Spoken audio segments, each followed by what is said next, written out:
Chapter 39-28. That's right. If I guessed correctly, this is the brush used by the divine brush Maoyang. Jade Archive Xiaohua nodded thoughtfully. Brush. Soul cultivator Xiaohua frowned slightly. If this brush was used by the painting Saint Maoyang, it should be an imperial item. The problem is, the reason why the painting sage Maoyang is known as the divine brush is because the paintings he makes can become real, alive. Can an imperial item have such an effect? Jade Archive Xiaohua explained. Also, fellow Taoist must have heard of the story of the finishing touch, right?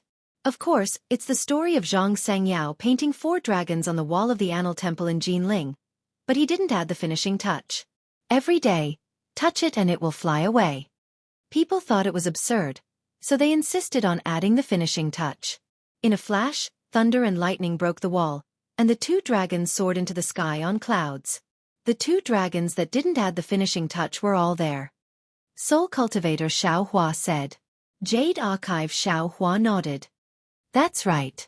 Zhang Senjio's dragon painting brush was ordinary, but the finishing touch was the brush. So Maoyang and Zhang Sengyao should also know about soul cultivation. Soul cultivator Xiaohua realized something. Jade Archive Xiaohua looked at the brush in his hand and smiled bitterly. If I guessed correctly, Xiaoyu continent is originally together with the other 3 continents. Since Xiaoyu continent has millions of soul cultivators in Meng Mountain, it's not strange that the other 3 continents also know about soul cultivation. But, speaking up to here, Jade Archive Xiaohua was extremely distressed. But I spent tens of millions of supreme-grade vitality stones to buy a soul tool that can kill people. But for no reason, he bought a brush that can add the finishing touch. What's the use of that? Wouldn't I lose a lot of money? Fellow Taoist, you're wrong. Heaven and earth have spirits. Life is the right path, but life is limited. That is death. Therefore, the Tao of life and death is the head of the 3,000 Taos. In this world, there must be life before death. Death is something cultivators can control, but life is controlled by the great Tao. Now that we have the chance to control the origin of life, this is truly a joyous occasion. Fellow Taoist, why are you so dejected that you have one less way to die? Isn't this buying the casket and returning the pearl? Isn't this neglecting the essentials? Soul cultivator Xiaohua smiled and raised his hand. Jade Archive Xiaohua looked at Soul cultivator Xiaohua and placed the subbrush in his hand. Soul cultivator Xiaohua waved the subbrush and strange sounds were heard. Strands of dark green light flashed from the subbrush and at the same time, vivid images of birds and beasts were born under the subbrush. However, as soon as these images appeared, they disappeared. They didn't become real creatures as Jade Archive Xiaohua had expected. Sigh. The Jade Archive Xiaohua sighed. Who in this world would still think about these things? Which one of them didn't want to improve their cultivation so that they could have another way to kill? Who would still think about the source of the great Tao? The Confucian cultivators had been passed down for billions of years, but now, they had even lost the true essence of their cultivation. I just want to have one more life-saving method. It's not wrong. It doesn't matter if it's wrong or right. Left and right. He had already obtained them. Fellow Taoist, you don't need to think too much. Soul cultivator Xiaohua raised the subbrush in his hand and smiled. The underworld magistrate has a soul hooking brush, and I have a subbrush in my hand. One dies and one lives. It's really interesting. Oh right, fellow Taoist, you trapped the underworld magistrate's clone in the inside of space. Did you get anything? Hee hee. Jade Archive Xiaohua smiled and said, the mystery of the underworld is unspeakable. If one day we have a trip to the underworld, fellow Taoist subbrush will still have to contribute. Fellow Taoist, cultivate well. Good. Soul cultivator Xiaohua opened his mouth and spat out a mouthful of green light. The subbrush returned to his body and nodded. I'm afraid that only a late-stage wizard can activate the subbrush. I will do my best. Good, fellow Taoist. Thank you for your hard work. Goodbye. Jade Archive Xiaohua cupped his hands towards Soul cultivator Xiaohua, then looked at the little white dragon and left. Xiaohua's mind left the space. The Yazi auction house's demonic weapon auction had already ended. Now they were bidding for some cultivation methods of Confucian cultivators, Taoist sects, Buddhist sects, and demonic beasts. The demonic beast's cultivation mainly depended on inheritance. The cultivation methods recorded were all low-level, suitable for those demonic beasts who didn't get the inheritance to shed their hair and open their wisdom. Therefore, there were many demonic beasts bidding around Xianxia. The human race didn't have as many cultivation methods as the demonic beasts, but there were all kinds of cultivation methods from low level to high level. Moreover, many of them were relatively rare. Therefore, when Xianxia opened his eyes, many human cultivators had already begun to bid. Xianxia listened for a while. Although these cultivation methods were good, they were useless to him. He thought a little and casually bid for a few cultivation methods. The strange thing was, even if the demonic beasts were very cooperative and looked at the human cultivator who had been singing a show with Xianxia, that human cultivator didn't say anything. Xianxia also didn't waste any effort and took a few cultivation methods of Confucian cultivators, including the high-level water escape technique of Confucian cultivators. After probing, Xiaohua's heart was also relieved. Just now, tens of millions of top-grade primordial stones let that human cultivator vent his anger.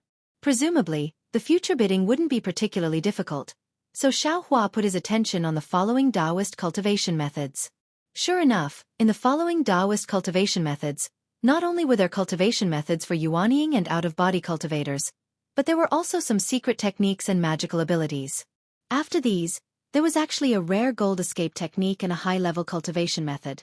After Xiaohua pretended to bid for a secret technique, he quietly waited for the gold escape technique. What Xiaohua thought was that this gold escape technique actually didn't have anyone bidding for it. Helpless, Xiaohua opened his mouth. As soon as Xiaohua opened his mouth, the human cultivator on the opposite side spoke again, as if he was sure that Xiaohua would bid for this gold escape technique. Xiaohua had no choice but to pinch his nose and be led away by the human cultivator. Fortunately, the gold escape technique's starting price wasn't high, and the human cultivator seemed to be warning him more. Therefore, although this gold escape technique cost Xiaohua some primordial stones, it was still in Xiaohua's pocket. It's really better to squash enmity than keep it alive. When Xiaohua handed over the gold and water escape techniques to the green-robed Xiaohua, he sighed in his heart. Now this Xiao has gathered all 5 elements escape techniques, and the lightning escape technique has also reached the high level. These are useful for this Xiao's light escape technique. However, the wind escape technique given by the 10,000 Demon Realms Empress is still at the elementary level. The wind escape technique is as rare as the gold escape technique, and the wind escape technique should exist in the demonic beasts. Let's see if I can get it in today's auction. Unfortunately, Xiaohua's good luck came to an end today. Even after all the cultivation techniques were sold out, there was still no wind escape technique to be seen. Okay, now that the cultivation technique has been sold, it's time to bid for formations, demonic formations, primordial formations, Buddhist formations, and sea maps. Xian Kong raised the walking stick in his hand, and a gust of wind swept through the entire auction hall. Within the gust of wind, various array diagrams appeared before everyone's eyes. They were either surging waves or submerged reefs on the surface of the sea. Xian Kong pointed at the dozen sea maps and said, "These are the sea maps of the Forbidden Seas under the jurisdiction of my North Sea Dragon Palace. They aren't too detailed, but only my North Sea Dragon Palace has the ability to draw the sea maps of these Forbidden Seas. Especially the 4 Forbidden Seas, Umo Forbidden Sea, Chunche Forbidden Sea, Fini Forbidden Sea, and Jingqing Forbidden Sea. For many years, there hasn't been any sea maps. Now, fellow immortals are lucky. My North Sea Patrol Envoy has the opportunity to enter one of these forbidden seas and draw the sea maps. If any fellow immortals are interested, you can bid. The sea maps of the 4 forbidden seas are 800,000 sea crystals each, and the other sea maps are 300,000 sea crystals each." Old Xian, a demonic beast, laughed. "What do we need these sea maps for? If you take out the sea map of your North Sea Dragon Palace, this old man is willing to exchange it for 10 million sea crystals." Hee hee. Xian Kong also laughed. "My North Sea Dragon Palace's sea map can be exchanged for 10 million sea crystals? Fellow immortal, you're joking too much. This sea map, I'll pay 300,000 sea crystals."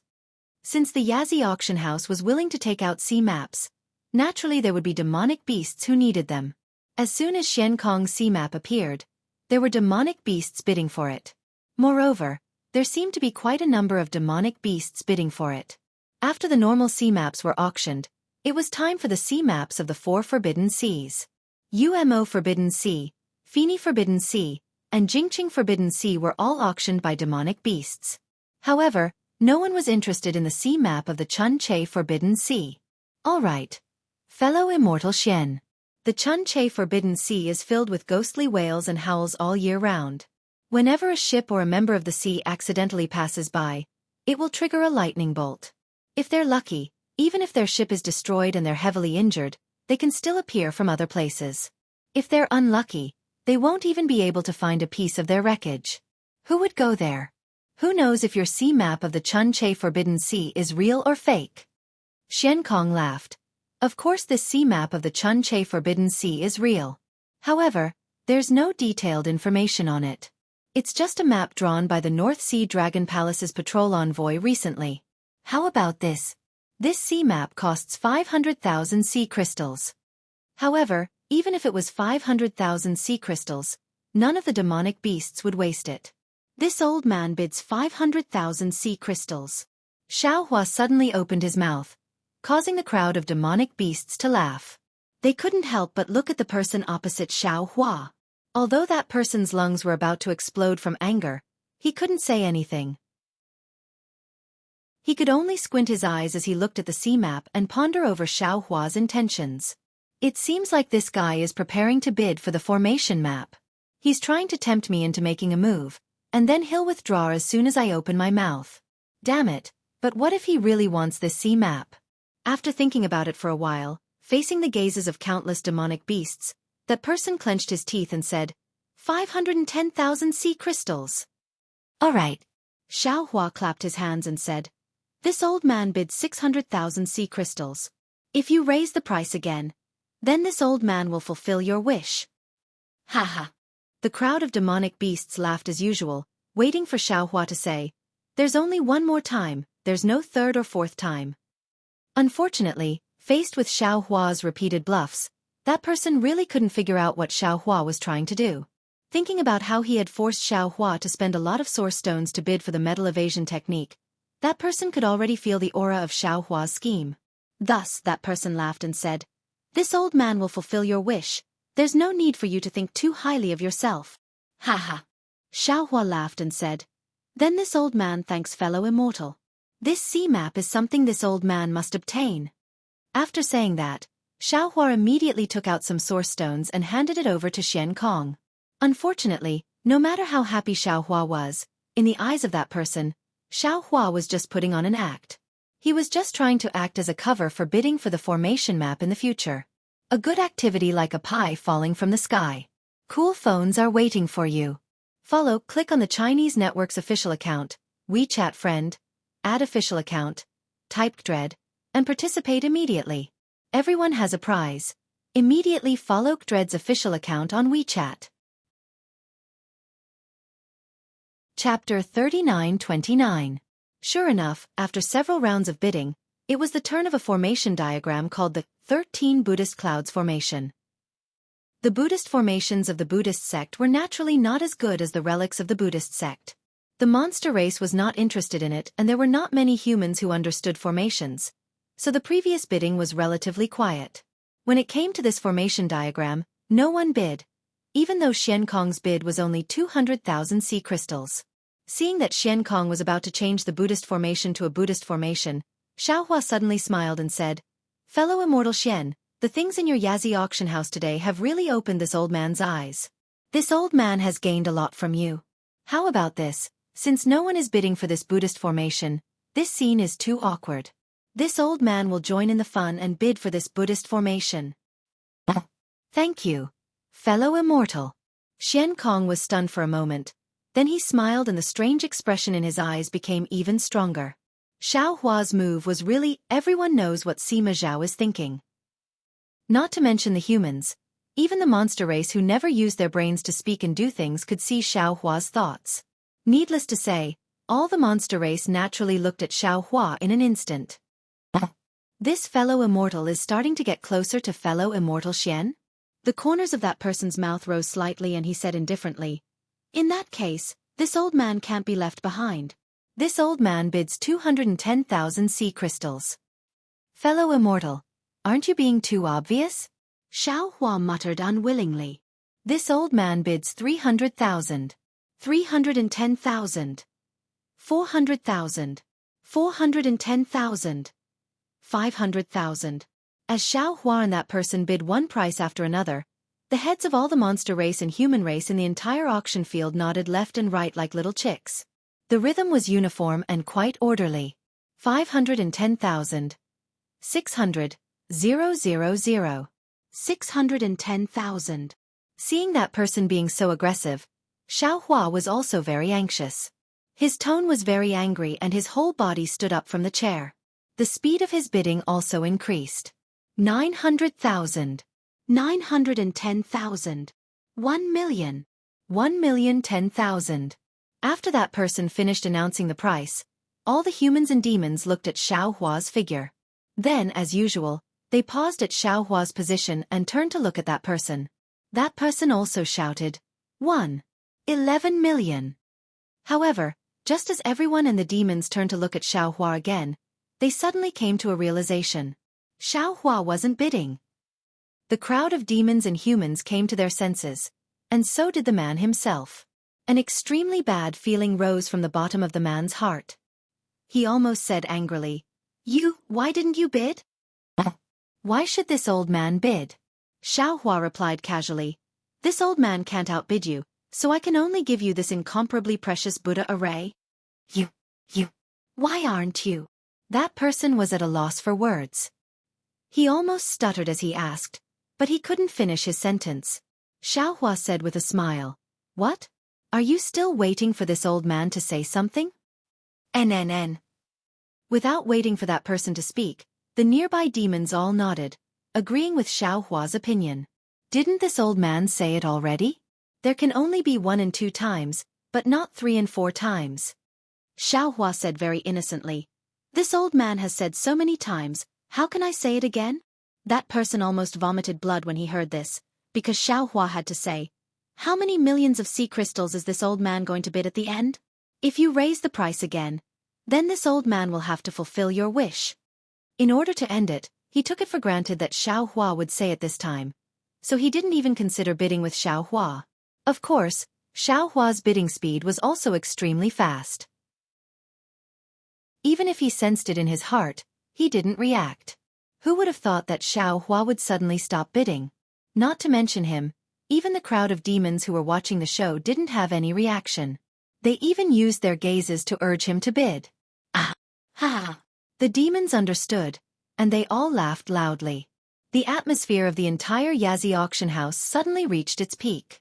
Unfortunately, this peak wasn't brought to them by bidding. It was purely formed by the invisible battle between the bidders. Xiankong also couldn't help but cover his mouth and laugh. A Buddhist formation of 200,000 sea crystals was bid for 1,010,000, which was 5 times the previous price. Oh, it should be 1,010,000 for no reason, because Xiankong could see that Xiaohua had no intention of bidding for this Buddhist formation. In fact, it was destined that no one would bid for this Buddhist formation. 1,010,000 sea crystals might not be much to that person, but the anger in his chest was really choking. At this time, Xiaohua opened his mouth again. Fellow immortals, I wonder if you have raised chickens when you were young? We don't have any. Some of the more outspoken demons were puzzled. What's a chicken? 2 of the humans asked. Fellow Taoist, we did eat chicken when we were young, but we've never raised a chicken before. Xiaohua nodded and said with a very serious expression, and when this old man was young, he lived in a village and raised a few chickens at home. This old man was responsible for feeding them grass. When the demons heard Xiaohua's serious tone, they naturally listened attentively. Every time this old man fed the chickens, he would use chopsticks to knock on the broken bowl, and then sprinkle the grass around the broken bowl. After feeding them a few times, as long as the chickens heard the sound of this old man knocking on the bowl, they would run over. This old man didn't even need to call them. Xiaohua said, however, once this old man was lazy and didn't gather grass. When it was time to feed the chickens, this old man was afraid of being spanked by my parents, so as long as I knocked on the bowl again, there was no grass around the broken bowl. However, those chickens still ran over. Fellow immortals, what breed of chickens do you think this old man raised at home? The demons were dumbfounded. Xiao Hua's question clearly had nothing to do with this story. They really didn't know how to answer. Several human cultivators also asked curiously, Fellow immortal, what breed of chickens do you have? Stupid chicken. Xiao Hua replied resolutely and decisively, and then sat down calmly. Ha ha ha ha. Not to mention the others and the demons, even Fu Jiwen, who was beside Xiao Hua, laughed so hard that he held his stomach and said, Master, you old man are really too funny. Is that so? Xiao Hua shrugged. This old man doesn't think so. This old man is just putting some jokes on other people's pain. Especially those who like the nascent souls of Taoist cultivators. As he said this, Xiao Hua narrowed his eyes and looked at the human cultivators in the distance who didn't seem to be very clear. The demons naturally reacted slowly. After a while, they started laughing. This laughter lasted for the time it took to brew a cup of tea. Xiao Hua's story sounded very ordinary, but if one thought about it carefully, it would definitely be interesting. The more the demons thought about it, the more interesting it became. For a moment, they actually couldn't stop laughing. Xiankong laughed for a while and sent the Buddhist formation to that person. That person helplessly took out 1,010,000 sea crystals and put the Buddhist formation away. Fellow immortals. Xiankong coughed a few times. His voice was like thunder, and it finally suppressed the laughter of the demons. The bidding for the Buddhist formation has ended. Next is the demonic formation. Actually, according to the order, the Buddhist formation would be followed by the formation and the origin formation. This Xiankong was also a clever person. How could he not know how to take advantage of the situation? He hurriedly placed the demonic formation in front of him. Needless to say, the bidding that followed was very intense. It was really rare to see such a scene in an ordinary auction. Not only were the demons bidding loudly, but they were also shouting, "Stupid chicken," loudly. Their satisfaction was self-evident. Xiao Hua sat there lazily. What formation, demonic formation, Buddhist formation, and origin formation? How could they enter his eyes? The innate divine restriction outside his Naiwan palace was enough for him to comprehend for a lifetime. He didn't have any reason to spend origin stones on it. The human cultivator who bid against Xiao Hua gritted his teeth and looked at Xiao Hua, quietly waiting for him to bid again. Unfortunately, while he was waiting, the bidding for the formation had already ended. Fellow immortals. Xiankong smiled and spoke again. Now it's time for the final round of the auction.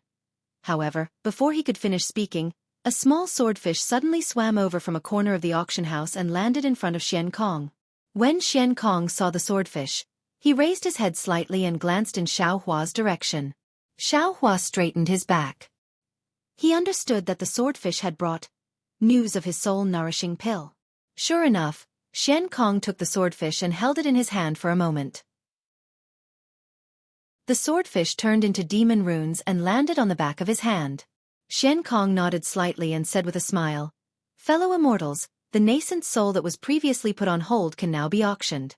However, in view of the confidentiality of this fellow immortals transaction, the Yazi auction house won't announce the specific details. Please understand, fellow immortals. Wait. The demons didn't say anything, but that person stood up and said, What? Fellow immortal. Do you have any objections? Xiankong wasn't surprised and asked with a smile. That person said, No matter what this fellow immortal offers the North Sea Dragon Palace, this old man can also offer it. Moreover, I can offer 10% more to the North Sea Dragon Palace. Boom! The group of demons were elated once more. This human was way too cocky. In fact, some of the demons even laughed out. Fellow immortal, have you been angered to the point of losing your mind? Why are you so arrogant? That's right. Fellow immortal, your words are too arrogant. Xiankong said disapprovingly. That person took out an item from his bosom and was about to give it to Xiankong. However, he hesitated slightly and took out a heaven and earth bangle. He put the item into the heaven and earth bangle and smiled as he handed the heaven and earth bangle to Xiankong. He said, I'm speaking with this item. I don't know if it's trustworthy. Xiankong seemed to be lost in thought as he received the world bracelet, and then he glanced at it before a wave of surprise and solemnity appeared on his face. He thought for a moment before he laughed bitterly and said, "Fellow Taoist, please wait for a moment. I'm unable to make the decision in this matter." A good activity where a pie falls from the sky. A cool phone awaits you.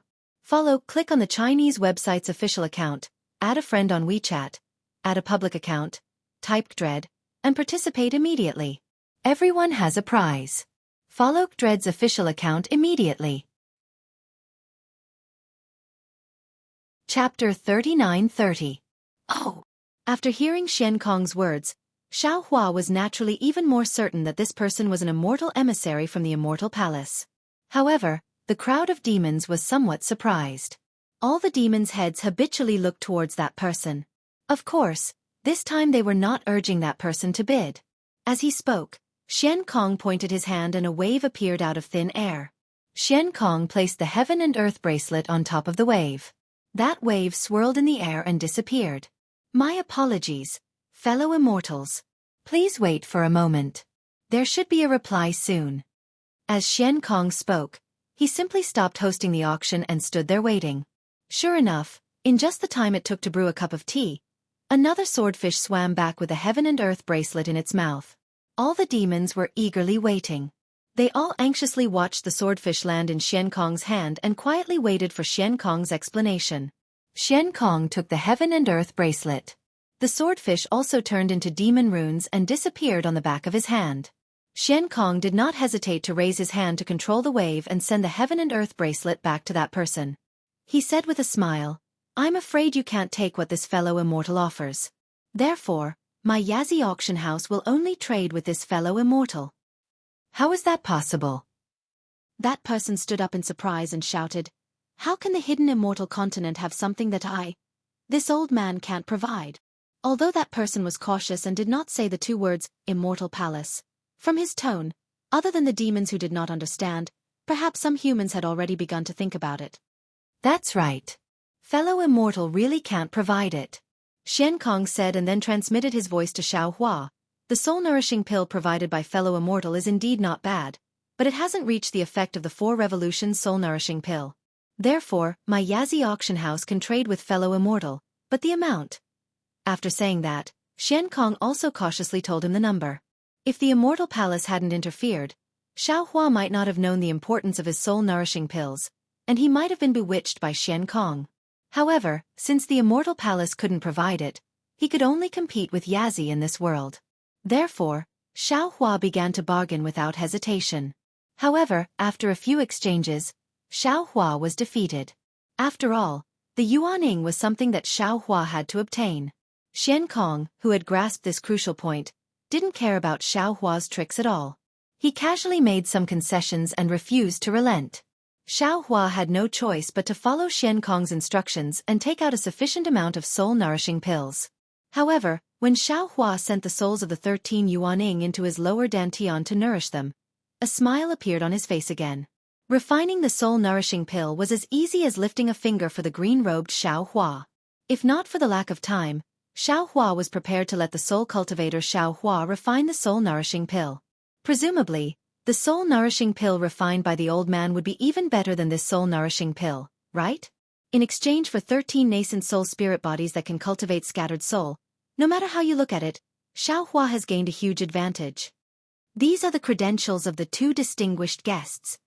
Xianxia looked at Xiao Hua, then looked at the somewhat dazed person from the Immortal Palace.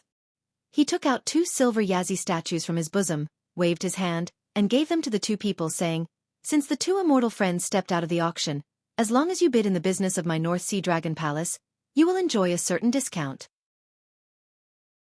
For the specific list and content, please refer to the records in the credentials." Immortal friend Xian.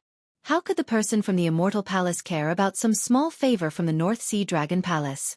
He took the credentials and asked with extreme unwillingness, "I don't know what that immortal friend used." This person from the Immortal Palace had been sitting there like a mountain and bidding with Xiao Hua. Although he had been teased by Xiao Hua time and time again, he was still able to maintain his composure and did not force Xianxia to trade his nascent soul as soon as possible. This was because he believed that there was nothing the Immortal Palace couldn't take out.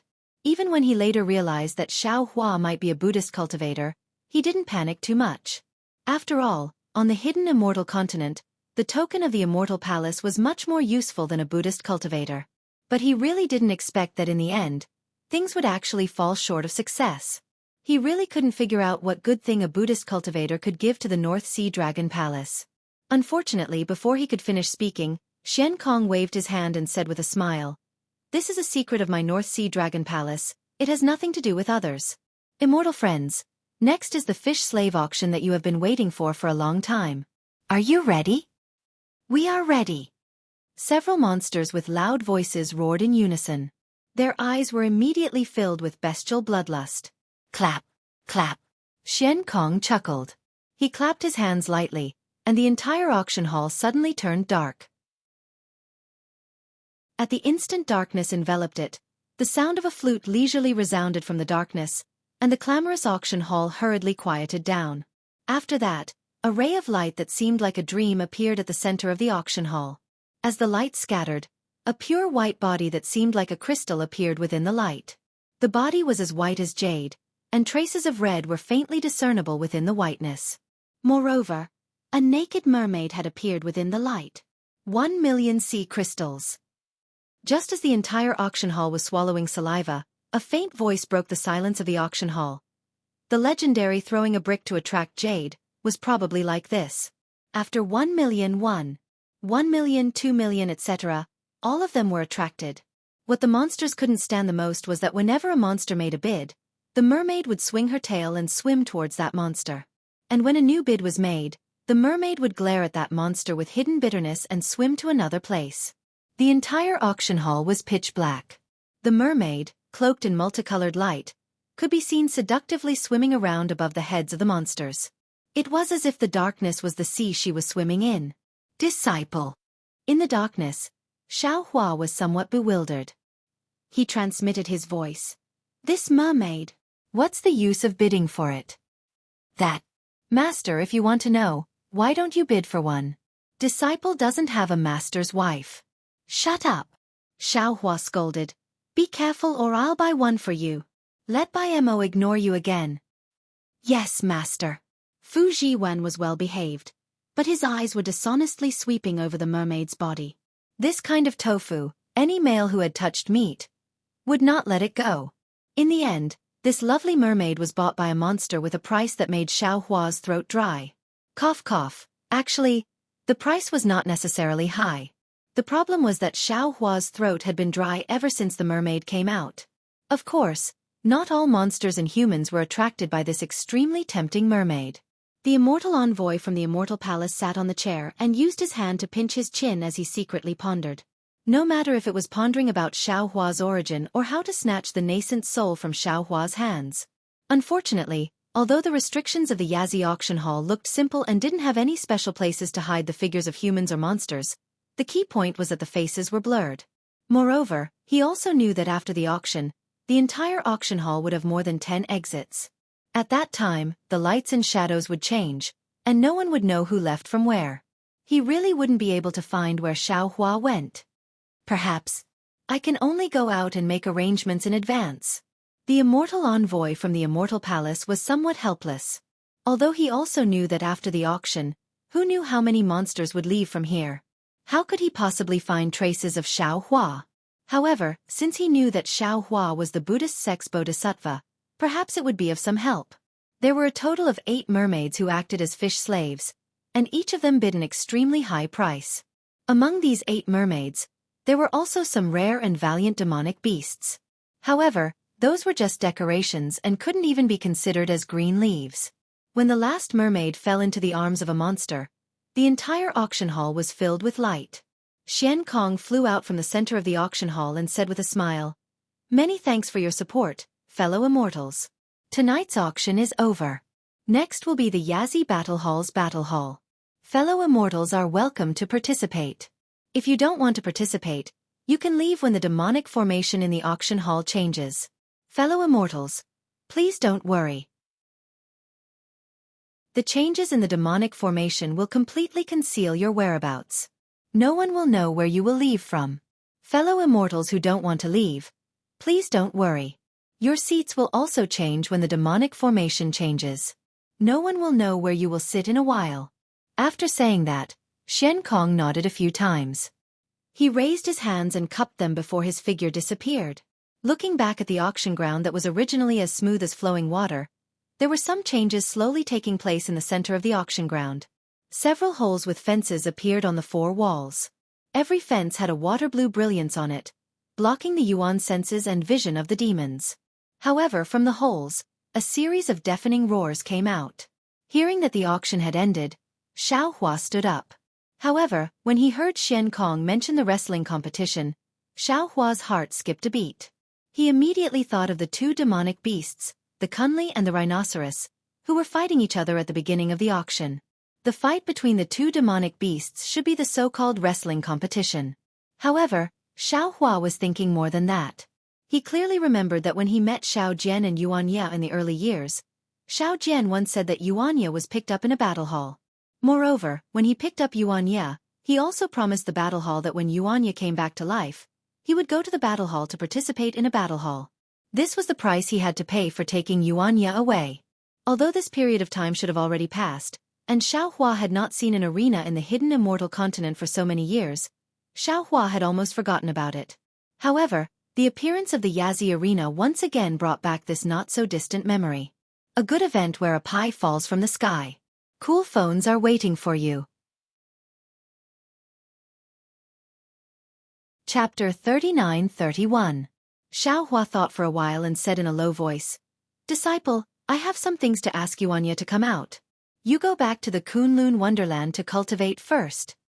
"Yes, master." Fu Jiwen looked at the changing scenery around him and knew that the demon formation had been activated.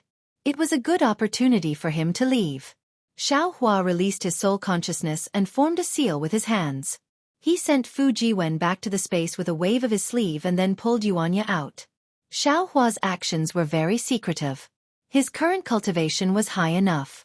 This moment of action did not attract the attention of any demon race or even the North Sea Dragon Palace. "Master." Xianxia was a little stunned when he was suddenly pulled out. When he looked around, he hurriedly bowed. "No need to be so polite," Xiaohua said. His eyes turned slightly. The mana around his body flashed and his face turned into Xiao Jian's appearance. Xianxia was naturally puzzled when he saw Xiaohua's transformation. However, looking at Xiao Jian's familiar face, Xianxia's eyes were filled with sadness and his heart was filled with mixed feelings. "Disciple, don't be anxious. Wait a while and look around," Xiaohua said in a low voice. "I remember that you came from the arena. You still owe the arena a fight.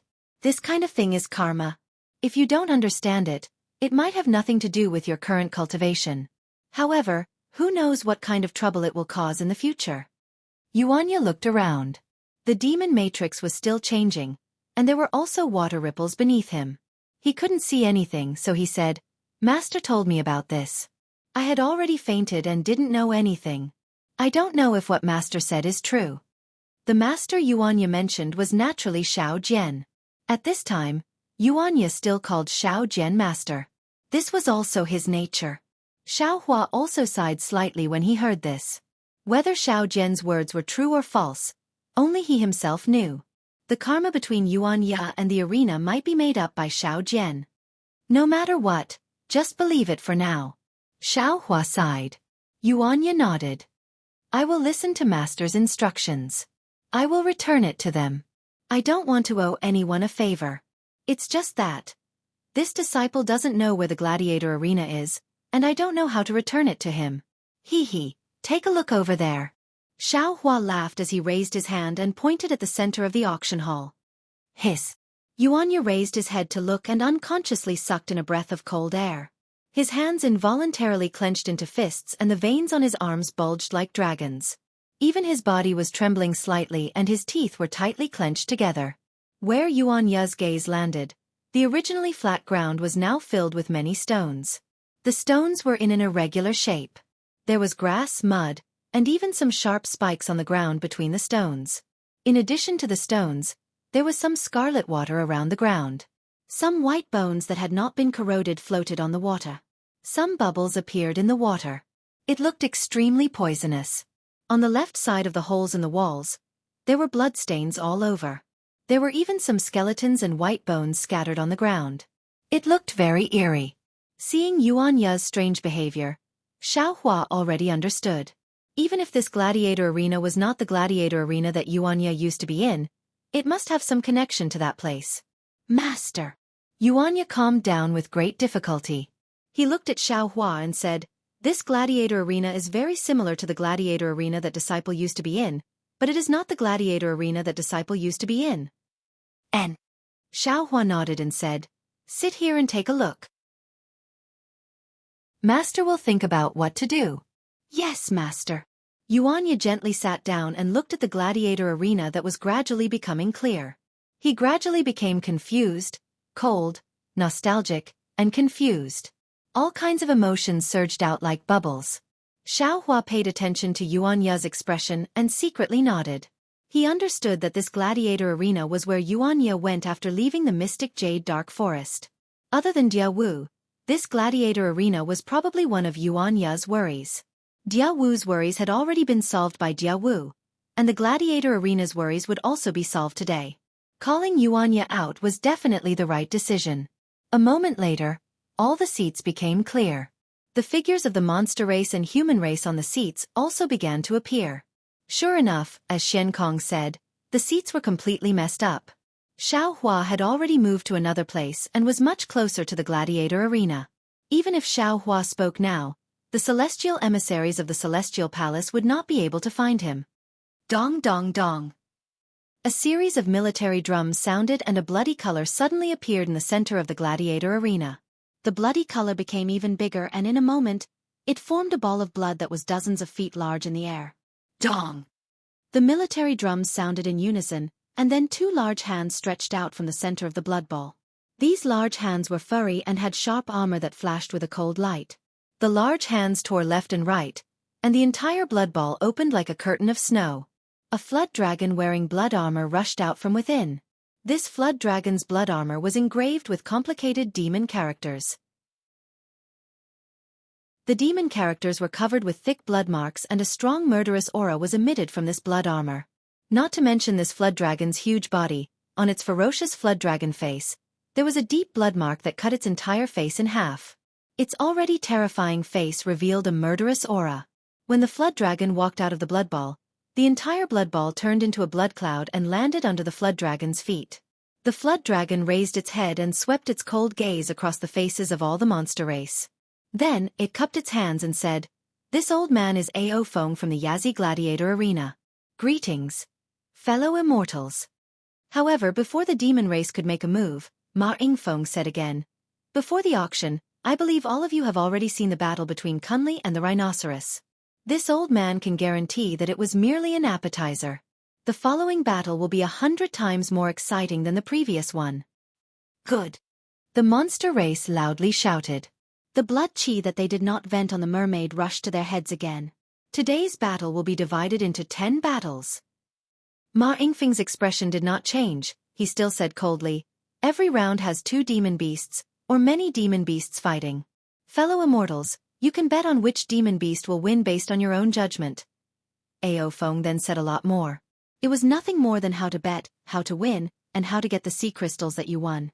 However, Xiao Hua did not hear any of this. He was thinking about how to negotiate with the Yazi Gladiator Arena about Yuan Ye. In the end, Ao Feng said, "The corpse of the defeated monster will be the same as the previous auction. Fellow immortals who are interested can bid.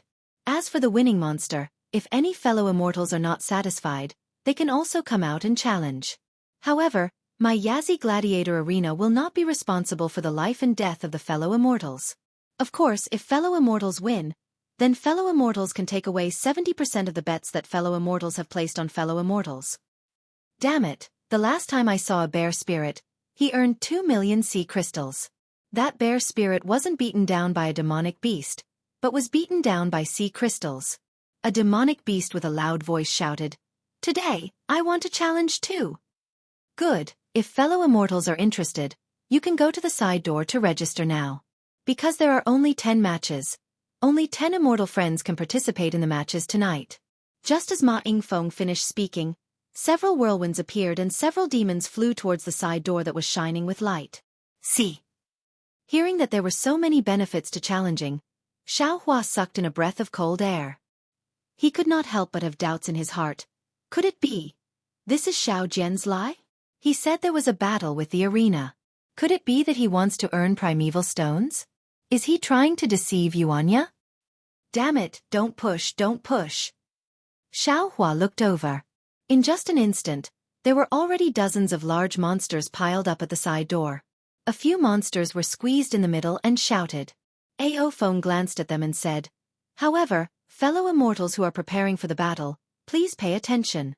In my Yazi Gladiator arena, no demonic techniques can be used. As long as you enter the arena, all of your cultivation will be restricted. All of your fights will have to rely on your body. Also, my Yazi Gladiator arena divides the monster race into 8 levels. If fellow immortal's body is stronger than the monster race, then you can only be restricted again until your body reaches the same level." Ah! Why didn't you say so earlier? When the demon clan members who were huddled together heard this, they were all shocked. Of course, their physical bodies were strong, but they were still inferior to Kuan Lai and the male rhinoceros in the arena. Moreover, Ma Jinfeng's last words had killed off the idea of some monster race cultivators who wanted to rely on their bodies that had been tempered for countless years to bully monster beasts. Fellow immortals, go back to your seats and think about it. It won't be too late to make a decision after the battle starts. Ao Feng did not miss the opportunity to say. Since there was a way out, the dozens of demons naturally scattered like monkeys when the tree fell. Ao Feng didn't delay and pointed at the bloody walls and said, "Fellow immortals, today's first battle is Ku Pai against Zhan Hong." Dong dong dong. Following the beating of the war drums, dark green demonic clouds emerged from the 2 holes. Furious roars resounded throughout the entire arena. Then, 2 huge cages flew out from the holes. The cages were made of thick ice pillars. There was a layer of demonic runes on the pillars. Looking inside the cages, one was the huge Ku Pai and the other was the bad-tempered Zhan Hong. Ku Pai was close to 100 feet in size. Its 4 legs were as solid as stone pillars. On its back, there were 4 layers of scales that looked like iron sheets. The edges of each scale were extremely sharp. Ku Pai's head was like a snake's head. On its huge head, there was a 1-meter-long spike. At this moment, Ku Pai was lazily standing in the cage. Its snake-like head peeked out of the cage and its dark eyes looked around. Zhan Hong was a square-shaped monster. Its body was covered in scales, and its head, which had almost no neck, was hexagonal. There was a sharp mane at the junction of each side, and the mane was flashing with a blue luster. At this moment, Zhan Hong was not as calm as Ku Pai. Instead, it roared and slammed into the ice pillars of the cage. Every time it slammed into the ice pillars, the demonic runes on them flashed rapidly. What a good event for a pie in the sky. Cool phones waiting for you. Chapter 39-32. Fellow immortals, you can place your bets and see which demonic beast will win. Ma Yingfeng urged the blood-red demonic cloud and flew to the left of the 2 cages. He took out a steel spear from his heaven and earth bracelet and waved it. The 2 cages flew out of the arena and floated in front of the eyes of the entire demon race and human race so that the demons could see clearly. Come, disciple, follow your master. Regardless of whether there is one or not, we still have to confirm it first. Xiao Hua looked at the cages flying around and felt disgust in his heart. He stood up and said while walking towards the side door. Yes, Yuanya responded and stood up to follow him. Walking to the side door, there was a shrimp soldier standing there bored to death. Seeing the 2 humans coming over, he pointed the halberd in his hand and said, "Humans, stop. This is the arena's forbidden area. Humans are not allowed to enter. This old man's disciple wants to challenge a demonic beast." Xiao Hua looked at the halberd and said indifferently without stopping his steps. "Ah? You want to challenge a demonic beast?" That shrimp soldier was stunned. He had never heard of a human challenging a demonic beast in the arena. "That's right." Xiao Hua nodded. "However, the demonic beast my disciple wants to challenge might not be the one in the arena. You may not be able to make the decision on this matter. Call the manager over." "Hee hee." That shrimp soldier laughed nastily and said, "This old man has seen a lot of people, but I have never seen a person who wants to court death so much. This old man is responsible for registering the demonic beasts that want to challenge. If your disciple wants to challenge, he can do so. If he doesn't want to challenge, he can also scram. As for finding a manager, do you humans think you have the qualifications? How dare you? Xiao Hua's eyes flashed with a cold light. That shrimp soldier suddenly felt an aura that was even more vast than the waves coming from Xiao Hua's body. Moreover, this aura seemed to have grown sharp teeth and bit out his fear in an instant. Ah! The shrimp soldier was horrified, and the halberd in his hand fell to the ground. His body trembled as he quickly retreated. Humph! Xiao Hua coldly snorted, withdrew his pressure and coldly said, "Damn thing, why aren't you calling out the person in charge?" Yes, I'll go now." That shrimp soldier didn't even care about his halberd as he hurriedly ran over. In just a short moment, Shen Kong actually flew out from inside. He looked at Xiao Hua with a frown and said, "Fellow Immortal, if you want to fight, you can register. Why do you need me to come out?" "Fellow Immortal Xian. I am Xiao Jian." Xiao Hua cupped his hands and said with a smile, "This auction allowed me to witness fellow Immortal's elegance. Although I didn't bid for anything, fellow Immortal left a deep impression on me." As the saying goes, don't slap a smiling person. Even though Shen Kong frowned when he heard Xiao Hua speak like this, he couldn't bring himself to flare up, so he could only nod and say, "Fellow Immortal, feel free to speak your mind." "Oh, it's like this." Xiao Hua told him about Abyss Cliff, and then he said in the end, "Even though I remember this agreement with the arena, I've always been drifting outside all these years, and I didn't have the time to return. When I saw the Yazi arena tonight, I thought of this, so I came to look for fellow Immortal Xian. Is that arena the North Sea Dragon Palace's arena? If this disciple of mine is at the Yazi arena, can he fulfill the agreement as well?" "I see." Shen Kong nodded when he heard this and said, "My Northern Sea Dragon Palace has the Chonyo Arena, Yanzi Arena, by an arena, Paleo Arena, Taotai Arena, Baxia Arena, by an arena, Fuan Arena, and Chigan Arena within the 9 prefectures of hidden Immortal Continent." If what fellow Immortal said is true, then it's one of the other 8 arenas. Could it be that there aren't any other arenas on hidden Immortal Continent? Xiao Hua asked curiously. Shen Kong nodded and said proudly, "That's right. Since my North Sea Dragon Palace wants to build an arena, how can any other demon race or human race build an arena?" As he spoke, Shen Kong looked at Xiao Hua from top to bottom, and then looked at Abyss Cliff, and said meaningfully, "It seems that fellow Immortal is a man of his word. You still remember the promise you made with my North Sea Dragon Palace. In this way, you've profited from a disaster. This old man has made the decision to temporarily exempt the 2 of you from the 10,000 kill order. Similarly, according to the previous agreement, this Do Nu must have his final battle in my Yazi arena. As long as he wins, this old man can remove the Do slave seal from my North Sea Dragon Palace. He can then leave this place safely and regain his freedom." 10,000 kill order? Warrior slave seal? Xiao Hua was stunned. He didn't expect that there were so many secrets. Moreover, Abyss Cliff had been following Xiao Jian, so Xiao Hua didn't carefully investigate whether there were any restrictions in Abyss Cliff's body. However, Xiao Hua also believed that even if he really did investigate, with the methods of the North Sea Dragon Palace, he definitely wouldn't find anything strange. Shen Kong said proudly, "Of course. Fellow Immortal, do you think it's so easy to get out of my North Sea Dragon Palace's arena? If it weren't for the warrior slave seal, how could the dragon generals of other arenas dare to easily release the warrior slave recorded in the battle strategy? Moreover, fellow Immortal, you didn't come to my North Sea Dragon Palace at the agreed time. Your name and the warrior slave's name have already been on the arena's 10,000 kill order. Perhaps the arena didn't have time to find you, or maybe they didn't find you. But if you didn't take the initiative to come to my Yazi arena, I'm afraid that the next time you see the demon race in the arena, you will be killed as soon as you see them." "I'm lucky." Xiao Hua had already concealed his cultivation at this time. Even Shen Kong could only see that Xiao Hua's cultivation was only at the early yuanying stage. He was so lucky that Shen Kong couldn't see any flaws. "Fellow Immortal, please wait a moment."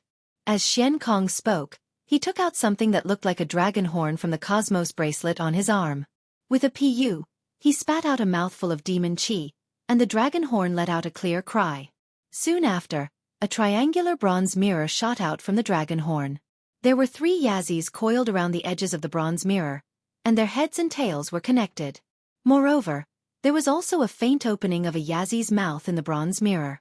A flickering jade sword could be seen faintly within the mouth. Fellow Immortal, you don't have to resist. This old man's Yazi battle strategy is to check fellow Immortal's appearance and the record of the warrior slave. Xianxia reminded. Without waiting for Xiaohua to say anything, he shook his hand and the so-called battle strategy flashed out a golden light curtain that covered Xiaohua and Yuanya. Xiaohua frowned and then relaxed. He was extremely uncomfortable with Xianxia's contempt. But thinking that it was for the sake of Yuanya's warrior slave seal and to avoid trouble in the future, he ignored it. Clang! A sword cry came from the battle strategy.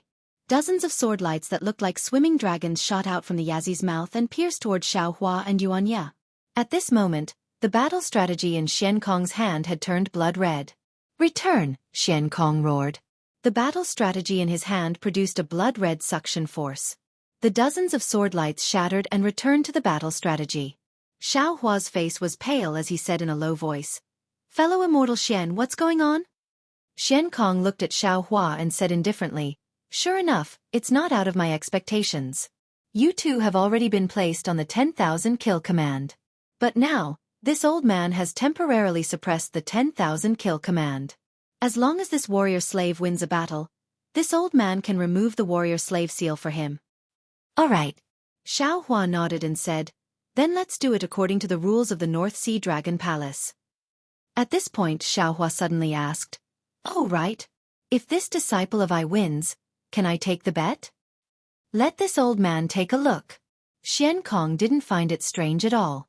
His gaze fell onto the battle strategy.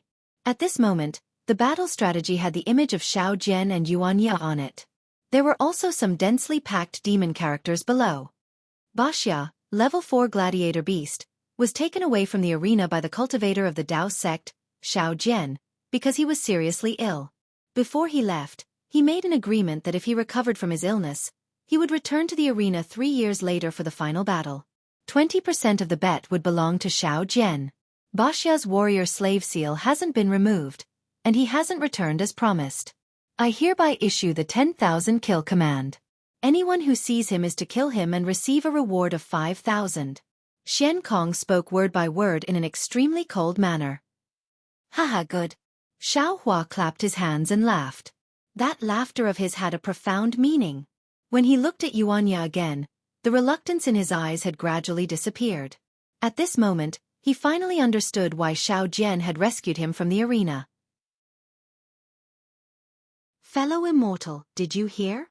Xianxia looked up at Xiaohua and said, "Wuxia's warrior slave seal won't be removed as long as he doesn't die. Therefore, fellow Immortal coming to my Yazi arena today was the most correct choice." Yes, I'll have to trouble fellow Immortal." Xiaohua's smile was so wretched that it was no different from Xiao Jian's. Xianxia looked at Yuanya and said, Wuxia, come with me." "Yes." Yuanya replied expressionlessly. "That." Xiaohua smiled and said, "Fellow Immortal Xian, I wonder how my disciple will fight? Can you tell I a little bit?" Xianxia was a bit impatient and said indifferently, "It's just a level 4 gladiator beast. This old man will arrange a level 4 gladiator beast to fight with him. I won't make things too difficult for him."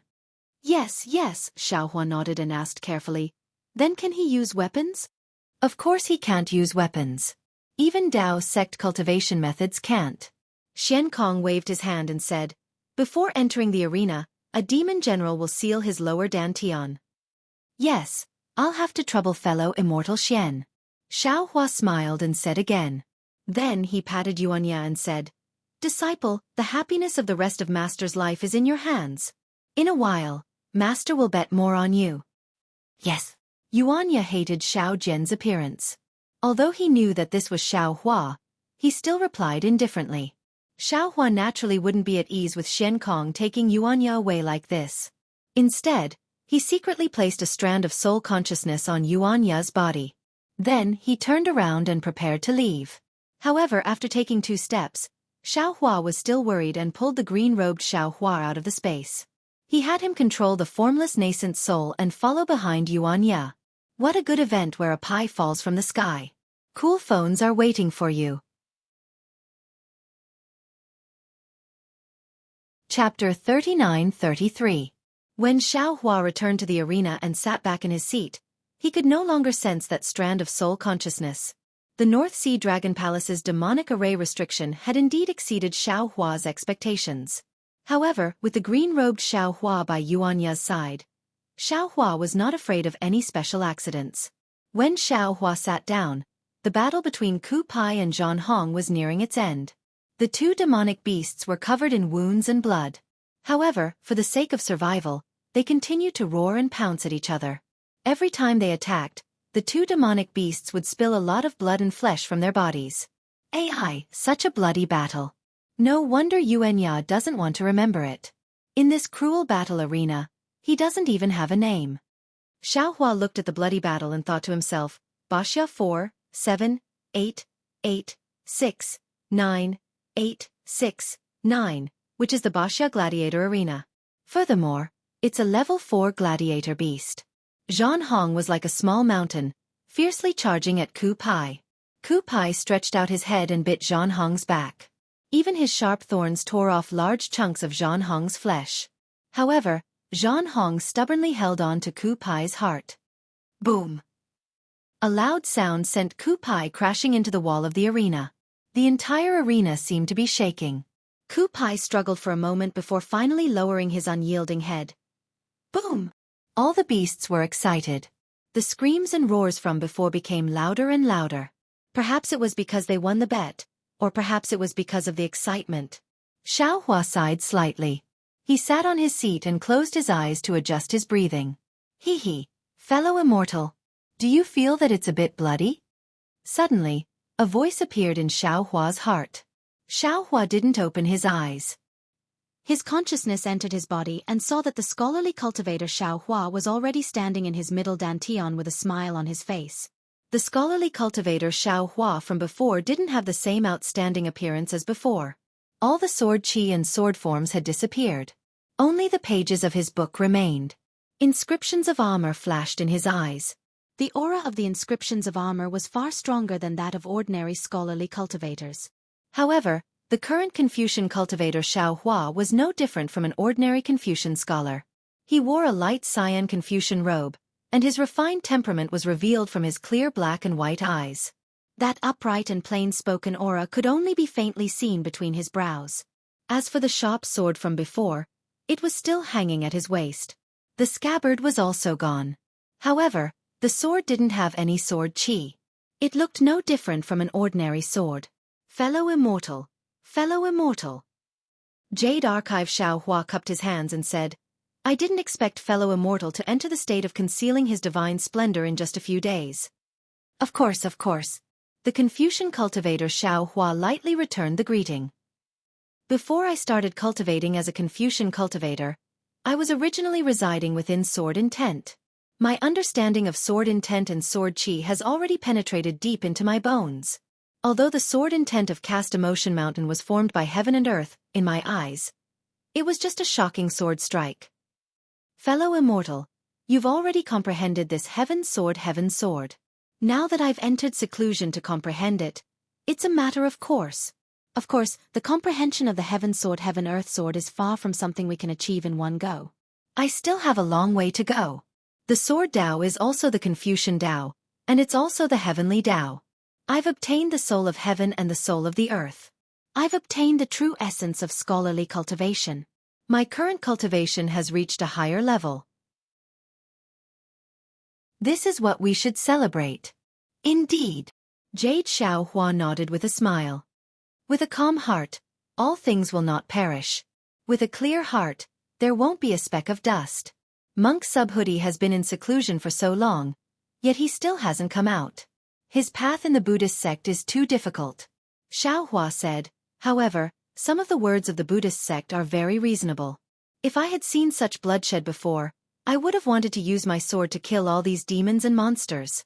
But now that I've grasped the heaven earth sword, I somewhat understand that killing and bloodshed are a part of the world.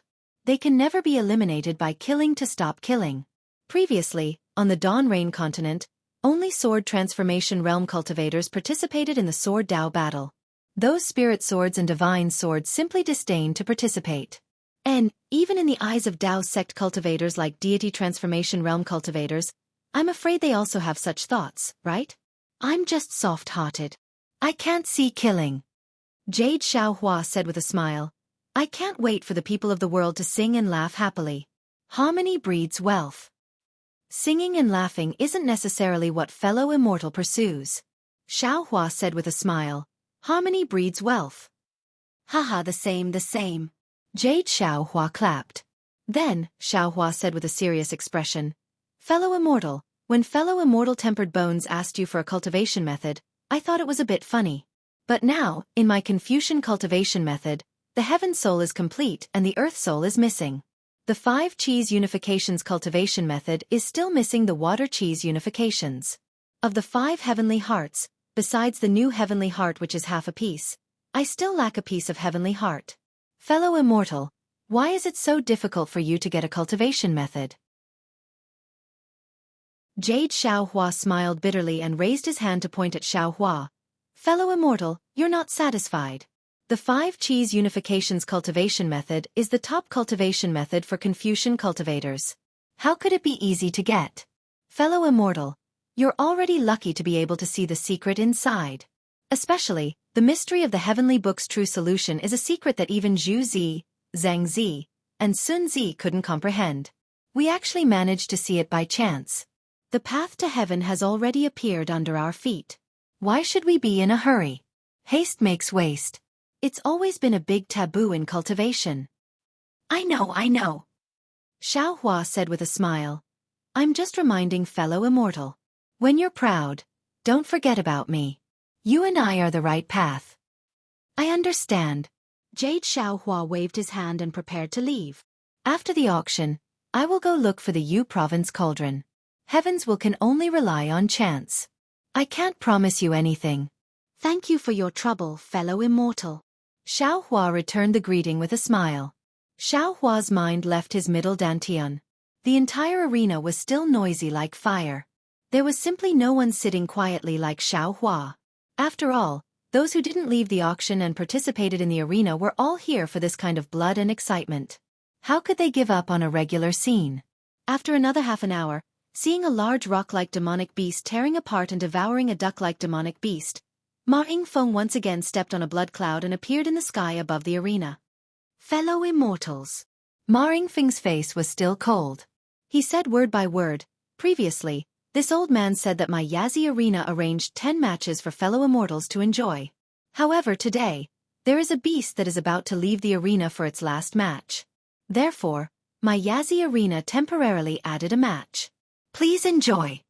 As he spoke, 2 cages flew out from the distant stone wall. One of them was naturally Xianxia. At this time, Xianxia had already changed his Taoist robe and was wearing some clothes sewn from beast skin. It only covered his vital parts. Xianxia looked very calm inside the cage, but a kind of barbaric and bloody aura uncontrollably rushed out from his body. Looking at the other cage, there was a huge sea python. Not to mention the length of this sea python, its body was thicker than Xianxia's. What was special was that the sea python was constantly swimming in the cage. The cage's restriction was slightly swaying. Layers of demonic characters flashed from time to time, as if the cage's restriction was unable to trap the sea python. Human? Seeing Xianxia, the crowd of demonic beasts and humans were all shocked. They had seen demonic beasts and sea beasts fighting in the arena, but they had never seen a human before. Even though it was their former residence, they still couldn't believe their eyes. Fellow Immortals. Ma Yingfeng explained, this human race's gladiator beast is not from my Yazi Gladiator Arena. He belongs to Hidden Immortal Continent's Inland Ba Shang Gladiator Arena. In the Inland Gladiator Arena, other than demonic beasts, there are also some humans. These humans are usually gifted and different from ordinary cultivators. This gladiator beast was Baxia 4, 7, 8, 8, 6, 9. It was a grade 4 demonic beast. Today is this beast's last match. If he wins, he can regain his freedom. Good. The crowd of demonic beasts shouted and became increasingly excited. The majority of them had never seen a battle between a human and a demonic beast. Thinking that such a small human was going to face such a huge sea beast, how could he suppress himself? Okay, fellow Immortals, You can place your bets. Ma Yingfeng said indifferently. He waved his hand and the two cages landed on the arena. I throw the horned python. A demonic beast hurriedly patted his seat and took out a universe bangle. A bubble emerged from the seat. The demonic beast threw the universe bangle into the bubble and shouted, "This horned python's godly strength is astonishing. Even I had to escape when facing it. How can a human be its match?" That's right. This horned python is much more powerful than the male rhinoceros. Once it coils around you, even the male rhinoceros will end up with broken bones. Hee, the Yazi gladiator arena sure is scheming. Many demons were even muttering softly. This is the final battle of the human race. They actually arranged for a horned python. How can this human escape from the arena's grasp? Not necessarily. Some demonic beasts laughed and said, "Don't forget that this human is Baxang, a level 4 demonic beast. If he doesn't have some strength, how can he be a level 4 demonic beast? What's more special is that this human is the arena beast of Baxang Arena. After living for so long, he actually made it to the last match. I don't believe that he doesn't have any special talents." That's right, that's right. Another demonic beast chimed in. Humans are the most cunning. This fellow's head is comparable to a demonic beast. We will also bet on this human's victory. Nonsense. Another demonic beast shouted. No matter how cunning this human is or how special his talents are, just look at the size of this horned python. It's only in the arena now. If it was placed in the ocean, any ship would be crushed by it. Baxang is a human and has some brains, but what's the use of his brains when facing such a gigantic beast? In the words of the human race, put yourself in its shoes. If you and I were facing this horned python, without using demonic arts or demon weapons, what are our chances of victory? Chapter 39-34. Yes. Following which, a few brainless demons chimed in. It was as though these demons were the brains of the Yazi gladiator arena. After a while, the Jianghu rings were taken away by the Yazi gladiator arena one by one. Xiao Hua was originally resting with his eyes closed, but when he heard that Xianxia came out, he could no longer calm down and opened his eyes. When he heard the unscrupulous whispers of the nearby demons, he couldn't help but frown. What the demons said was not without reason. Although Xianxia was gifted, he had not been Xiao Hua's disciple for a long time, and during this period, Xiao Hua did not give him any special guidance. To be honest, Xiao Hua was not confident about Xianxia's strength. But thinking about it, Xianxia was recorded as a level 4 gladiator beast in the arena's fighting strategy. Even if he did not practice the Fist of the North Star, his strength should still be at the level of a level 4 gladiator beast. From the style of the Yazi gladiator arena, it should be considered fair. Therefore, this horned python looked a little arrogant and should also be a level 4 gladiator beast. Xianxia should not be at a disadvantage against this horned python. The only thing Xiao Hua was worried about was that the Wuxia gladiator arena was located in the interior of the hidden Immortal continent. There should be fewer demons in the arena, and there should be more humans like Xianxia. Xianxia could dominate among the level 4 gladiator beasts, but that was only against humans. If he faced this horned python, he might be at a disadvantage in terms of size. Let's wait and see. Xiao Hua narrowed his eyes. Green Robe has already gone, and others can't see what he does. If he doesn't succeed, this old man will also take action. It's fine if Xianxia suffers some minor injuries, but we can't let Xianxia die here. Dong. A military drum sounded. In the arena, whether it was Xianxia's cage or the horned python's cage, they suddenly disappeared, and one man and one beast fell from the sky. The horned python was originally rolling in the cage, but now that it was free, its entire body danced in the arena. Woo! A loud wind blew. Before Xianxia landed on the mountain rock, the horned python's tail drew a black line in the air and whipped towards his waist. Xianxia hurriedly urged his true energy to dodge, but his true energy was already confined by the Yazi gladiator arena. How could he still use his flying technique? Seeing the python's tail, which was larger than his body, sweeping towards him fiercer than a mountain, Xianxia had an idea. He hurriedly curled up and rolled, falling down. Just as Xianxia dodged half of the snake's tail had already reached him. Xianxia's back was facing the snake's tail, making it difficult for him to move his body. He could only use his elbows to block the snake's tail. Pung! A loud sound was heard as the snake's tail vibrated in the air and struck forward again. Xianxia was sent flying like a bullet. Boom! Another loud sound was heard as Xianxia's body was smashed into a large rock. The boulder was even harder than diamond. When Xianxia's body fell, he knocked a few pieces of the boulder away. Then, Xianxia's body softly slid down the stone wall. Looking at Xianxia's back, it was already a bloody mess. There was also a pool of blood on the stone wall. Damn it! Xiaohua's heart ached. He stood up and secretly complained to himself, "Am I too cruel? What kind of bullshit karma is this? When this old man's cultivation is deeper, I will directly use the hand of karma to block it. There is no reason for this poor child to suffer the torment of a demon beast." Good. A group of demons saw the man and the python fight and saw blood. They all shouted in ecstasy. Many demons also stood up. Looking at the horned python, it was obviously experienced in fighting. After its huge tail hit Xianxia, it swept him onto a pile of boulders. The python's body also nimbly flipped over, opened its mouth, flashed its ferocious fangs, and pounced towards Xianxia. Not good. Xiaohua was anxious. His figure was about to flash. At this time, Xianxia, who was originally soft, just happened to land on the ground. His feet bounced on the ground, and with a whoosh, his figure suddenly flashed to the side of the boulder. Pooh! The python's head fell and hit the boulder. At the same time, the python's head rubbed against the boulder. Damn it! Xiaohua smiled and stood still. He knew that his concern made him confused. He couldn't help but laugh at himself.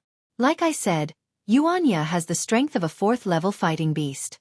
How could he be killed in the first battle? Now that he is injured, I'm afraid it's a trick to lure the enemy. The horned python's pounce missed and it rolled on the boulder again. Not only did it pounce towards Xianxia with a roar, its powerful tail also whipped towards Xianxia from time to time. Looking at Xianxia again, his figure was as nimble as an ape and as alert as a squirrel. His whole body was moving around the boulder, and he always avoided the horned python's fatal attack at the most critical moment. He seemed to be handling it with ease. After the time it took to drink a cup of tea, Xianxia escaped to a boulder. The horned python's tail wrapped around the boulder and cut off Yuanya's escape route. The python's head once again moved towards Yuanya's waist, which was climbing on top of the boulder, and fiercely bit down. Good. Seeing that the horned python had coiled up and Xianxia had no way out, the group of demons cheered loudly again. They were ready to see how Xianxia would be bitten into two by the horned python. However, out of all the demons' expectations, Xianxia didn't dodge like before. Instead, he stomped his feet on the boulder and his whole body shot towards the python's head like a sharp arrow. The horned python hissed and its shiny black scales trembled in excitement. Its pair of fangs were about to pierce into Xianxia's waist. At this moment, Xianxia suddenly moved his feet and his body swayed mysteriously. He suddenly executed the ethereal steps in mid-air and dodged the horned python's attack in an instant. He rushed into the horned python's neck. Ah! The group of demons exclaimed in disappointment. However, their exclamations had just begun when they saw Xianxia rushing into the horned python's body. His 10 fingers spread open like a pair of iron claws clasping onto the horned python's scales. With a muffled sound, green blood splattered and Xianxia's hands actually pierced into the horned python's body. Impossible. How is this possible? A few demons shouted, the horned python doesn't just have tough skin and thick flesh, its scales are even comparable to a demon artifact. Not to mention human hands, even demon beasts or demon artifacts would only cause sparks to fly when they hit it. Roar! The horned python was in pain. Its entire body rolled on the boulder and smashed towards the ground with Xianxia. At this moment, Xianxia's arms had already completely penetrated the horned python's body, which was the so-called 3 inches of the horned python's body. However, seeing that he was about to be smashed to the ground by the horned python, Xianxia didn't dare to delay. He hurriedly pulled his arms out of the horned python's body, and his entire body shot out from the horned python's neck. Boom! The horned python's head hit the ground and blood splattered everywhere. Not only was blood flowing out from the 2 bloody holes in its neck, even the sharp edges of the boulder had pierced the python's head. Even though the horned python was injured, It didn't let go of the chance to attack Xianxia. The python's tail that was coiled on the ground stood up again and slammed straight towards Xiaohua, who had just stabilized himself. With another loud bang, the python's tail smashed down and actually created a shockwave that sent the gravel flying. Xianxia's figure dodged to the side in the nick of time. Sigh. Another group of demons sighed in unison. It wasn't clear whether they were sighing because Xianxia couldn't injure the horned python or because the horned python couldn't kill Xianxia. However, all of the demons could see that even if Xianxia could injure the horned python's enormous body wouldn't give Xianxia a chance to do so. The possibility of Xianxia being killed in this battle was too high. Just as these demons had this thought, the scene before their eyes almost caused their eyeballs to fall out of their sockets. Xianxia had just dodged the python's tail when he suddenly pounced towards it. His two large hands were once again inserted into the python's tail like a pitchfork. Not only that, Xianxia stood firmly on the ground and suddenly raised his arms. Like a dancing snake, he actually shook the horned python's enormous body into the air. Ah! The crowd of demons fell into a deathly silence at first. Then, the entire arena erupted into cries of disbelief. How is this possible? This human? How can this human be so strong? Roar! The horned python's body was shaken into the air by Xianxia. It roared and twisted, trying its best to turn its head and pounce towards Xianxia. However, Xianxia's arms had already pierced deeply into the python's tail. Even though he couldn't stand firmly on the ground due to the horned python's immense struggle and was staggering, his arms were as strong as cast iron. They continuously rolled the python's body and forced the horned python to not turn its head. Roar! The horned python roared. With a forceful turn, its body almost split into two as it pounced towards Xianxia. Xianxia's eyes widened. He wasn't afraid at all. Instead, he took a slight step and swung his arms in the direction of the horned python's charge. Like swinging a noodle, he smashed the horned python's enormous body onto the ground. There were naturally huge rocks and sharp spikes on the ground. In an instant, the python's entire body was covered in blood. Then, Xianxia decided to go all the way. Just like that, he tossed the horned python left and right with all his might. In less than half a meal's worth of time, the horned python was already powerless and motionless, allowing Xianxia to trample on it as he wished. Go! Seeing that the horned python's body was badly mutilated, Xianxia shouted and swung his arm. Boom! The horned python flew across half of the arena and smashed into the stone wall. Just like when Xianxia first entered the arena, the horned python fell limply under the stone wall. Green blood flowed out. Although it wasn't dead, it no longer had the strength to move. Wuxia wins. Ma Jinfeng naturally stood high up in the air above the arena. When he saw how Xianxia defeated the horned python so easily, a strange look appeared in his eyes. However, he still landed calmly. With a wave of his hand, he sent Xianxia, who was covered in blood, to the entrance of the cave. Chapter 39-35. Sigh. The crowd of monsters sighed. After all, only a few believed that Xianxia could win. Suddenly, another monster cried out, "No, no, this Wuxia is so strong. How could it be a level 4 gladiator beast? If it was level 5 or level 6, I would believe it. North Sea Dragon Palace. You have to give us an explanation." Sorry. Ma Yingfeng said indifferently. There's nothing to explain. It's recorded in my North Sea Dragon Palace's strategy book. No. The monsters who lost the bet were dissatisfied. Humph. Ma Yingfeng snorted coldly. If you think Wuxia isn't a level 4 gladiator beast, you can bet on him. If you win, my Yazi Gladiator Arena will compensate you. Now that you have no choice, how can you blame my Yazi Gladiator Arena? All of the demons were speechless. However, looking at the expressions of these demons, they were still somewhat indignant. Why would Xiaohua care about these monsters? He happily got up and was about to walk to the side door, but at this moment Ma Yingfeng said, "If fellow immortals are unwilling, then watch the next battle. Perhaps fellow immortals will have another surprise." As he spoke, Ma Yingfeng raised his hand and pointed. A loud and clear lion's roar came from the hole where Xianxia had disappeared, and from another hole, a small cage flew out. When Xiaohua saw the demonic beast in the cage, he couldn't help but be stunned. The cage was extremely small, even smaller than the one Xianxia was in. Inside the cage, there was a dwarf that was only 3 feet tall lying on the ground. Wasn't this the heavenly river water tribe that Xianxia saw in the Immortal town? At that moment, the dwarf was naked and covered in scales. Some of the scales had been peeled off, and some of them were damaged and blood-stained. There was a tear on his right arm, and the top of his head, which was originally covered in armor, was now empty. A pair of branches that looked like dragon horns had poked out. However, a small part of the dragon horns was broken, and there were bloodstains on them.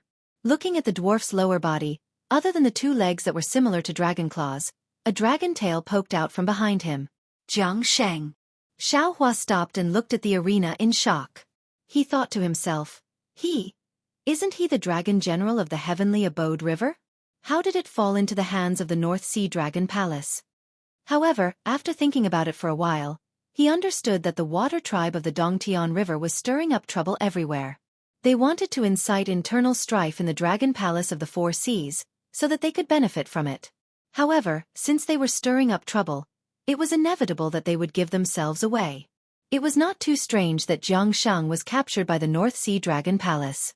However, seeing Jianghu in such a miserable state, and thinking back to the battle he had with him that day, Xianxia felt very uncomfortable in his heart. If Jianghu flooded Longevity Town, Xianxia should hate Jianghu. But if he put himself in Jianghu's shoes, wouldn't that dragon girl named Jianghu be 10,000 times more important than the people of Longevity Town? In particular, just a moment ago, when Xianxia was in danger, Xianxia almost wanted to take action. That feeling of guilt had just disappeared because of Xianxia's victory. Therefore, Xianxia understood Jianghu's feelings very well at that time, so it was difficult for him to feel any disgust. Since he is a hero, killing him or cutting him up is just a word. Why do you have to humiliate him like this? Xianxia stood on the spot and looked at the introduction of Ma Jinfeng. He couldn't help but sneer. The actions of the North Sea Dragon Palace are really disappointing. In the arena, Ma Jinfeng raised his hand and pointed at Jianghu. He sneered and said, "This is a remnant of the Dongtian River, named Jianghu. He was born from the mating of the dragon race and the human race, which is the commonly seen dragon man. This dragon man has boundless strength, and in my Yazi arena, he is classified as a Class 5 monster beast. This guy killed the dragon general of the North Sea Dragon Palace and violated the dragon law of the North Sea Dragon Palace. However, considering that he has the bloodline of the dragon race, we gave him a special favor and did not kill him immediately. We allowed him to fight in the arena to atone for his crime. This fire lion, there is no need for this old man to say more. You can bet on it yourself." Perhaps it was because the crowd of monsters was a little agitated, or perhaps it was because Ma Jinfeng wanted Jianghu to die earlier, but the introduction of this battle was especially short. Xianxia didn't move anymore. The crowd of monsters had already finished placing their bets. In the arena, 2 cages had already been opened. Jianghu was thrown to the ground. In the other cage, a fire lion with flickering flames around its body leaped into the air vigorously. It rushed out from the huge rocks and pounced towards Jianghu. "Bite him to death! Bite him to death!"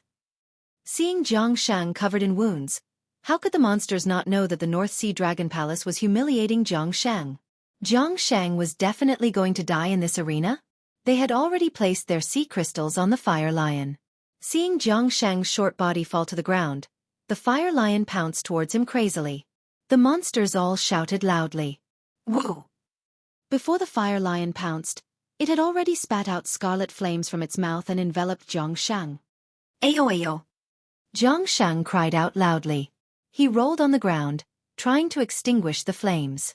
However, when the fire lion opened its bloody mouth and bit towards Jianghu, the flames on Jianghu's body still hadn't been extinguished.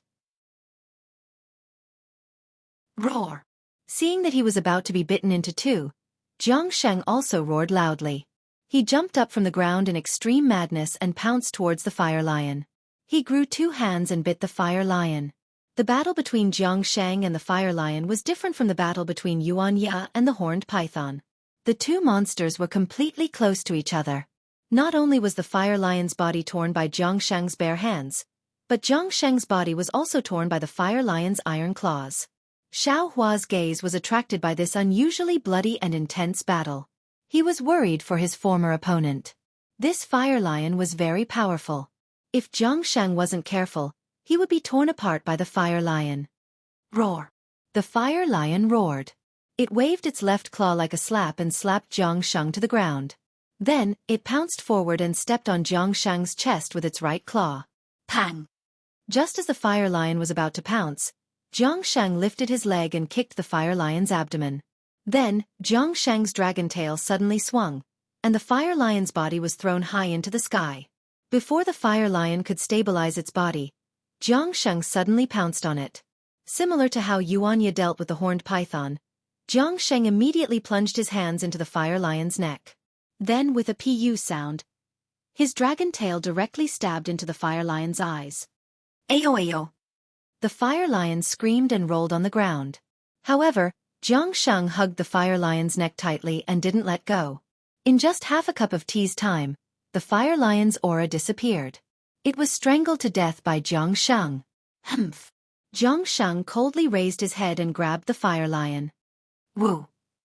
A gust of wind blew and the fire lion's corpse flew toward Xifeng above the blood clouds. How dare you?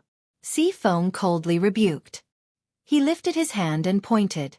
Several blue streams of water appeared out of thin air and trapped Xianxia. Those streams of water quickly flowed deep into Xianxia's body. Not only were his scales torn off, even more blood flowed out from his wounds. Xianxia rolled on the ground in pain. However, he still clenched his teeth and fiercely glared at Xifeng. Damn it! Xiaohua and Xianxia could be considered to have gotten to know each other through fighting. Now, they felt like heroes cherishing heroes. However, just as Xiaohua angrily cursed, he suddenly realized that it had been a long time since the end of Yuanya's battle. Why hasn't Yuanya returned? Moreover, the green-robed Xiaohua didn't make any movements. Xiaohua felt that something was wrong and hastily walked to the side door. Sure enough, the smiling Xianxia was already waiting there with the Heaven and Earth bracelet in his hand. Seeing Xiaohua walk over, he smiled and waved the Heaven and Earth bracelet in his hand and said, "Immortal friend, why did you only come now?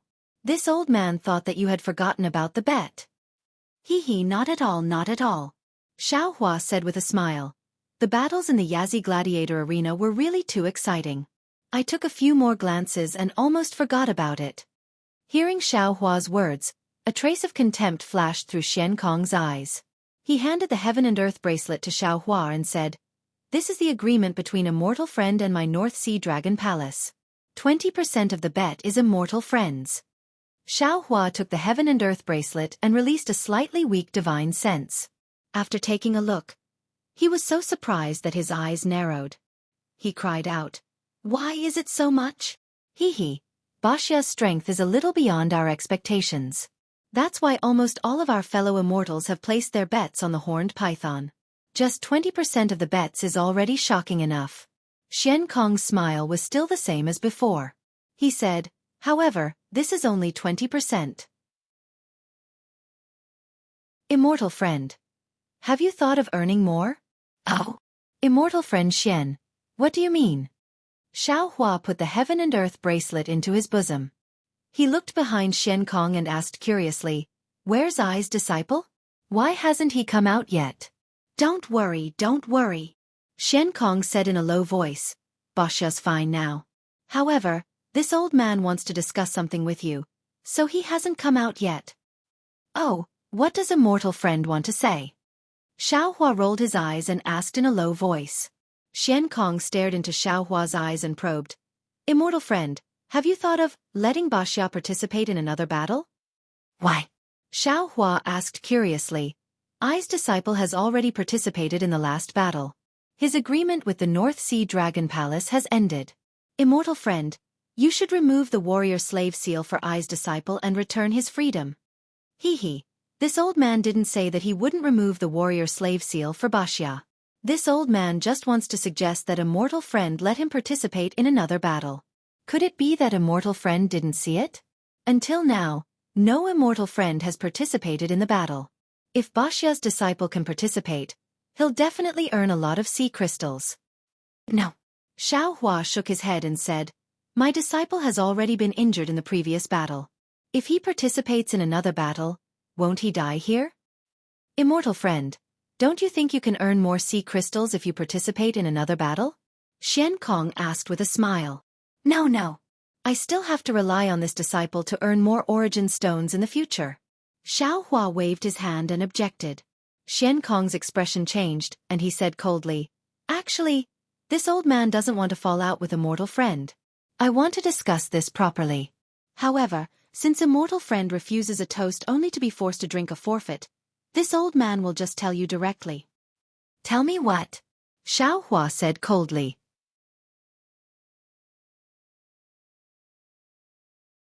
Chapter 39-36. Wuxia 4, 7, 8, 8, 6, 9 was previously recorded as a Class 4 demon beast, but his strength has now reached Class 5. Previously, when he participated in the battle as a Class 4 demon beast, it caused unfairness in my Yazi Gladiator Arena. Not only did the spectators have complaints about my Yazi Gladiator Arena, but even my master felt that it was inappropriate.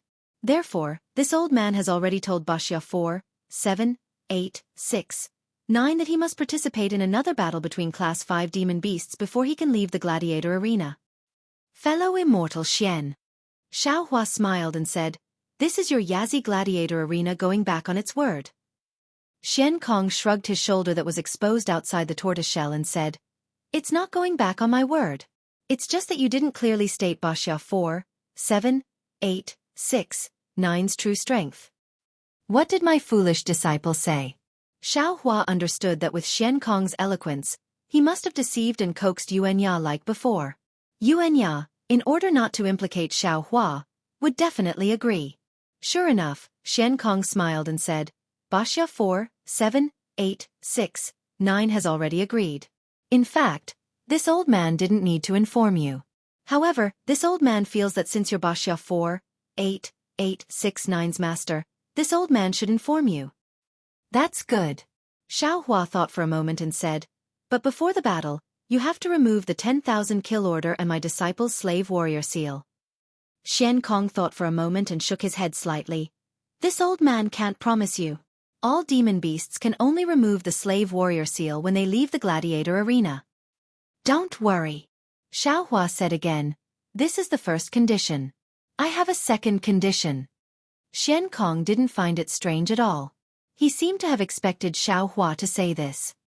He just shook his head slightly and said, Fellow Immortal, sometimes it's better not to be too greedy. This. Xiaohua hesitated slightly. His eyes turned slightly and he said with a smile, Since fellow Immortal Xianxia said so, then, can I take 20% more of the bet? 20% is impossible. Xianxia shook his head, but seeing that there are some misunderstandings between us, my Yazi Gladiator Arena can give you 5% of the bet. 5%? That's too little. Xiaohua pretended to hesitate. His real purpose was to let Xianxia remove Yuanya's warrior slave seal first. When he saw that Xiaohua was unwilling, Xianxia waved his hand and said, How about this? Both of us will take a step back. This old man agrees to remove the 10,000 kill command right now, and at the same time, I'll remove Wuxia's 4, 7, 8, 8, 6, and 9 warrior slave seals. You only have to take 5% more. How about it? All right. Xiaohua seemed to be in pain as he helplessly nodded. Xianxia said with a smile, That's the right decision, fellow Immortal. Isn't there a saying in the human race that goes a wise man submits to circumstances? That way, it'll be easier for both of us. Call my disciple over. Xiaohua couldn't sense the aura of the green-robed Xiaohua, so he urged Xianxia. Sure. Xianxia turned around, and with a wave of his finger, Yuanya appeared in the distance. Meanwhile, Xiaohua also appeared in Xiaohua's senses. In an instant, Xiaohua understood Xiaohua's intentions, and he returned to the arena. Yeah. Xiaohua said. You've already agreed? Yes, master. Yuanya replied. Disciple doesn't want to implicate master. It's just a battle, so disciple will return in a moment. All right. Xiaohua nodded. Since you've already decided, master can't say anything else. Go ahead and attack. There's no need to hold back. And disciple understands. Yuanya seemed to understand but didn't. Before the battle, let fellow Immortal Xian remove your warrior slave seal first. Xiaohua said. All right. Xianxia took a step forward and replied. Xiankong waved the warrior slave seal, and the Yazi on the warrior slave seal spat out a stream of blood energy.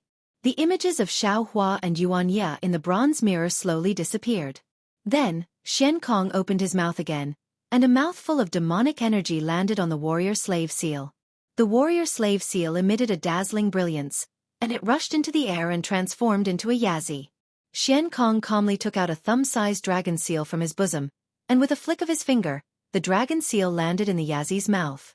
Pooh! The Yazi spat out a cluster of bloodlight that landed on Xianxia, and then the entire bloodlight was sucked back into the Yazi's mouth. Buzz buzz! The Yazi's body trembled, and the ferocious beast's mouth spat out a ferocious blood demon head. This demon head spun in the air for a moment, and then it slowly shrank, transforming into a drop of blood that landed in front of Xianxia.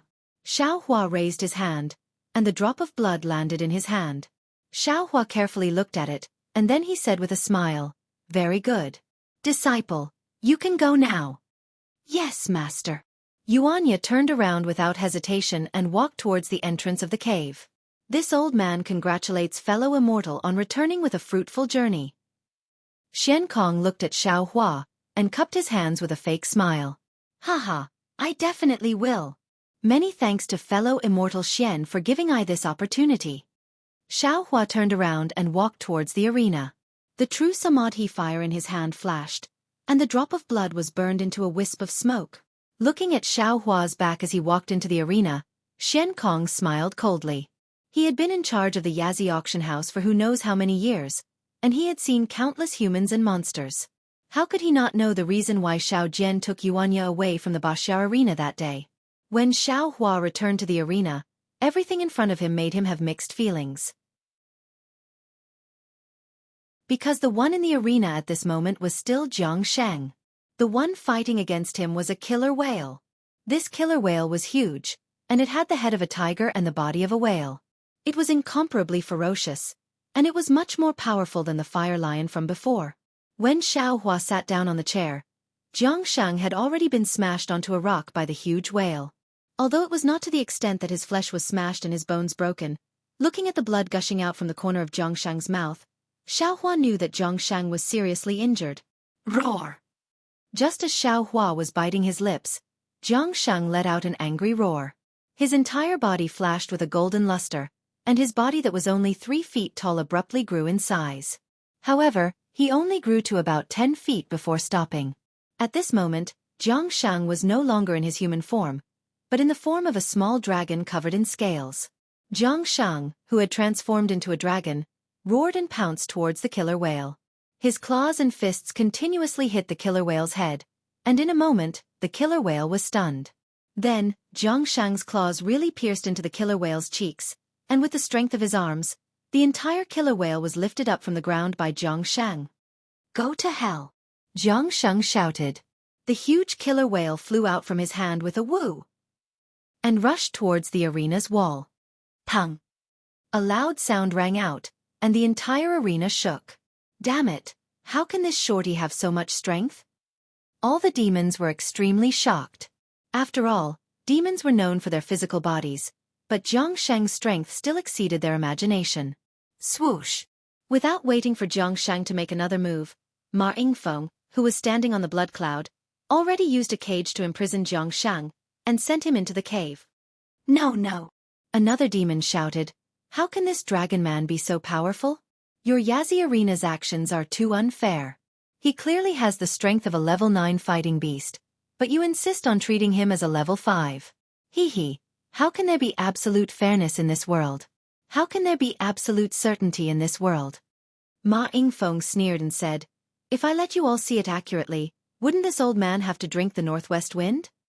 Ma Yingfeng was naturally not as tactful as Xiankong, and these words made all the demons unhappy. The entire gladiator arena was in an uproar. At this moment, Xiankong hurriedly revealed himself in midair, and said with a smile, "Fellow immortals, General Ma Yingfeng is actually right. Think about it, everything in this world can be seen clearly, so how can there be love and hatred?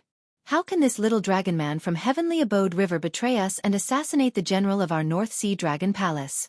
It's because the matters in this world are not controlled by us demons, so there are many interesting things in this world. However, since fellow immortals have come to my Yazi arena to watch the fights, then I will try my best to arrange everything in a fair manner. Xianxia looked around, and everywhere he looked, the noise was reduced. Xianxia was very satisfied and said, "For example, that Wuxia from before, fellow immortals all feel that he might have the strength of a level 5 fighting beast, so this old man has already discussed with him, and let him fight another round to satisfy fellow immortals." Good. The demons all cheered loudly. This is true fairness, fellow immortal Xian has done well. Of course, there's also that remaining evil from Heavenly Abode River. Fellow immortals all feel that he is quite strong, so this old man will let him fight another round to satisfy fellow immortals. Good. The demons didn't expect Xianxia's words to be the same as not saying anything, but they also felt that this was very fair, so they all cheered loudly. Xianxia smiled faintly. Since that's the case, fellow immortals, please prepare yourselves. The next fight will begin immediately. With that, Xianxia's figure disappeared, and Ma Yingfeng stood on the blood cloud with a puzzled expression. A moment later, a swordfish swam over from the distance and landed in front of Ma Yingfeng. Ma Yingfeng reached out with his hand, and the swordfish turned into a wave and disappeared from his hand. Ma Yingfeng frowned, but he soon relaxed, and a thoughtful look flashed in his eyes. Dong dong dong.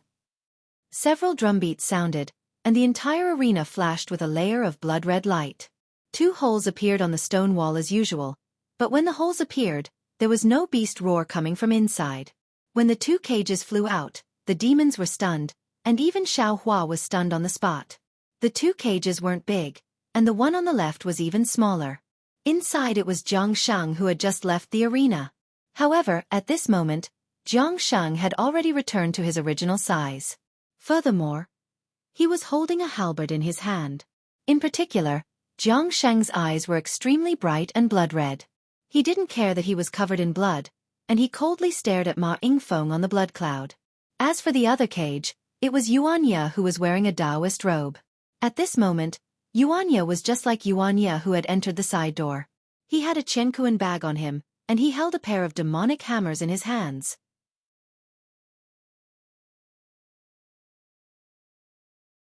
Chapter 39-37. Xiaohua was dumbstruck as he looked at the man and beast. He had never expected the Yazi Gladiator Arena to have such a plan. They actually wanted Xianxia to fight Jianghu. Moreover, he had even returned Jianghu and Xianxia's weapons to them and released their cultivation that had been sealed. This was a life-and-death battle. In this battle, either Xianxia or Jianghu would die. Based on Xiaohua's understanding of the man and beast, the possibility of Xianxia dying was higher. Of course, Jianghu had already fought 2 battles in a row and was on the verge of exhaustion. Xianxia might not die in Jianghu's hands. But the problem was, what if Xianxia killed Jianghu? How would Xianxia face the water tribe of the Paradise River? How would Xianxia face Dragon Lady Jianghu? How would Xianxia explain to Lu Yi? Of course, it was still too early to consider the matter between Lu Yi and Jianghu. However, Xiaohua knew that as long as Xianxia fought with Jianghu, his fortune gate and the Paradise River would develop karma that he didn't want to see. The crowd of demon race was equally shocked when they saw a human and a demon come out. These 2 gladiator beasts were also very powerful. Although it seemed that Xianxia was slightly weaker, it was just as Xiaohua thought. At this time, the strength of the 2 gladiator beasts was really comparable. All the demon race could not make a decision arbitrarily. Damn it! Xianxia, you're too cunning. A demonic beast expert howled. What choice do you want me to make? Haha. Xianxia's laughter resounded from a corner of the arena. Fellow immortals, weren't you complaining about the unfairness? This old man has now placed fairness in front of you. Why are you complaining about this old man? Everyone, hurry up and place your bets. The exciting battle is about to begin. This old man can't wait to see if the human race is stronger or the demonic beast race is stronger.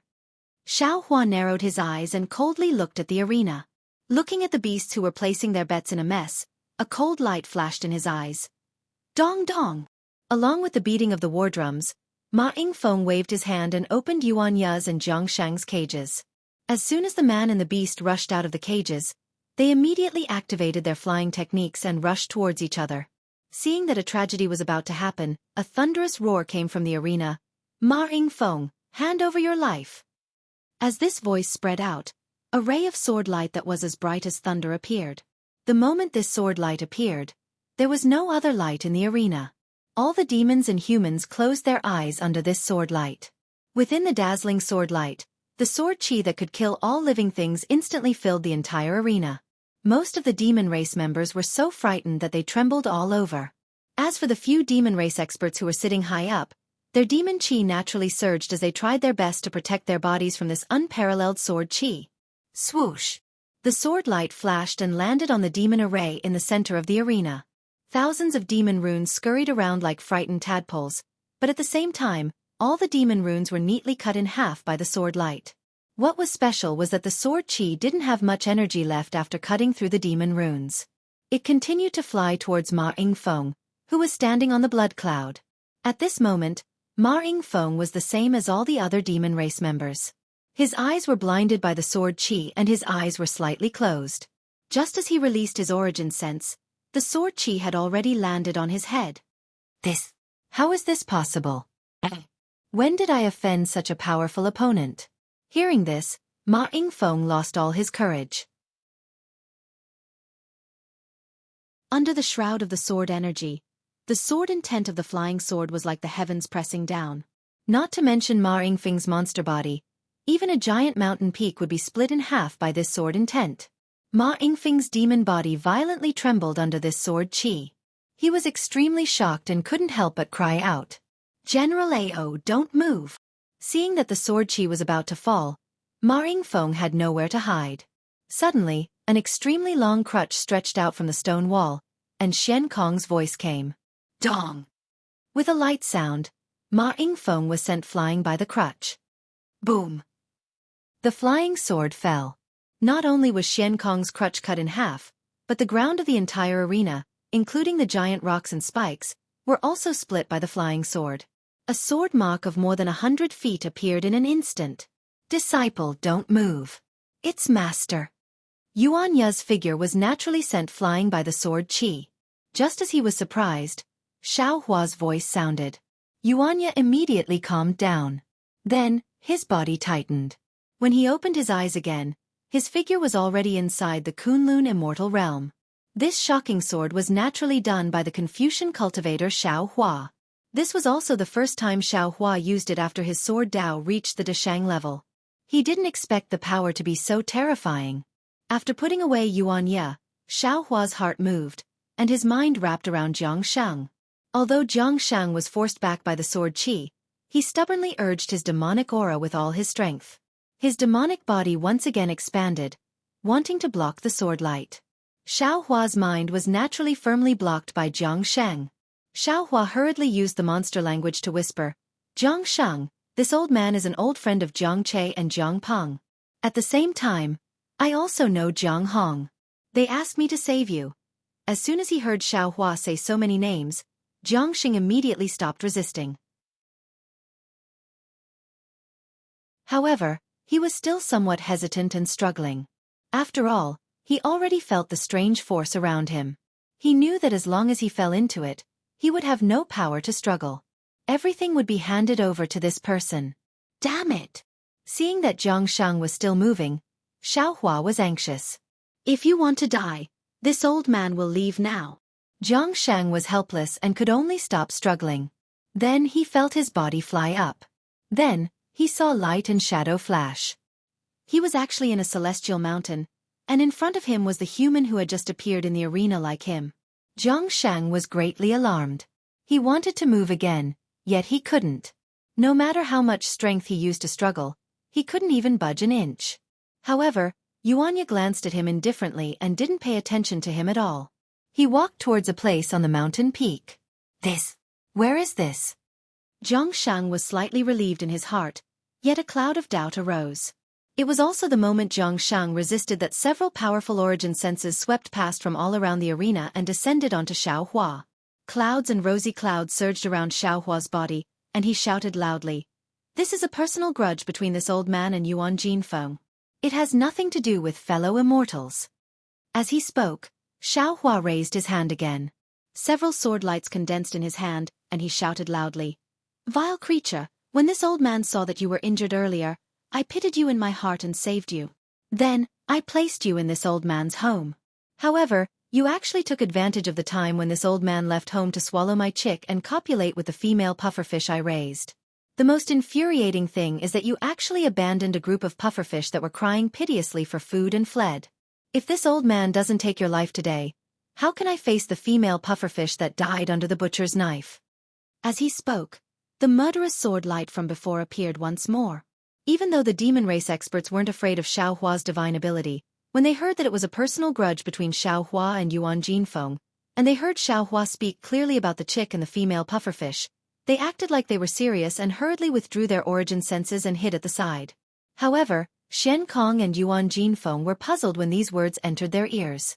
Xian Kong looked at Yuan Jinfeng with surprise, but when his gaze descended onto Yuan Jinfeng's dazed face, he suddenly came to an understanding and recalled what the chick and female pufferfish Xiaohua spoke of were in the eyes of humans.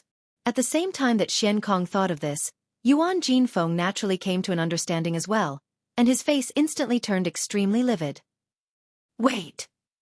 At the same time that Xian Kong recovered from his shock, he hurriedly looked towards the other areas of the arena, and Yuanya and Jianghu had vanished a long time ago. He's... Xian Kong hurriedly released his origin sense, but unfortunately, before he could see Xiaohua's face, another brilliant sword light appeared. Xian Kong was greatly shocked and hurriedly cried out, "Second Prince."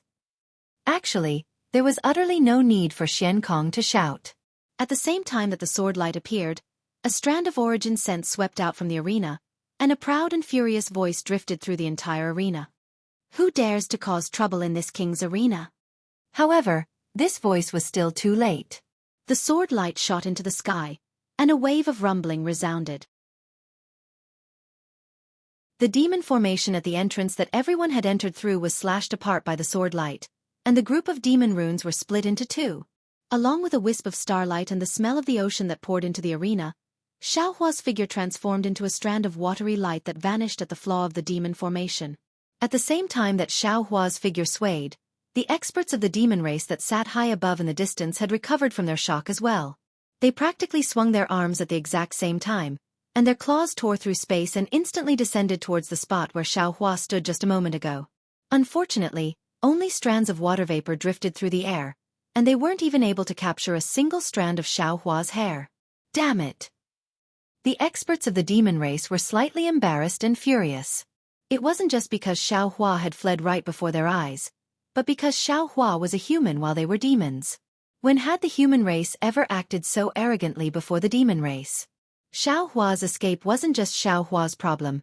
It was the human race's provocation towards the demon race. Woo! Strands of demon aura soared into the sky as the figures of several great demons expanded, preparing to chase after Xiaohua. At this moment, a huge dragon flew out from the arena. On that ferocious dragon head, a pair of protruding dragon eyes were spewing out sparks, and the dragon's roaming body emitted an aura that caused the demons to feel dizzy. Seeing the huge dragon flying over, the few great demons didn't dare to snatch and hastily dodged. However, with a loud bang, the huge dragon crashed into the fissure that Xiaohua had just escaped from, creating a hole that was tens of meters in size. In the blink of an eye, the huge dragon had already disappeared by riding on clouds. Chase! As soon as the huge dragon left, the few great demons couldn't bear it any longer. They released their Yuan Shen and rode on demon clouds to chase after the dragon. There was a deathly silence in the arena. For a moment, the entire arena was even more heated than before. After the demonic array of the arena was split open by Xiaohua and the gate was broken by the dragon, the demonic array of the entire arena was completely destroyed. All the demonic beasts flew up from their seats and rushed towards the huge gap. While flying, the demonic beasts shouted, "Interesting! Interesting!"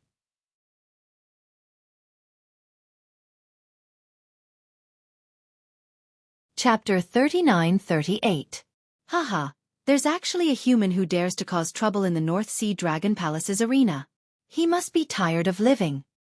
No, that's not right. It's because Ma Yingfeng offended this human. Didn't you hear? He had an affair with his female porpoise and even abandoned it. But then again, what is this female porpoise? Why haven't I heard of it? Is it an extremely powerful demonic beast or an extremely charming demonic beast? Who knows? It's probably a rare demonic beast. Otherwise, why would he chase him all the way to the arena? He even dares to offend the second prince of the North Sea Dragon Palace? It should be. This human sword technique is so high. His demonic beast must be extremely rare too.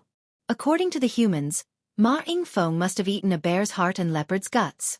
In the distance, Ma Yingfeng, who had just flown up from the ground, was about to say something to Xianxia. When he heard the discussion, his face became even more ashen. He opened his mouth, wanting to argue, but he didn't know what to say. As for Xianxia, he couldn't hide the smile on his face.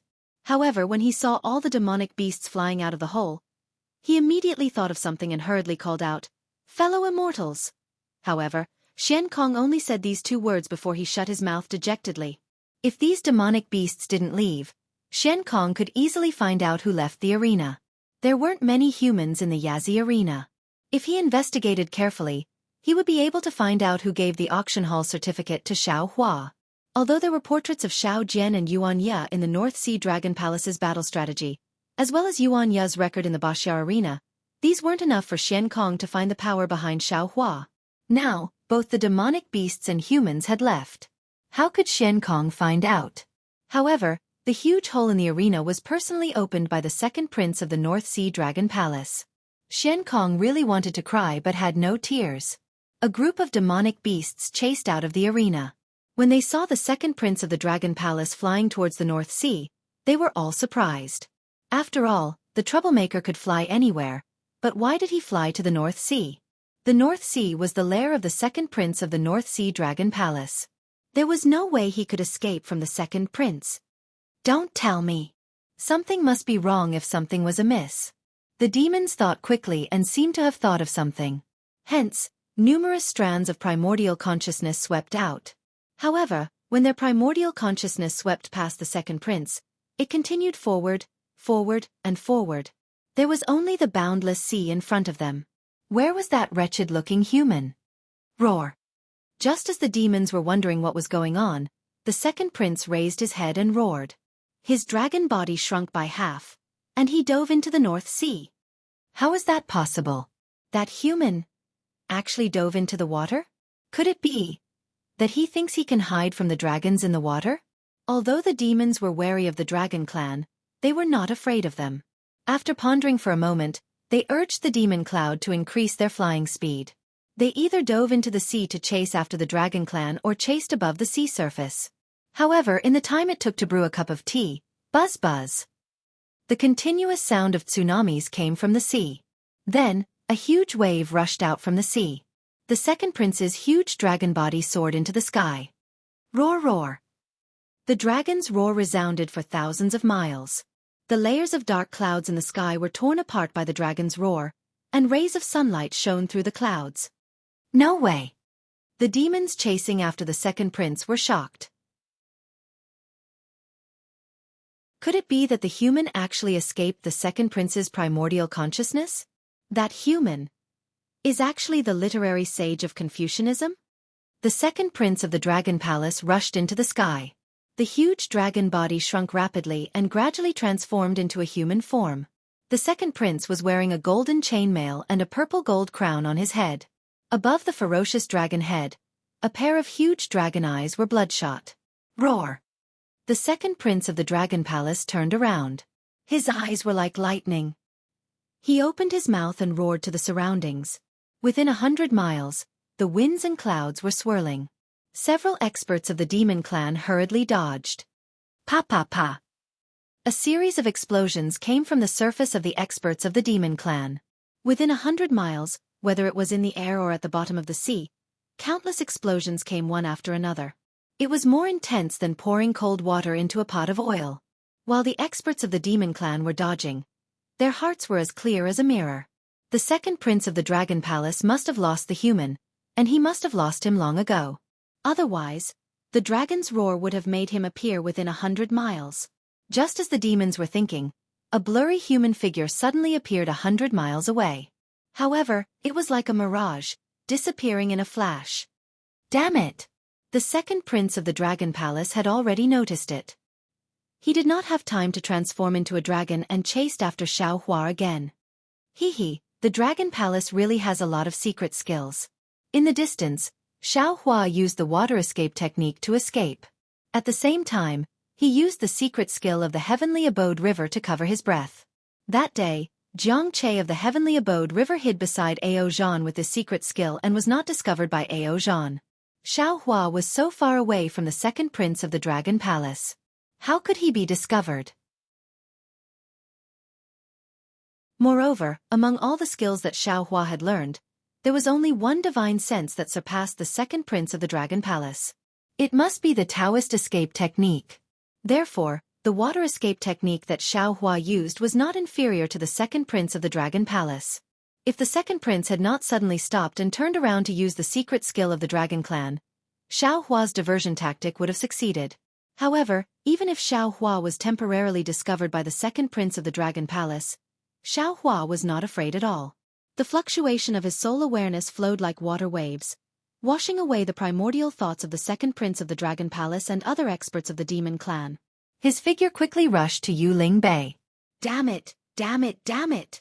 The second prince of the Dragon Palace cursed angrily. He used the secret skill of the Dragon Clan one by one, trying to distinguish Xiaohua's trace. However, Xiaohua was like a slippery loach. It seemed that he was there, but no matter where his primordial thoughts or secret skills fell, they were all empty. Seeing that Yuling Bay was not far away, the second prince of the Dragon Palace had a bad feeling. After all, the human clan and the demon clan were mixed in Yuling Bay. Although there were not many human clan members, to search one by one was like looking for a needle in a haystack. Not to mention a practitioner like Xiaohua, as long as he relaxed for a moment, his trace would have been thousands of miles away. It was impossible to find him. Just as the second prince of the Dragon Palace had a bad feeling, the primordial thoughts in the distance immediately became abnormal. Previously, he could still feel a trace of Xiaohua, but now it was empty. There was no perception, just like before when he lost track of Xiaohua. At this moment, the second prince of the Dragon Palace suddenly realized that it was not he who had been chasing Xiaohua, but Xiaohua who had been leading him by the nose. Xiaohua could escape his detection at any time. When the second prince of the Dragon Palace realized this, a golden light flashed between his eyes. A stream of dragon qi rose from the golden light. The second prince of the Dragon Palace gave up on the direction of Yuling Bay and swept to the left and right sea. However, when he hurriedly looked around, there was a sudden dragon roar, and the nearby space boiled again. However, it was a pity that the bubbles disappeared one after another without revealing the slightest trace of abnormality. Roar! The second prince of the Dragon Palace was furious. He suddenly waved his dragon tail behind him, turning it into a huge iron rod, and hit the sea. Boom! The sea was pushed forward by him, and huge waves of hundreds of feet high. Several nearby ships were tottering in the waves. A group of Demon Clan members on the ships were so frightened by the second prince's dragon qi that they collapsed on the deck and trembled. After the second prince vented his anger, he sped up and rushed to Yuling Bay not far away. His gaze swept to the place where Xiaohua might have fallen. The second prince's figure was like lightning. Just as he was about to rush into Yuling Bay, he suddenly stopped and turned to look at the place where he flew past. It was one of the 5 mountain ranges of Yuling Bay that looked like 5 fingers reaching into the North Sea. At the end of the mountain range, there was a protruding cliff. Usually, hundreds of seagulls would soar and rest here. However, at this time, there was not a single seagull to be seen. Except for the whistling of the sea wind, it was terrifyingly quiet. The second prince frowned slightly. He looked at Yuling Bay not far away in the morning light, and hesitated for a moment before flying toward the cliff. After the second prince, the 3 demon race cultivators flew over separately. However, they didn't get too close. They just stood in 3 different directions of the cliff, blocking the way to the North Sea. It was as if they were preventing anyone from escaping from the cliff. At the same time, in the direction of Yuling Bay, squads of armored prawn soldiers and crab generals also flew over, gradually blocking the other direction of the cliff. The top of the cliff was very barren. Only a few thumb-sized plants grew tenaciously in the sea breeze. These plants grew out from the cracks of the large rocks. Apart from the dark green rust spots on the large rocks, there were also patches of grayish-white bird droppings. There was simply too much bird droppings, layer upon layer. The outermost layer of bird droppings was slowly lifted by the whistling sea wind, blown away by the wind. Among the rocks, there was a small stone house. This stone house was completely built from the rocks on the cliff. Although it was not piled up perfectly, it was enough to block the sea wind. However, the second prince's gaze did not linger on this stone house for long. He only glanced at it before sweeping past, landing on the cliff that was sheltered from the wind. However, at this moment, a black shadow suddenly flashed from the stone house. A woman with dark skin walked out from inside. This woman had a graceful figure. When she walked, her waist swayed like a willow tree, as if she had no bones. Although this woman was wearing clothes, the skin exposed outside of her clothes was clearly covered in scales. What was special was that although the woman's rough face had been transformed to the best of her ability, her scarlet tongue was still in the shape of a snake's forked tongue, involuntarily flicking here and there. There was almost no emotion in those pitch-black eyes. Wasn't this woman the snake demon that Xianxia had seen in the sky above Yuling Bay last night?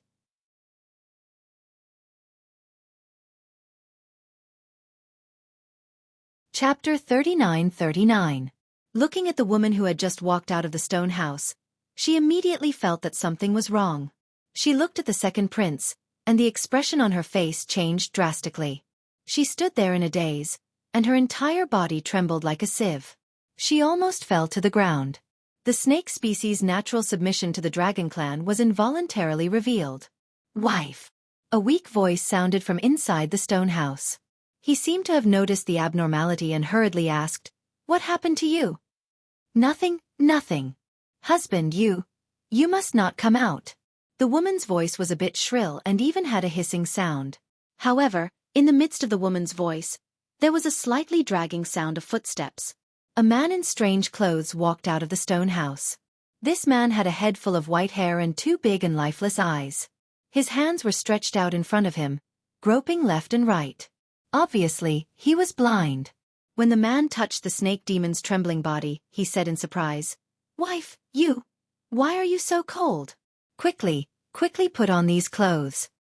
As he spoke, the blind man hurriedly took off his clothes and touched the woman, wanting to help her put on her clothes. "No need, husband." Facing the second prince of the Dragon Palace, the woman could not restrain her body from trembling. However, she still hurriedly shouted, "The wind is strong here, you quickly put on your clothes." "Humph." The second prince of the Dragon Palace snorted and looked at the woman and the demon with extreme disgust. The dragon breath from his mouth and nose blew past, creating a fierce wind that blew away the clothes in the man's hands. "Such a strong wind," the old man said and hurriedly pulled the woman's arm. "Wife, quickly come back to hide from the wind." The snake demon did not dare to move. She hurriedly pushed the man and said, "Husband, don't worry about me, quickly go back." "Damn thing, you actually dare to conspire with a human." The shrimp soldiers and crab soldiers in the distance had already approached. When Ma Yingfeng saw this, he unconsciously thought of Xiaohua's slander in the arena and his heart burned with anger. He waved the trident in his hand and stabbed it towards the trembling snake spirit woman. The woman was shocked and wanted to dodge. However, when she saw the man still holding her arm, she gritted her teeth and tilted her body to block the man. Her body met the trident head-on. "Are you crazy?" At this moment, a lazy voice came from the place where the second prince of Dragon Palace was looking. "They are a loving couple. I envy them. Why do you want to break them apart? If you break them up, then I won't even have a neighbor." Following this voice, a huge black shadow rushed out from that place and blocked the three-pronged fork. When Ma Yingfeng saw that the three-pronged fork had wings that seemed to be cast from copper and iron, he couldn't help but be greatly alarmed. "Fellow Immortal, where did you come from?" The second prince of Dragon Palace was not surprised. He looked at the origin of the wings with interest and asked, "When will we arrive at Yuling Bay? Why didn't I know that there was a powerful demon race expert on this cliff?" Haha, this old man came from where he came from, and in the future, I will return to the same place. I just stayed in Yuling Bay for a few years. I don't need to disturb so many fellow immortals, right? As he spoke, a demon race of more than 30 meters flew out from the foot of the mountain. This demon race was now in human form. On his head, which was several feet in size, there was a pair of bright eyes flashing with a sharp gaze. 2 long eyebrows were slanted into his sideburns like sharp swords. His slightly bulging mouth and nose revealed faint red lips and white teeth. The demon's wings were surging with demon aura, and a pair of naked arms with bulging muscles could be vaguely seen amidst the demon aura. What was blocking the sharp weapons was the shadow of one of the demon's wings. I'm Ao Jing, the second prince of North Sea Dragon Palace. The second prince pondered for a moment and cupped his hands. How should I address you, fellow immortal? Oh, it's the second prince. The demon race suddenly realized and laughed. I'm Feng Wu. As for where I come from, haha, it's just an unknown place in the Thousand Demons Sacred Realm. It's not comparable to the North Sea Dragon Palace. Let's not talk about it. So it's fellow immortal Feng Wu. Ao Jing laughed. I wonder if I'm lucky enough to invite fellow immortal to Yuling Palace for a chat? I'm not going. Feng Wu flapped his wings and said, if I wanted to go, I would have gone a few years ago. Since I'm not going, I can only disappoint the second prince. Fine. Since fellow immortal doesn't like to be disturbed, I won't mention this matter. Facing Feng Wu, an unfamiliar demon, Ao Jing acutely sensed that this demon of the Phoenix bloodline was exceptionally powerful. He couldn't help but restrain his arrogance as he smiled and said, however, this king would like to ask you, did you sense a human cultivator who concealed himself and passed by here just now? Hee, second prince really overestimates my strength. Feng Wu laughed. How can I see a human race cultivator that even second prince can't catch up with? Humph, damn human race. At the mention of Xiao Hua, an inexplicable anger appeared on Ao Jing's face. He turned his head to look at the snake spirit and the old man in the stone house and said sternly, evil creature, what's the matter with you? If you don't explain clearly, I'll take your life right now. Second prince, please spare my life. The snake spirit almost fell to the ground and said anxiously, Su Lang is this lowly concubine's savior. This lowly concubine doesn't know how to repay him, so I want to accompany him for the rest of my life. Lowly concubine. You're really good at saying the word human race. Ao Jing laughed sinisterly. This man is just weak. How can he save you? Aren't you deceiving me? I'll let second prince know. The snake spirit didn't dare to be negligent and hurriedly said, when Su Lang was young, this lowly concubine was chased by an enemy and turned into a small snake. It was winter at that time. This lowly concubine was frozen into a popsicle and was about to freeze to death. Su Lang just happened to come back from the academy and happened to meet this lowly concubine. He was careful and kind. When he saw that this lowly concubine was frozen by the winter snow, he hid this lowly concubine in his arms. After a night of warmth, this lowly concubine finally woke up. This lowly concubine didn't dare to stay in Su Lang's house for long, and hurriedly flew underground to hibernate. When this lowly concubine recovered the next year, this lowly concubine went to find Su Lang to repay his kindness. However, when this lowly concubine found Su Lang, this lowly concubine found out that because this lowly concubine didn't know how to restrain the poison in her body when she was seriously injured, Su Lang was poisoned by this lowly concubine when he saved this lowly concubine. Although this lowly concubine was saved by the human race's physician, Su Lang was still blind. This lowly concubine felt that there was nothing this lowly concubine could do to repay him, so I pretended to be a wandering village woman and married into the Su family, pledging my life to you. When Su Lang grew old and no longer had anything to worry about at home, this lowly concubine brought Su Lang out to fulfill his long-cherished wish of traveling 10,000 li instead of reading 10,000 books. When I arrived at the Northern Sea, Su Lang was already old and couldn't walk anymore. Therefore, this lowly concubine built a house here and accompanied him on his last journey. Wife, what are you talking about? The man in the house was very puzzled when he heard the crooked demon language outside the house. However, he was also familiar with the woman's voice and couldn't help but ask in surprise, who is outside? We've been here for so long, but we've never had any neighbors come to visit. Could it be that it's our neighbors? Jie. Sure, Jin Feng sneered and changed the demon language in the air into human language. He mocked. Wife, do you know what your wife is? She's just a snake spirit. Do you know where you live?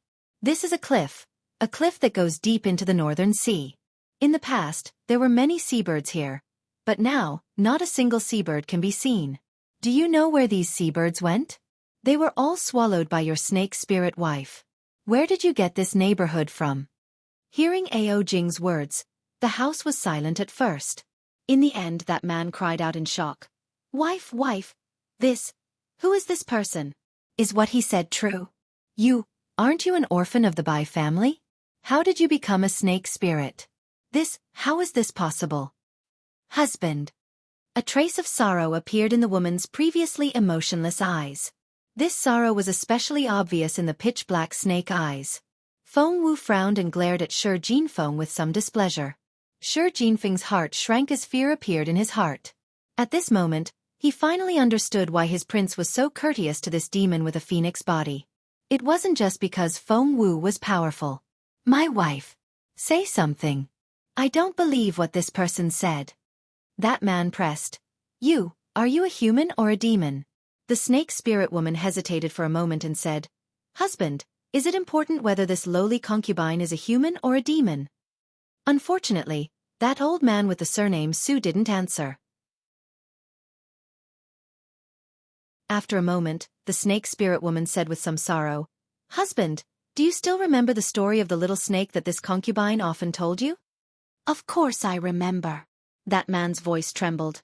You often told this story to me. I thought you were comforting me. Could it be? The man's voice was somewhat fearful. Wife was also replaced with you. The woman straightened her waist with difficulty and turned her head to look sadly at the stone house. She had accompanied this man for dozens of years. Although she was a demon, she understood the man's thoughts from the change in his tone. Damn it, this is ridiculous. Ao Jing couldn't help but ridicule. You've shared a bed for dozens of years and you don't even know what your wife is. Have you spent your nights like this for dozens of years? Hearing Ao Jing's words, Shi Jinfeng smiled and said, This muddle-headed brother, perhaps you haven't been able to touch your wife's delicate skin at night before. Then why don't you touch it properly now? Whether it was Ao Jing or Shi Jinfeng, after being played by Xiao Hua, they couldn't help but feel resentment. They couldn't find Xiao Hua, and when facing other weak people, they also had the heart to play with them. This kind of despicable person existed in both the human race and the demon race. Sure enough, the sound of light footsteps came from inside the stone house. Husband. That snake spirit was greatly alarmed and cried out miserably. You can't.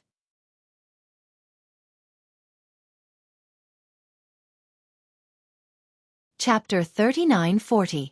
However, the footsteps were still so resolute, not shaken by the snake spirit's panic. Feng Wu's expression changed as he watched from nearby. This Feng Wu was naturally Xiao Hua's transformation. In fact, it wasn't much of a transformation. Xiao Hua only needed to slightly reveal the heavenly phoenix within his body, and that was enough to scare Ao Jing and the other dragons. Feng Wu could stop Ma Jinfeng from killing the snake spirit, but he couldn't stop the man from walking out of the stone house. Moreover, although Ao Jing and Ma Jinfeng were clearly trying to sow discord, the hand that would reveal the truth was on the man. The man had the right to know the truth, and Xiao Hua had no right to stop him. The man's figure appeared, and his hand slowly approached the snake spirit's body. The snake spirit's body trembled slightly, and slowly moved, trying to dodge. However, the man didn't give up, and followed the direction of the snake spirit's movement again. The snake spirit's body trembled violently for a moment before suddenly stopping. She looked at the man's resolute face with a hint of sadness in her eyes, and a look of desperation appeared in her eyes. The snake spirit no longer dodged. She raised her illusory hand slightly and held the man's hand. The man hurriedly touched the snake spirit's arm, and the panic on his face faded slightly. However, the snake spirit immediately pulled his hand, and bit by bit, it moved upwards, towards the place where the scales hadn't transformed.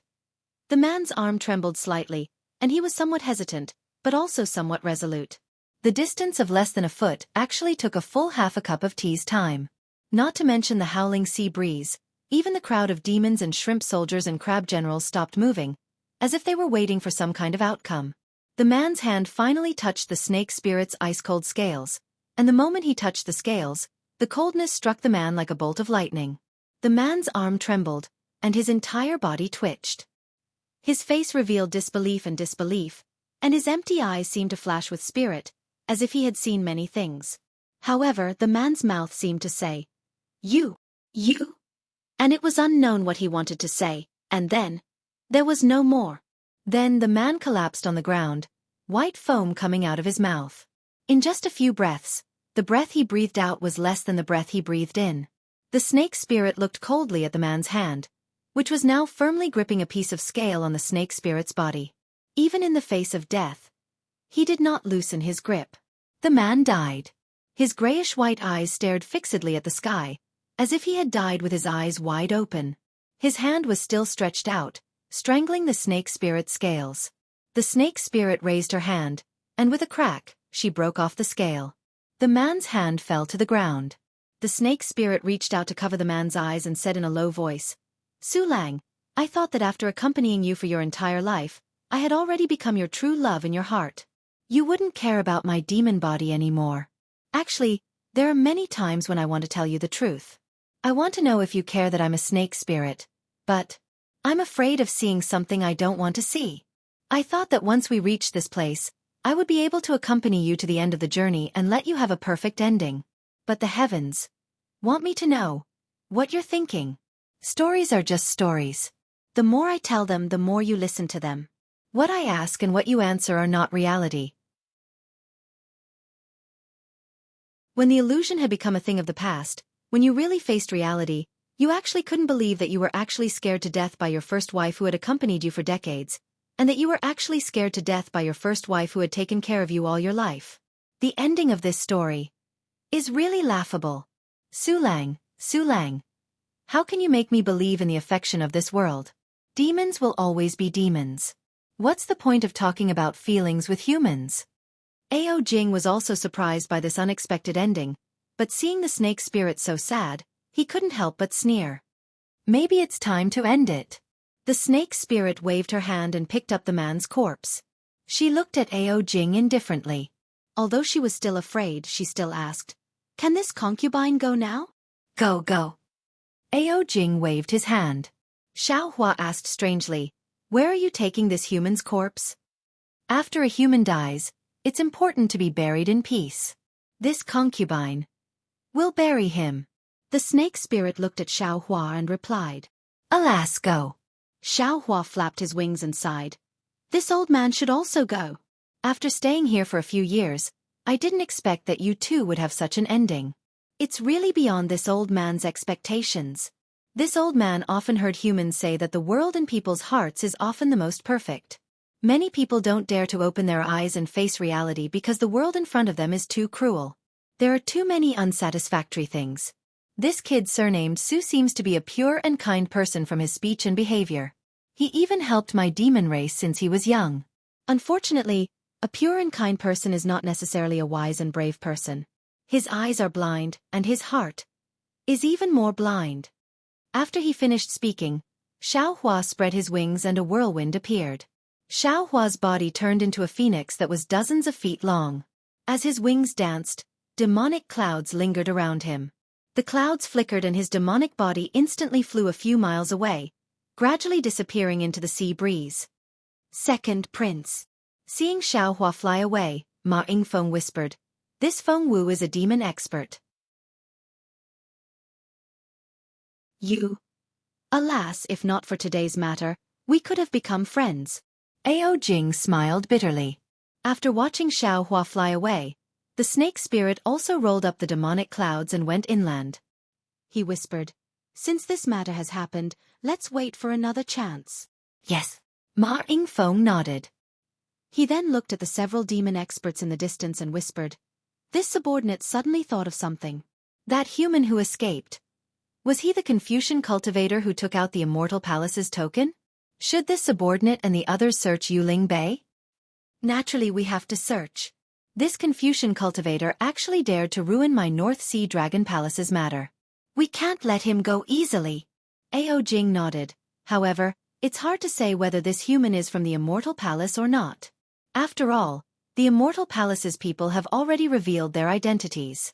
He can't directly attack my North Sea Dragon Palace. But then again, the human race is best at creating a diversion. He revealed his identity and thought that we wouldn't suspect him. Then he saved Xianxia. He used Xianxia to provoke the dragon palaces of the four seas, so that the Immortal Palace could benefit. At this point, Ma Yingfeng continued in a low voice. Also, Wuxia 47869, who fought with Xianxia, was also rescued by a Confucian cultivator. This Confucian cultivator disguised as a Taoist cultivator must be related to Wuxia 47869. Yes, that's possible. Ao Jing nodded.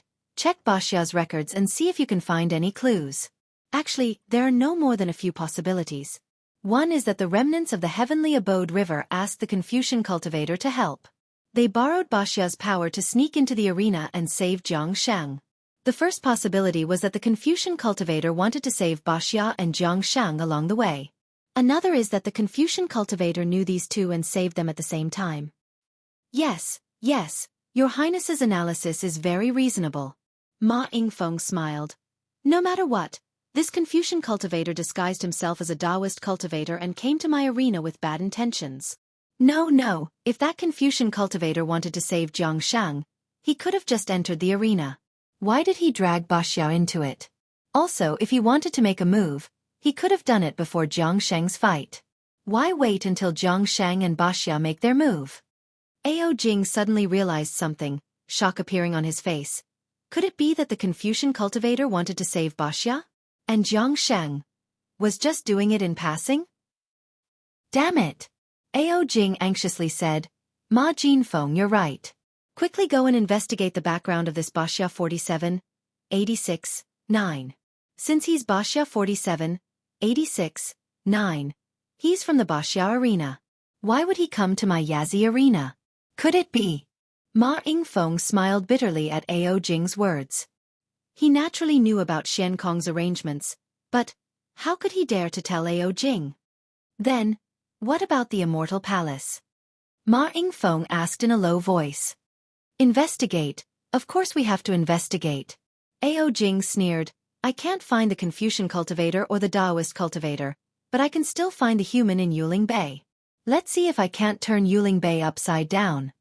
Unfortunately, no matter how powerful Ao Jing was, even if he turned Yuling Bay upside down, it would be impossible for him to find traces of Xiao Hua, because Xiao Hua turned into a phoenix and flew away right in front of him. This was something that Ao Jing had never dreamed of.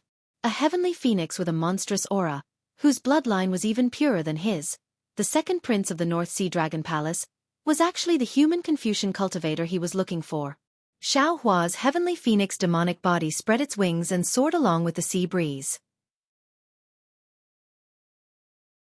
Looking at the vast sky and the boundless North Sea, a rare kind of comfort involuntarily emerged from the bottom of its heart.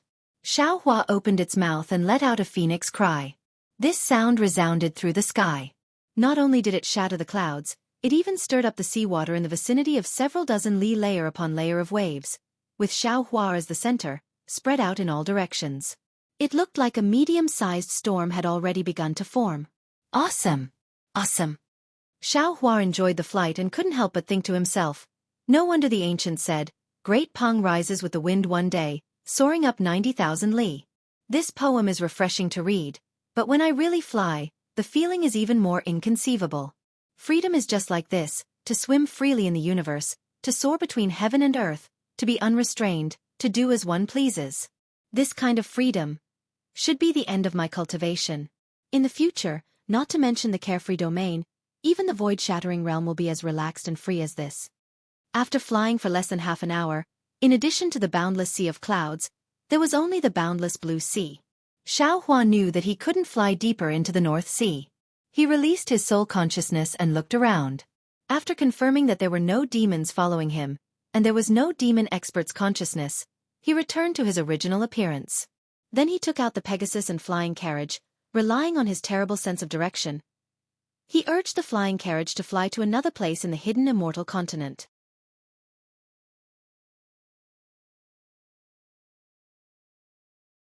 Chapter 3941. Xiao Hua urged the Pegasus to sit inside the flying carriage. He secretly pondered over his actions along the way, and felt that there was nothing inappropriate. Only then did his mind enter the space to check and sort out the gains of this auction. After nearly an hour, Xiaohua felt that it was about time and released his soul consciousness. Sure enough, at the edge of his soul consciousness, he saw the appearance of land. Moreover, there was no bay or human figure on this land. It was not Yuling Bay at all. This naturally didn't exceed Xiaohua's expectations. He calmly put away the flying chariot and Pegasus, then used the water escape technique to reach the shore. He raised his hand and took the mountain river seal in his hand, then released Jiangsheng from the space. Jiangsheng had been standing in the space like a wooden chicken. Suddenly, he felt his body tighten and could move again. He hastily waved the sky piercer and guarded left and right. When he saw Xiaohua, he could not help but be stunned. The sky piercer pointed at Xiaohua and stood there in a daze. Jiangsheng. Xiaohua did not dare to waste time and said in the demon language, "This Xiao rescued you from the Yazi arena. That North Sea Dragon Palace's second prince, Ao Jing, has been chasing after you. I'm afraid you have the North Sea Dragon Palace's warrior slave seal on your body. This Xiao wants to help you get rid of it first. Don't resist." Jiang Sheng was not a fool. He did not ask why Xiaohua knew the demon language, nor did he ask why Xiaohua's cultivation was so high at this time. He only gave a simple reply. Xiaohua patted his forehead and used the illusion breaker eye. Those silver-white eyes looked around Jiang Sheng's body. Jiang Sheng felt a chill coming from his body. It was as if those expressionless eyes saw through his body from the inside out. "Don't move, don't resist." Just as Jiang Sheng could not help but tremble slightly, several layers of dark green brilliance gushed out from between Xiaohua's eyebrows again. The soul strands that were hard to see with the naked eye split into several strands and entered Jiang Sheng's body. When the soul strands touched Jiang Sheng's body, the body naturally resisted. Jiang Sheng hurriedly dispersed the defense of the body. Those soul strands instantly penetrated Jiang Sheng's blood vessels. Ha! In just a moment, Xiaohua frowns and says in surprise, "The North Sea Dragon Palace's slave warrior seal is really something. No wonder." No, this isn't the slave warrior seal. However, several strange waves flashed with a faint brilliance as they strangely wandered within Jiang Sheng's blood vessels. Although Xiaohua's delusion breaker eyes could see them, his soul strands could not capture these waves. It was not as simple as when Xiaohua saw Xiankong use the dragon stratagem to extract the warrior slave seal from Yuanya's body. At this point, how could Xiaohua not know that the North Sea Dragon Palace's imprint in Jiang Sheng's body was far from something the warrior slave imprint could compare to? Wang. When Xiaohua frowned slightly, the soul strands have already retracted. Another layer of green light appeared between his eyebrows. It was Xiaohua's washing heaven and earth technique. As soon as the green light appeared, it immediately turned into a green seal text. This green seal text fell into Jiang Sheng's body, causing a burst of rather simple sound. This sound, in Jiang Sheng's ears, seemed to be born from his body. Jiang Sheng only felt his blood vessels rapidly surging, as if there were thousands of small hands in his blood vessels grabbing him at the same time. In just a moment, Jiang Sheng suddenly felt his body become light. Xiaohua's voice sounded in his ears again. "Jiang Sheng, this Xiao removing the North Sea Dragon Palace's imprint has attracted Ao Jing's attention. Don't move, this Xiao will take you and fly away." When Jiang Sheng heard this, he was a little unhappy, but before he could react, Xiaohua stretched out his hand and grabbed his neck. A wisp of fire flashed, and Xiaohua's figure disappeared with Jing Sheng. Poor Jiang Sheng was born with divine strength, but he had gone through several battles and almost died in the arena. How could he resist Xiaohua's tiger and wolf hands now? He was held in Xiaohua's hand like a little chick. In the time it took to eat a meal, clouds of fire appeared in the sky. A fire dragon roared and flew out of the fire clouds. The huge dragon head hung down from the sky with a ferocious look. Its eyes, which were comparable to flying swords, swept across the place where Xiaohua and Jiang Sheng had just stood. Then, the fire dragon roared and sniffed around a few times. Hurricanes swept across the ground, lifting pieces of gravel. This fire dragon was naturally Ao Jing. Xiaohua removing the imprint in Jiang Sheng's blood vessels immediately aroused Ao Jing's vigilance. Ao Jing didn't have time to inform Xiankong and the other dragon generals. He first transformed into a dragon and chased over. However, he was still too late. Except for a trace of the North Sea Dragon Palace's imprint, there was nothing left here. How is this possible? Who dares to remove the demon imprisoning knot of my North Sea Dragon Palace on the side of the North Sea? Ao Jing was furious. He opened his mouth and spat out a raging fire, burning an area of several miles. This Confucian cultivator, other than someone from the Immortal Palace, how could he have such a powerful method? A Taoist cultivator? A Confucian cultivator? Tui. It's just a smoke screen from the Immortal Palace. They want to trick me. Damn it, I'll definitely report this to my father. How dare they destroy the North Sea Dragon Palaces? Plan to lure the enemy. Ao Jing cursed angrily for a moment. He was already furious and had lost all sense of reason. The decision he had made calmly earlier was now nothing but bullshit in his eyes. He flew up and was about to return when Xianxia hurriedly chased after him with some shrimp soldiers and crab generals. Humph. Ao Jing snorted coldly. He ignored Xianxia and swayed his dragon tail as he flew towards Yuling Bay. On the other hand, Xianxia stopped in midair. He glanced at the flames on the ground that hadn't been extinguished and the ground that had been charred yellow, and then he sighed and waved his hand. Everyone return to Feather Spirit Bay.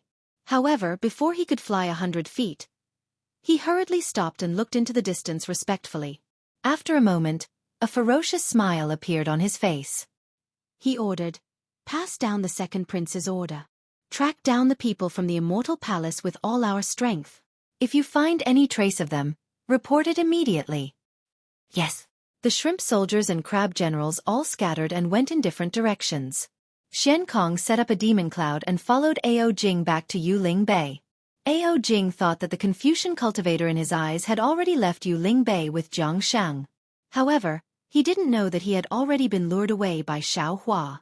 Xiaohua only flew for a moment before he asked Xianxia for the direction of Yuling Bay. He turned and flew towards Yuling Bay. Just as Ao Jing was getting angry, Xiaohua had already flown to the left side of Yuling Bay. Xiaohua's figure landed between some mountain peaks. He put down Xianxia and narrowed his eyes as he looked in the direction of Yuling Bay. Previously, Xiaohua had left in a hurry and didn't have time to put the green-robed Xiaohua into the space. At this moment, the green-robed Xiaohua had already sensed Xiaohua's arrival. He had urged the formless Yuanying to return. Xiaohua turned to Xianxia and said, "Xianxia, you must have recognized me. I'm the Taoist cultivator who fought against you when you flooded Longevity Town that year. In order to find Dragon Lady Jianghu in Longevity Town, you didn't hesitate to use the water of Liao River and treat the people of the human race as weeds. I shouldn't have saved you, but because you were eager to save your master and because I have some fate with Jianghu, the people of Longevity Town didn't lose too many lives because of you. I saved you from the hands of the North Sea Dragon Palace. Your Heavenly Abode River scheme is too big, so I don't dare to get involved easily. You know what happened today, and you don't need to worry about my kindness. You can go by yourself. Let's not meet again." As he spoke, the green-robed Xiaohua had already flown over. Xiaohua withdrew his Yuanying and the green-robed Xiaohua entered his body. Xiaohua instantly had a clear understanding of the situation after he left. Thus, he said to Xianxia, "Oh right, I heard that the North Sea Dragon Palace has already sent out shrimp soldiers and crab generals to search for you and me. I won't be returning to Yuling Bay anymore. You don't have to go either." After he finished speaking, Xiaohua urged his magic power and was about to flee into the distance. However, before his figure could disappear, Jiangxi's words made him stand there in a daze. "Jianghu fell into the hands of the North Sea Dragon Palace with me," Jiangxia said, his words like gold. "What?" Xiaohua turned his head and asked in disbelief, "Jianghu is your family's dragon princess. How did she fall into the hands of the North Sea Dragon Palace with you? How did you protect your princess?" Jiangxia wasn't surprised by Xiaohua's reproach. He even blushed a little as he explained in a low voice, "I escorted my family's princess to Yuling Bay to meet with Xianxia and the others." Unfortunately, before he could finish, Xiaohua waved his hand coldly. "Forget it. The matter of your Heavenly Abode River has nothing to do with me." Who captured Jianghu? I won't. Just like how he interrupted Jiangxi's words, Xiaohua was unable to continue speaking at this point. Lu Yi saw Jianghu as his own sister. He would rather suffer than let Jianghu get hurt. Lu Yi was his favorite disciple. If Jianghu was captured by the North Sea Dragon Palace, her ending was needless to say. If she wasn't a princess, she would have been sent to the arena to die like Xianxia. If he didn't rescue Jianghu, how would he face Lu Yi in the future? Seeing that Xiaohua didn't speak, Jiangxia said, Jiang Che and the others are in Yuling Bay. If you don't want to do it directly, please send me to Flowing Lightning Residence. Xiaohua looked at Jiangxia from head to toe. At this moment, Jiangxia's physical injuries were still very serious. It was impossible for Jiangxia to safely find Jiang Che by himself. Even if he didn't want to save Jianghu, he should send Jiangxia to Flowing Lightning Residence. Moreover, how could he not try to save Jianghu? Forget it. Xiaohua smiled bitterly. For my disciples' happiness, I can only be a good person again. Xiaohua said this in human language. He didn't want Jiangxia to hear it, so Jiangxia didn't understand. But looking at Xiaohua's expression, Jiangxia knew Xiaohua's choice. Then, Xiaohua took out the mountain and river seal and said, Ao Jing should be back soon. Come in. When I find Flowing Lightning Residence, I'll let you out. Thank you. Fellow Immortal Xiao. Jiangxia said with a smile. He wasn't surprised by Xiaohua's help.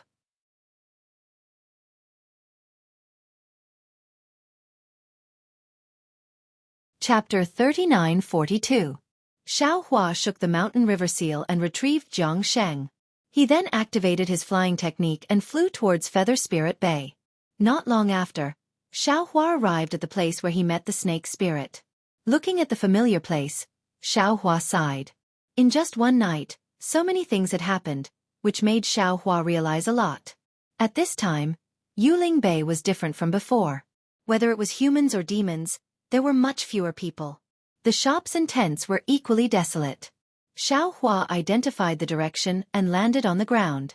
Seeing a Confucian cultivator hurriedly flying by, he hurriedly stepped forward and cupped his hands. Greetings, fellow Immortal. That Confucian cultivator looked at Xiaohua and said coldly, What do you want? Sorry to disturb you, fellow Immortal. May I know where Flowing Thunder Residence is? Xiaohua didn't get angry and asked with a smile. Flowing Thunder Residence? I don't know. Hearing this, that Confucian cultivator waved his hand and flew away without thinking. Damn it, we're all humans. Even if we're different, there's no need to be like this. Xiaohua sneered, and then he looked left and right. After that, he flew over a few hundred meters and blocked the path of a leopard spirit that was similarly riding a demonic cloud. Fellow Immortal. I wonder if fellow Immortal knows of the Lightning Flow Residence? Flowing Thunder Residence. That leopard spirit's yellow eyes turned a few times as if he was thinking, then he shook his head and said, I don't know. You'd better ask other demons. Seeing the leopard spirit hurriedly leave, Xiaohua pinched his chin and became anxious. It can't be, right? I don't know one, I don't know two. This Jiangxia can't be lying to me, right? Looking around, Xiaohua walked into a small tent. The inside of the tent was similar to a shop, but it was very small and there weren't many things. Seeing Xiaohua enter, a shrimp-like member of the sea race hurriedly greeted him and said with a smile, Fellow Immortal, what do you want to choose? Xiaohua looked at those ordinary pearls and said with a smile, I don't want to buy anything, I just want to ask for directions. Hee, fellow Immortal, please tell me. The shrimp-like member's attitude was very good. Does fellow Immortal know Flowing Thunder Residence? Xiaohua said. Seeing the sea shrimp's hesitant appearance, Xiaohua started to feel apprehensive. Sure enough, the sea shrimp shook his head and said, Sorry, Immortal friend. I've only been in Yuling Bay for half a year. I've never heard of the place you mentioned. If you want to find out, it's best to find the demons who have lived here for a long time. They should know. As soon as Sea Shrimp opened his mouth, Xiaohua immediately thought of the general of the sea race near the Bai and Yazi auction hall. Perhaps only the monster race would know such a strange place. Thank you, fellow Immortal. Xiaohua smiled and cupped his hands before walking out of the tent. Who are you? Do you have proof of Yuling Bay? Just as Xiaohua walked out of the tent, a rather shaky voice sounded in front of him. Xiaohua raised his head to look. It was a group of shrimp soldiers and crab generals holding shining weapons in their hands. They just happened to pass by this tent. Seeing a Dao sect cultivator walk out from inside, they immediately surrounded Xiaohua. Xiaohua naturally wouldn't put these small shrimps in his eyes. He took out the jade pendant that you gave him and said, "This is the proof that this old man got from the Sea Whale King. You can take a look for yourself." Sea Whale King? The leading crab general's eyes bulged out of their sockets. He looked at the jade pendant in Xiaohua's hand and said coldly, "As long as it's not a token issued by my Yuling Hall, it's invalid. No matter who you are, you have to come with us to the Yuling Hall." "How dare you?" Xiaohua snorted and angrily rebuked. These shrimp soldiers and crab generals were so scared that they trembled. However, they had already received the order from the Yuling Hall. No matter how scared they were, they didn't dare to not brace themselves and surround Xiaohua. Roar! At this moment, a bright cloud of fire flashed in the sky. Ao Jing roared all the way back to Yuling Bay. Along the way, he threw fireballs randomly. Who knows how many flowers and plants were damaged? "Brothers!" Shen Kong's voice sounded behind Ao Jing at the same time. "Each team will be divided into 2 groups. One half will continue to search for suspicious Confucian cultivators. The other half will form a team outside Yuling Bay and spread out to search the inland." Yes!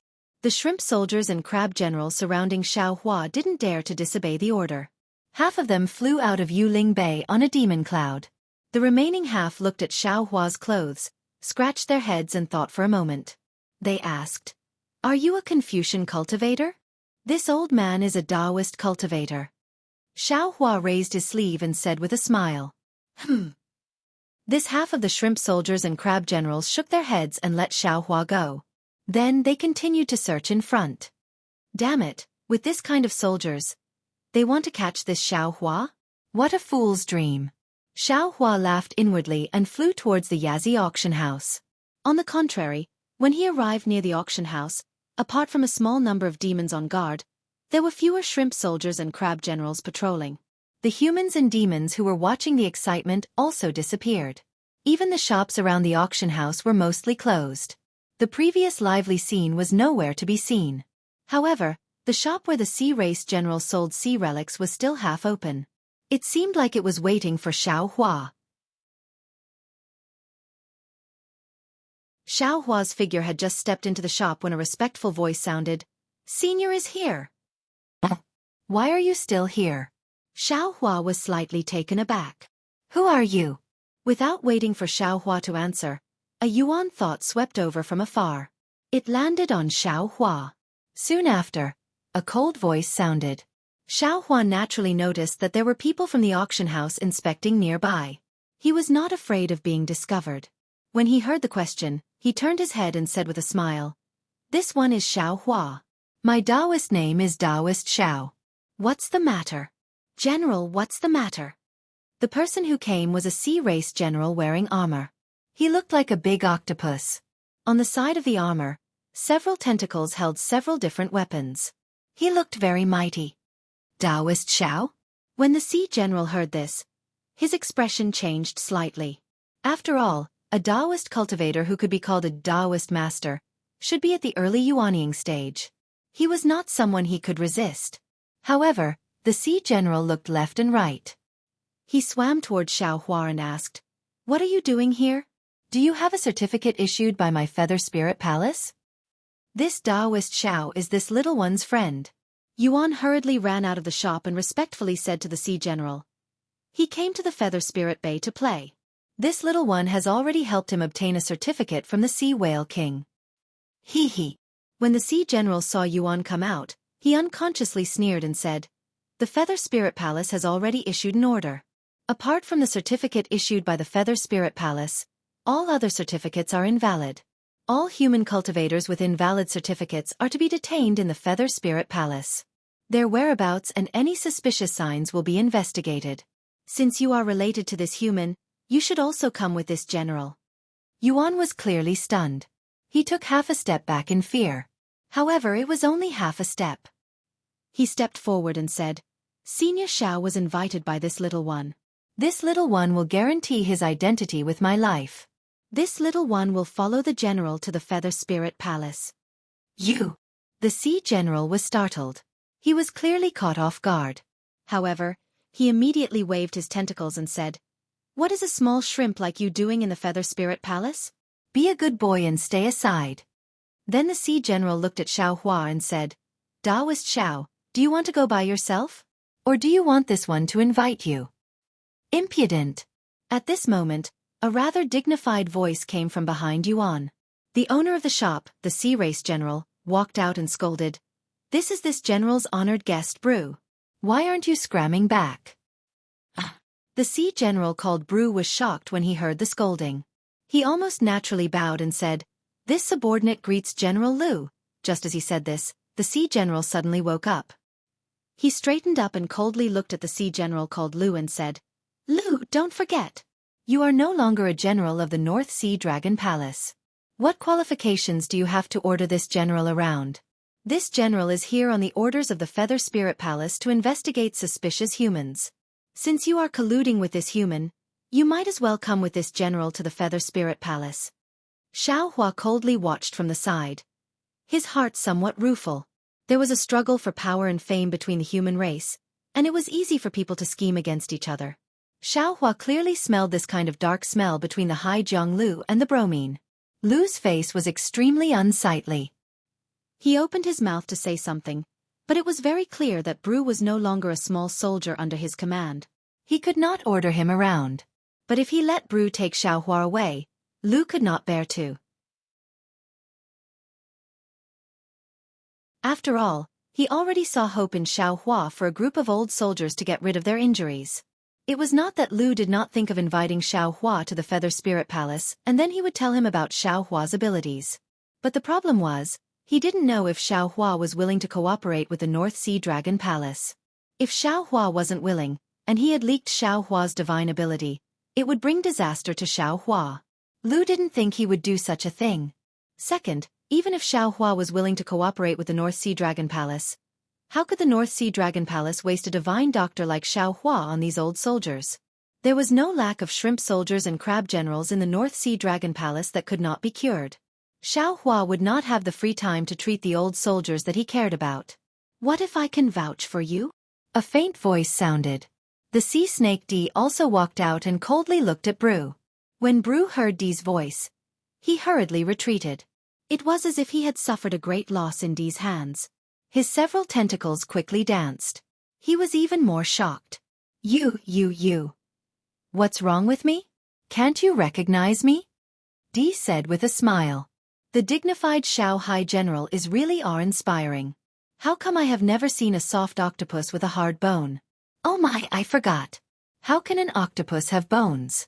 I really overestimated you. Dee. Brew's tall figure was like paper in front of Dee. He slightly swayed. He somewhat inarticulately called out. Why are you here? If you vouch for me.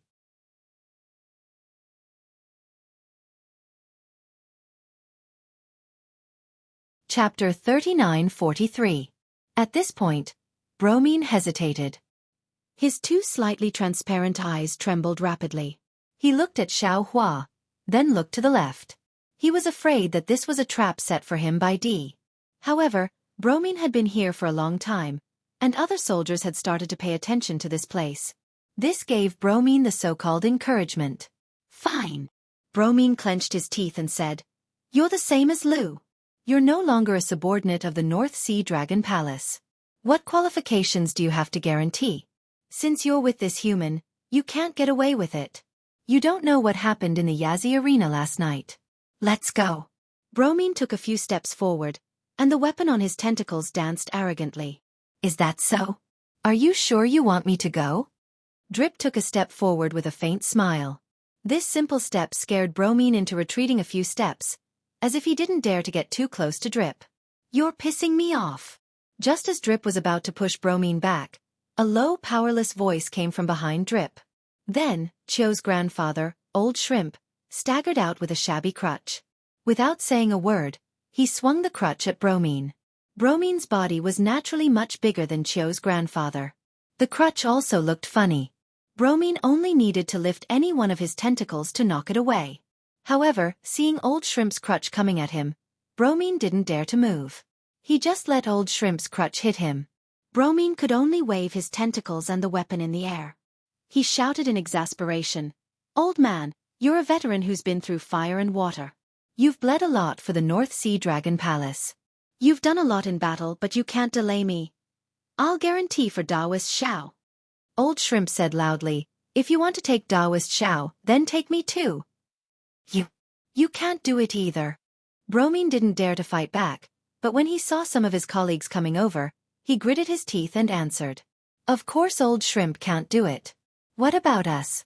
We'll all guarantee for Taoist Xiao." As he said that, another group of old Sea Tribe members came out of Lu's shop. Some were Sea Tribe members, some were Sea Tribe members, some were loaches, and some were crabs. This. Bromine was at a loss for words.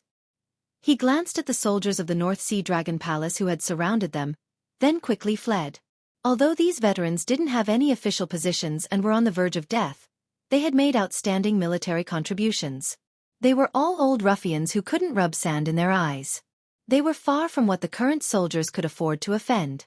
Usually, these old ruffians would reprimand these soldiers whenever they saw them, let alone now that Bromine had provoked them.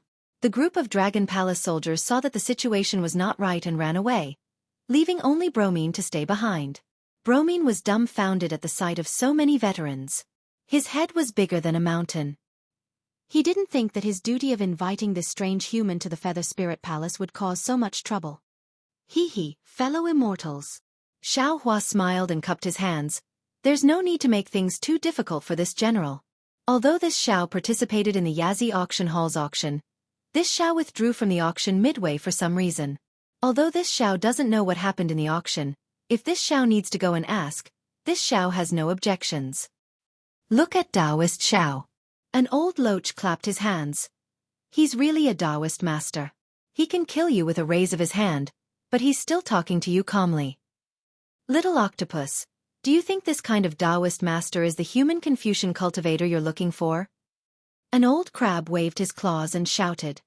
If Taoist Xiao wants to go to the Feather Spirit Palace, we'll go together. Wherever Taoist Xiao goes, we'll go together. Hearing this, Xiaohua didn't need to look anymore. This must be an old ruffian. He hadn't even met Xiaohua and he was already relying on Xiaohua. This. Bromine began to step back and said with a somewhat panicked tone, "The Feather Spirit Palace is looking for a human Confucian cultivator. This Taoist Xiao is obviously not one. Just now my eyes were playing tricks on me." Bromine was a junior in front of these veterans. He couldn't afford to offend any of them. Before the veterans surrounded him, he hurriedly withdrew. At this time, Bromine wasn't afraid of anything going wrong. Although these veterans looked old and weak, they had all risked their lives for the North Sea Dragon Palace for so many years. Their words might not be as useful as his in the Feather Spirit Palace, but in the Feather Spirit Bay, 100 of him couldn't compare to one of them. Seeing Bromine leave with his tail between his legs, several veterans still scolded themselves. Damn it, where did this little bastard come from? How dare he behave so atrociously in front of me? Xiaohua smiled and didn't say anything. He just stood aside. Taoist Xiao. Lu stood aside and said with a smile, "I'm sorry to make you laugh." Bromine was a little narrow-minded, but he was timid and didn't have too many bad intentions.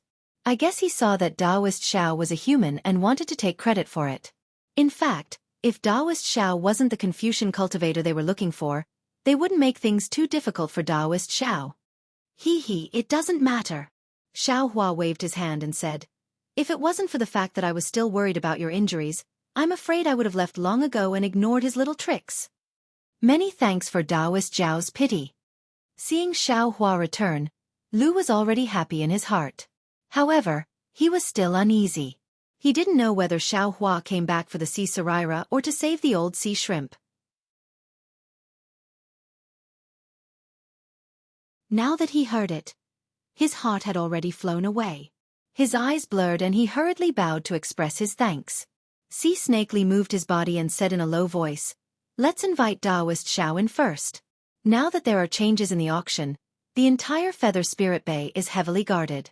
It's better not to attract the attention of the Feather Spirit Palace." Yes. Lu woke up and hurriedly said, "Taoist Xiao, please come in.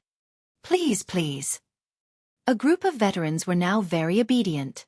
They all had smiles on their faces and opened the door of the shop. Although the other party was from the sea race and might have human blood on their hands, Xiaohua saw that they were all like the old sea shrimp. Many parts of their bodies were wrapped in seaweed, and some strange smell floated out from the seaweed. Xiaohua still raised his hand and said, "Seniors." Speaking until here, Xiaohua stopped again. The sea race was a monster. There was no way to call them seniors. However, before Xiaohua's face became awkward, the group of veterans hurriedly bowed and said, "Daoist Xiao, please." N.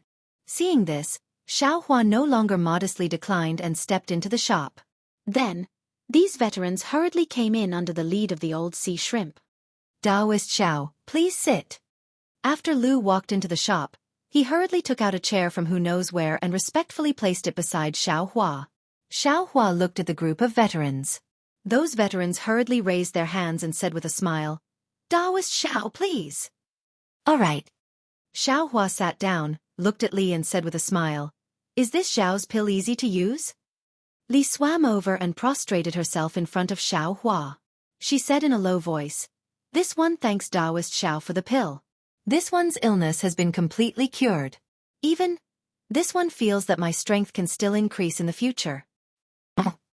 Xiaohua was slightly surprised, but he immediately understood. The soul-nourishing pill refined by the green-robed Xiaohua was refined in the space. There were 3 moon stars and 6 sun stars in the space, so the power of the stars and moon naturally surpassed that of the hidden immortal continent. Moreover, the soul-nourishing pill nourished Dee's soul, allowing Dee to better control her own bloodline through her soul. Moreover, the secrets of the sea snake's bloodline could also be known by Dee, so Dee could use these to enhance her strength.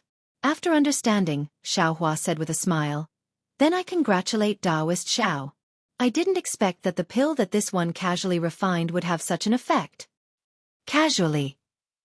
Casually refined? Li was somewhat dumbfounded. In her eyes, that pill was really miraculous and wonderful. At the same time, Lu said in surprise, "That pill was really refined by Daoist Xiao?" And, naturally. Although it was refined by the green-robed Xiaohua, was there any difference between this and Xiaohua's refinement? Xiaohua naturally admitted with a smile. That. Lu opened his mouth as if he wanted to ask, but he was somewhat hesitant. Xiaohua said straightforwardly, "Since this one has returned, I also want to see if I can do anything for you. After all, if your illness can be cured, then you can hunt less sea relics. This is also a matter of boundless virtue. It's just that this one doesn't know much about your sea race's healing techniques. Similarly, I also don't have the pill formula for refining pills or medicines." "This is easy," an old ruffian shouted without hesitation. "We will kill our way to the apricot forest medicine shop and make them hand over whatever pill formula." Xiaohua smiled but didn't say anything. The sea snake Li hurriedly said, "If you want to go, then go." In this way, even if Daoist Xiao wants to help, he won't dare. Yes, I was just joking. Daoist Xiao shouldn't take it seriously." That old ruffian laughed mischievously. He naturally understood that Xiaohua wouldn't let him loot the human race's medicine shop and harm the human race's interests. "Daoist Xiao," Lu said from the side. This one also thought for a long time just now. It's not realistic to get the pill formula from the apricot forest medicine shop. Moreover, his pill formula might not be useful. Daoist Zhao's pill formula still needs to be obtained from the North Sea Dragon Palace, Jianghu Lu, Yazi Auction House, Li Lai Trading Company, and Luo Yi Merchant Union. Of course the Dragon Palace has it, but the Feather Spirit Palace may not give it. Jianghu Lu, Yazi Auction House, and Li Lai Trading Company need to bid. To be honest, not to mention whether these things are available, we don't have many sea crystals and may not be able to bid. The last place left is the Luo Yi Merchant Union. This one has heard of the Luo Yi Merchant Union's reputation before. It's a merchant union formed by the demon race of the Thousand Demons Sacred Realm. It's not large in scale and its transactions are always fair.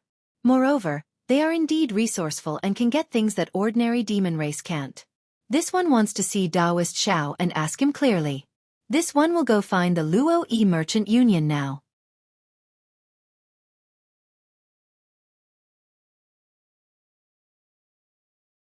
Chapter 3944. Oh. Xiaohua smiles and turns to look at Yuan, asking, "Is this your recommendation again?" Yuan hurriedly waves his hand and says, "This is not what I said.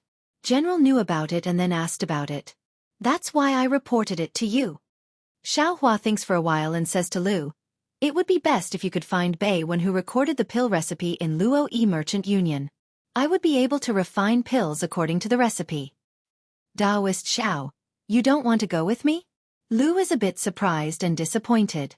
Xiaohua smiles, "I don't know much about the pill recipes of the monster race. It doesn't matter if I go or not. You only need to ask the monster race in Luo Yi Merchant Union for the pill recipe. They should be in charge of it.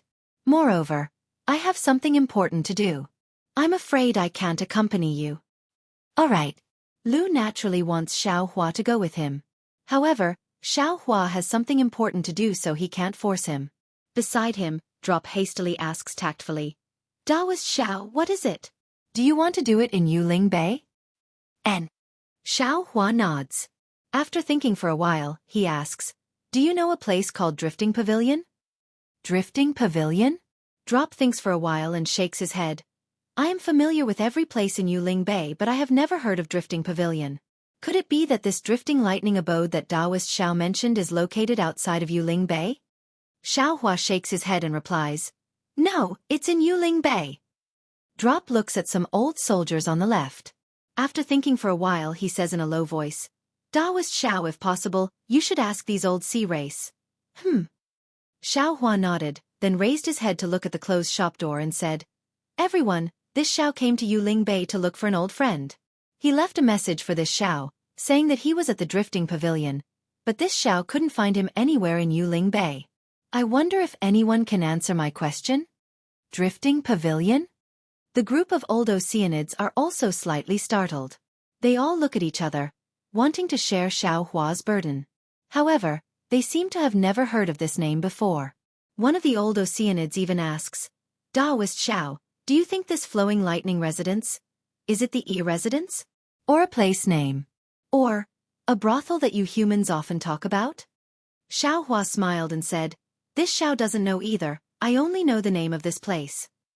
Ayo! Suddenly, old sea shrimp seemed to have thought of something and said hurriedly, "I remember now. It seems that there is such a place. But, oh, you know about it?" Hearing this, Xiaohua was overjoyed. Seeing that old sea shrimp didn't say anything, he asked, "Could it be that there's something strange about this place?" Indeed. Seeing Xiaohua being so cautious, old sea shrimp winked at the group of old sea race members and whispered a few words to Xiaohua. Sure enough, Xiaohua's brows slightly creased. After a while, Xiaohua smiled and said, "Since this Xiao has come, then I should still make a trip. Everyone, just stay here, or go somewhere together. General, hurry to the Luoyi Merchant Union.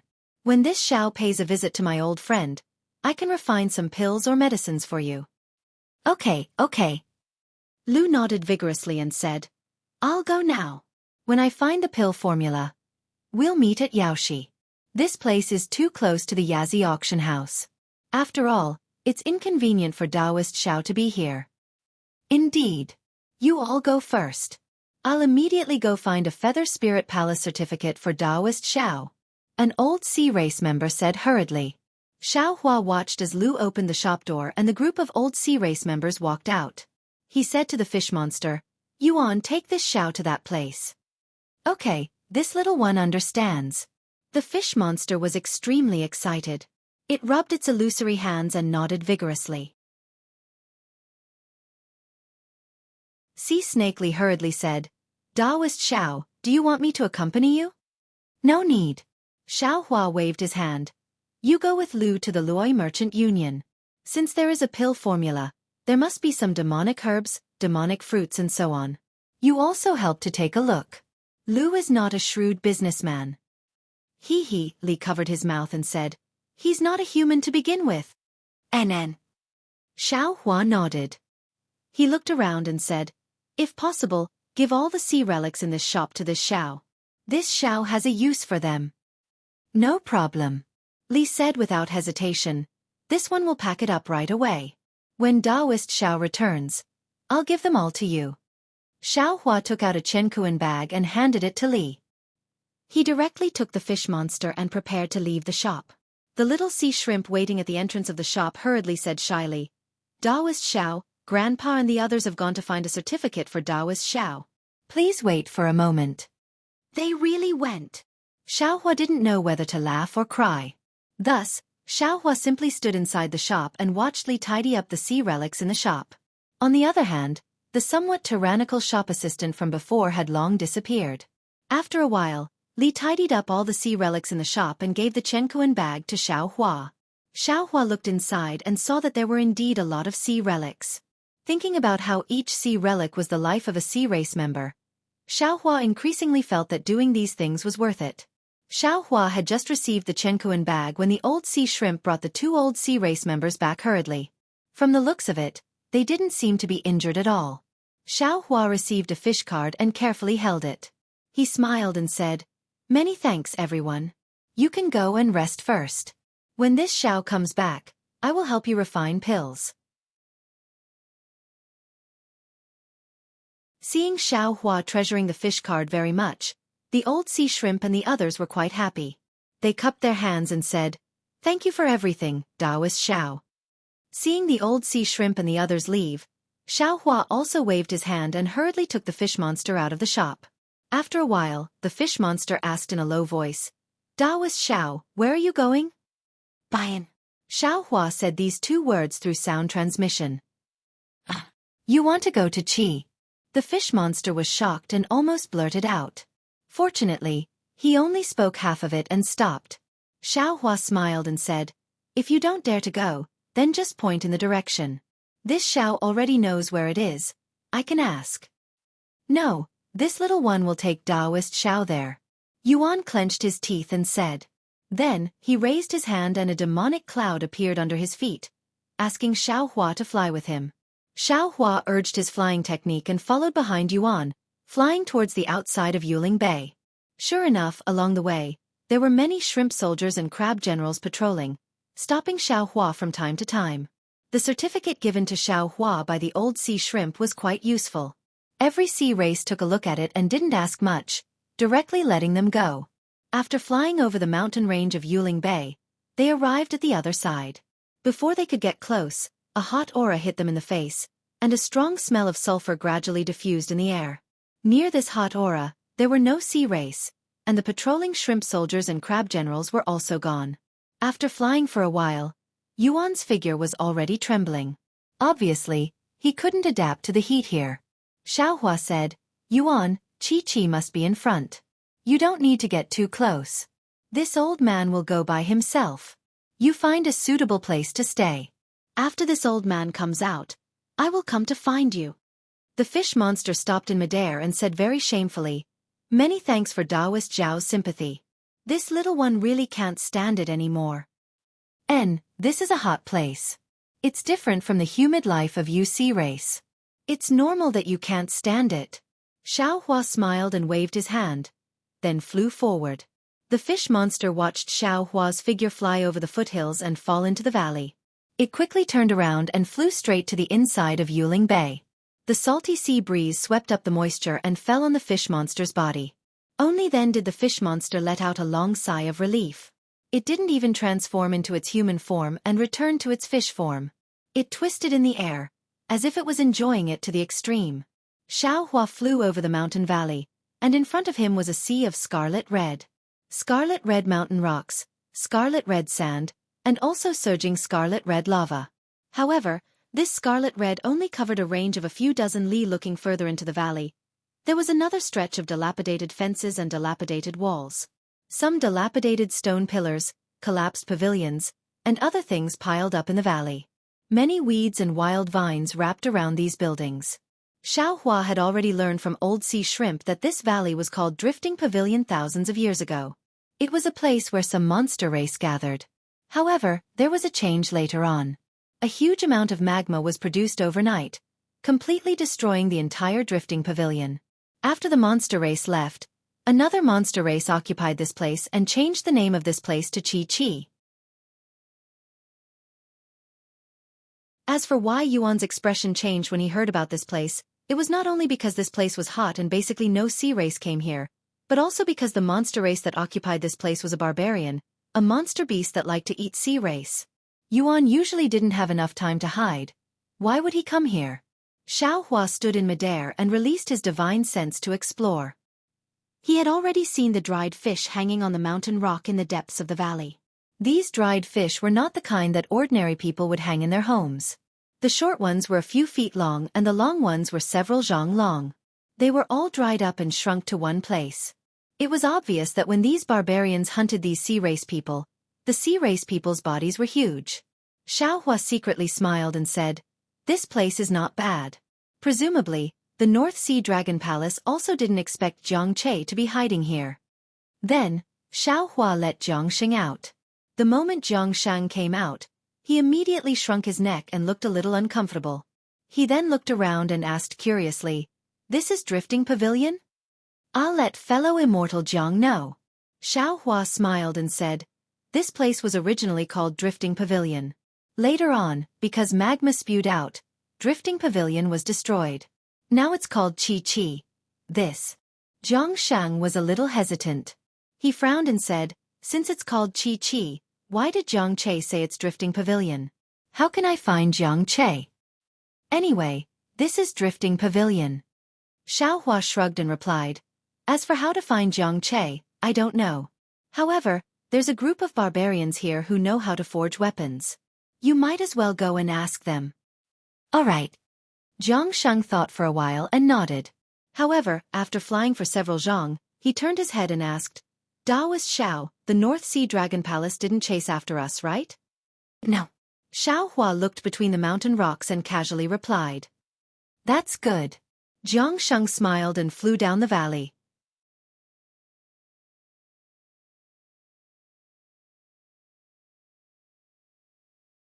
Chapter 39:45.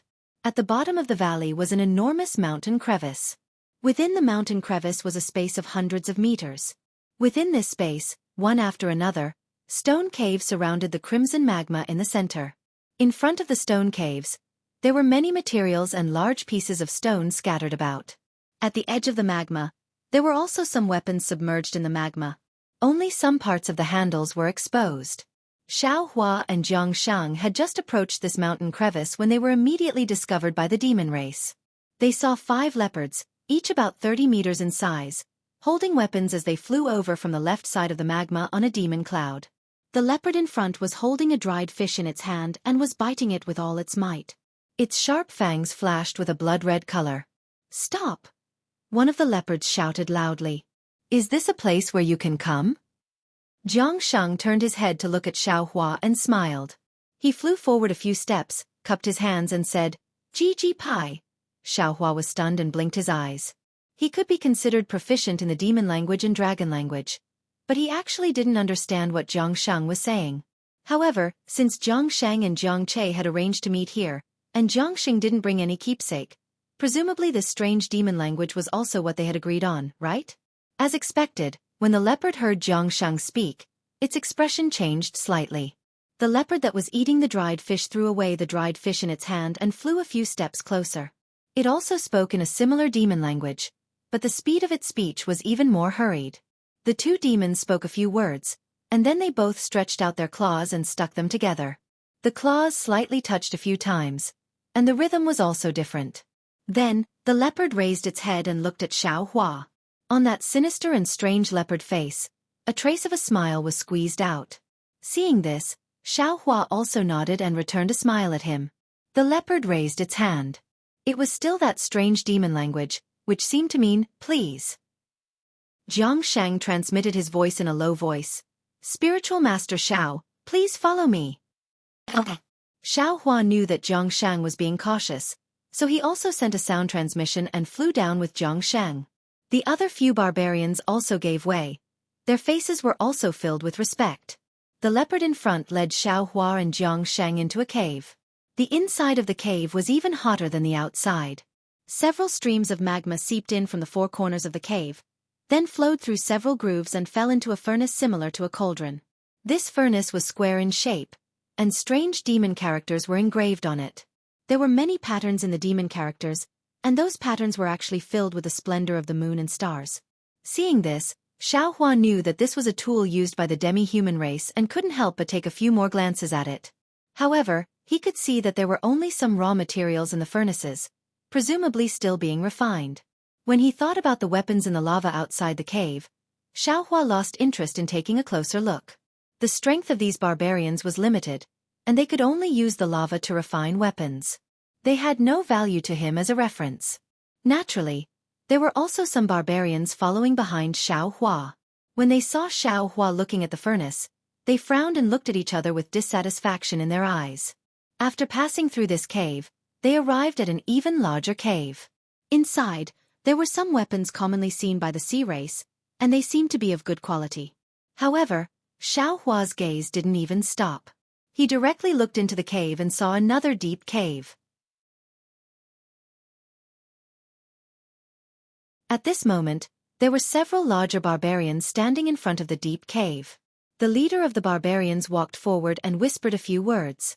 Unexpectedly, he also spoke in strange demon characters. The barbarians guarding the deep cave also raised their heads in surprise. They looked at Xianxia and then at Xiaohua. After a slight hesitation, they muttered a few words before turning around and entering the deep cave. Xiaohua looked at the dark cave and didn't release his divine sense. He then lowered his head and looked at his feet. Below his feet was a layer of magma that had cooled down. It was ochre red in color, and there was some fire-type yuan qi emitting from it, causing the entire cave to be scorching hot. At this moment, Jianghu turned his head and smiled at Xiaohua, as if indicating for Xiaohua to wait a moment. Xiaohua also smiled and nodded. He didn't mind. After a while, the barbarian came out and waved the large black fork in his hand. "Go in!" Damn it, I finally understood a few words. Xiaohua cursed inwardly as he followed Jianghu into the deep cave. The deep cave was indeed large. There was a huge stone table with several strange weapons placed on top of it. At the head of the stone table, there was a barbarian that was over 10 zhang tall sitting coldly on a stone bed. Next to it were several other barbarians with graceful figures. They were probably female and were obediently accompanying it. Next to the stone table, there were also a dozen or so barbarians. They were all staring at Xiaohua and Jianghu with fiendish expressions. "Gigi Gugu." The barbarian opened its mouth and spoke in a difficult demon character. Jianghu took a few steps forward and also spoke a few words. Then, the barbarian was slightly stunned, as if it didn't dare to believe it. Similarly, the dozen or so barbarians were also stunned. Some of them even looked at the barbarians that had attracted Xiaohua and Jianghu in disbelief. "What did you say?" The barbarian was a little anxious and finally spoke in a demon character that Xiaohua could understand. "I didn't say anything." Jianghu turned his head and glanced at Xiaohua. He said coldly, "I already said that I am a dragon general of the North Sea Dragon Palace. My subordinates have already surrounded this place. All of you, leave behind the things used to forge weapons and hurry up and get out of here. Otherwise, don't blame me for killing all of you. Don't you think that Taoist Master Xiao?" Jianghu's tone was gloomy. The gaze he used to look at Xiaohua was also sharp, and even had a hint of ridicule. "You!" Xiaohua listened to Jianghu's baffling words and couldn't help but be stunned. Just like those barbarians from before, when he looked at Jianghu's gaze again, Xiaohua suddenly understood. After all this fuss, he had been led by the nose by Jianghu. There was no Jiang Che in the Flowing Lightning residence. Even now Jianghu still didn't believe him. Damn it! Without waiting for Xiaohua to say anything, the leader of the barbarians roared angrily and swung his arm. The female barbarians around him were immediately sent flying. The leader of the barbarians pounced towards Xiaohua like a flying mountain. The two claws made a woo-woo whistling sound and instantly slapped in front of Xiaohua's eyes. "You're sick." Xiaohua coldly spat out 2 words at Jianghu. His left hand waved in midair and the wishful steel staff appeared in his hand. Boom! There was a loud noise and it hit the claws of the barbarians. The claws on the head of the barbarians were very powerful. In the loud noise, a line of sparks appeared. The leader of the barbarians was actually not sent flying by the wishful steel staff. Moreover, the leader of the barbarians actually used the huge force of the wishful steel staff to flash in midair. The thick leopard tail made a woo sound again and swept towards Xiaohua's head. Xiaohua urged his magic power, and the airwaves in the nearby space surged. Xiaohua slightly flicked his finger, and a spell was cast. A fist-sized earth shield immediately appeared in front of him. Puff! In the time it took for a spark to fly off a flint, the tail of the flying leopard hit the earth shield. A thick crack appeared on the earth shield, but it didn't shatter. However, the flying leopard's tail drooped down. It was clearly injured by the counterattack of the earth shield. Roar! At this moment, the dozens of barbarians next to the stone table roared and rushed towards Xiaohua and Jianghu respectively. Xiaohua did not face them at all. After blocking the attack of the leader of the barbarians, he sneered and urged the fire escape technique. Shwa! There was a light sound, but a string of flames was born and his figure disappeared from the distance. The barbarians that rushed towards Xiaohua were startled.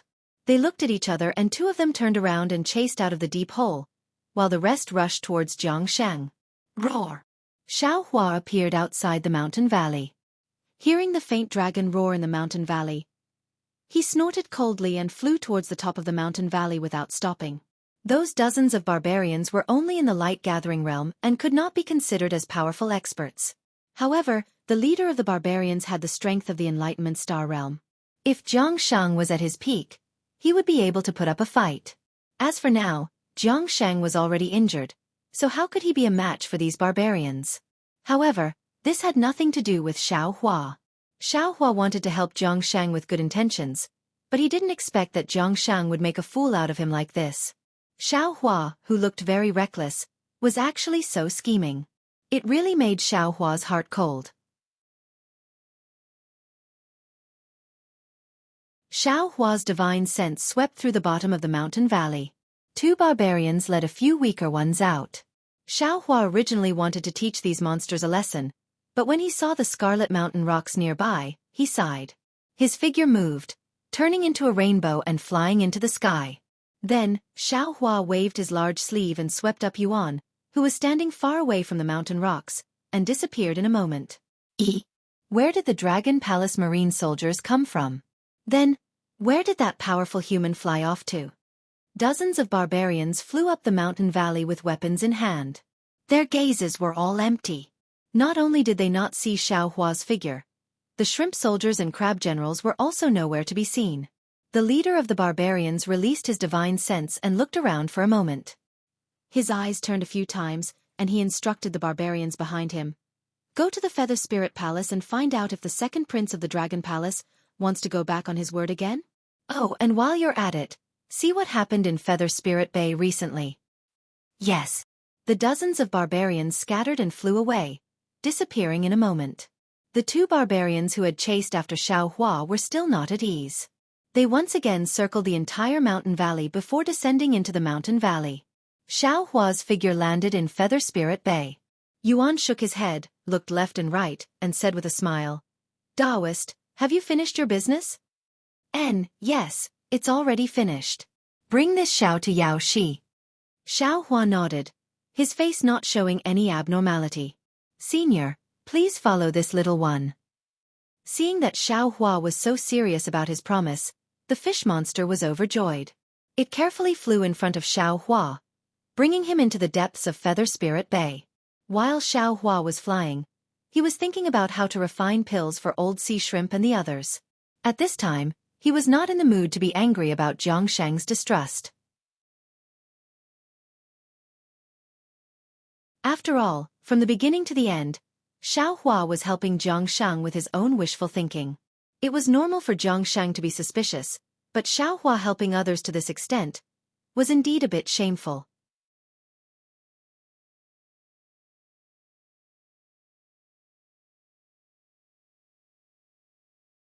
Chapter 3946. Now that he thought about it, ever since Xiaohua saved Jianghu in the Yazi arena, Xiaohua had never let Jianghu see the fight between him and the North Sea Dragon Palace. How could Jianghu trust the few names that Xiaohua mentioned?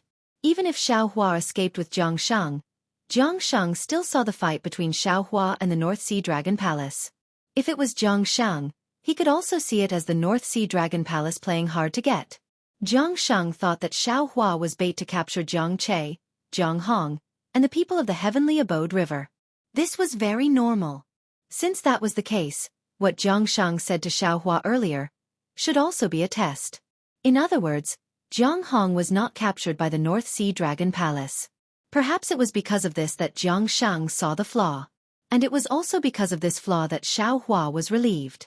As long as Jianghong was fine, the matter of the Heavenly Abode River had nothing to do with Xiaohua. Especially since Jianghu drowned Longevity Town, he deserved to die. Xiaohua pulled himself away and left without the slightest bit of hesitation. After flying past some shops, Xiaohua frowned slightly. Everywhere he looked, there were large and small puddles. Some of these puddles were empty, and some of them were floating on the surface of the water. Some of these puddles were filled with filth, and some of them had some members of the sea race floating on them. However, these puddles were emitting an unpleasant odor. This odor was somewhat stinky and rotten. Xiaohua felt that it was very strange. Looking at the end of the puddles, there were some simple origin arrays. Xiaohua's eyes could not see through them. Although Yuan was flying in front, his eyes never left Xiaohua's face. Seeing Xiaohua frown, he hurriedly smiled and said, "Taoist, this is the place where the sea race like me live. This place is filled with seawater brought in by the Feather Spirit Palace. Normally, it is changed every half a year. If it was the place where the ordinary sea race lived, there would not be an unpleasant smell. However, if it was the place where the old sea shrimp lived, because of their injuries, the seawater would inevitably be contaminated with the smell. The seawater that is changed every half a year does not require sea crystals. If you want to change it normally, you need to pay a lot of sea crystals, so..." "And no harm." Xiaohua smiled and said, "This old man will not smell it." Yes, enlightened master. It's not far ahead." Yuan pointed at a place protected by an origin formation in the distance. In fact, there was no need for Yuan to say anything. Outside the formation, Old Shrimp and the other old members of the Sea Clan were already waiting there. Seeing Xiaohua coming over, all of them had smiles on their faces. After the old members of the Sea Clan entered the formation, the other old members of the Sea Clan welcomed them. "Taoist Xiao, please." Old Sea Shrimp very respectfully invited Xiaohua to enter the origin formation. In front of Xiaohua were dozens of old sea creatures with different appearances. Before Xiaohua even opened his mouth, these old sea creatures all slightly bowed, carefully greeting Xiaohua with smiling faces. Xiaohua raised his hand, saluted everyone, and said with a smile, Gentlemen, has General Liu returned?" Old Sea Shrimp hastily walked out, raised his claws and said with a smile, "Old men, don't surround Taoist Xiao.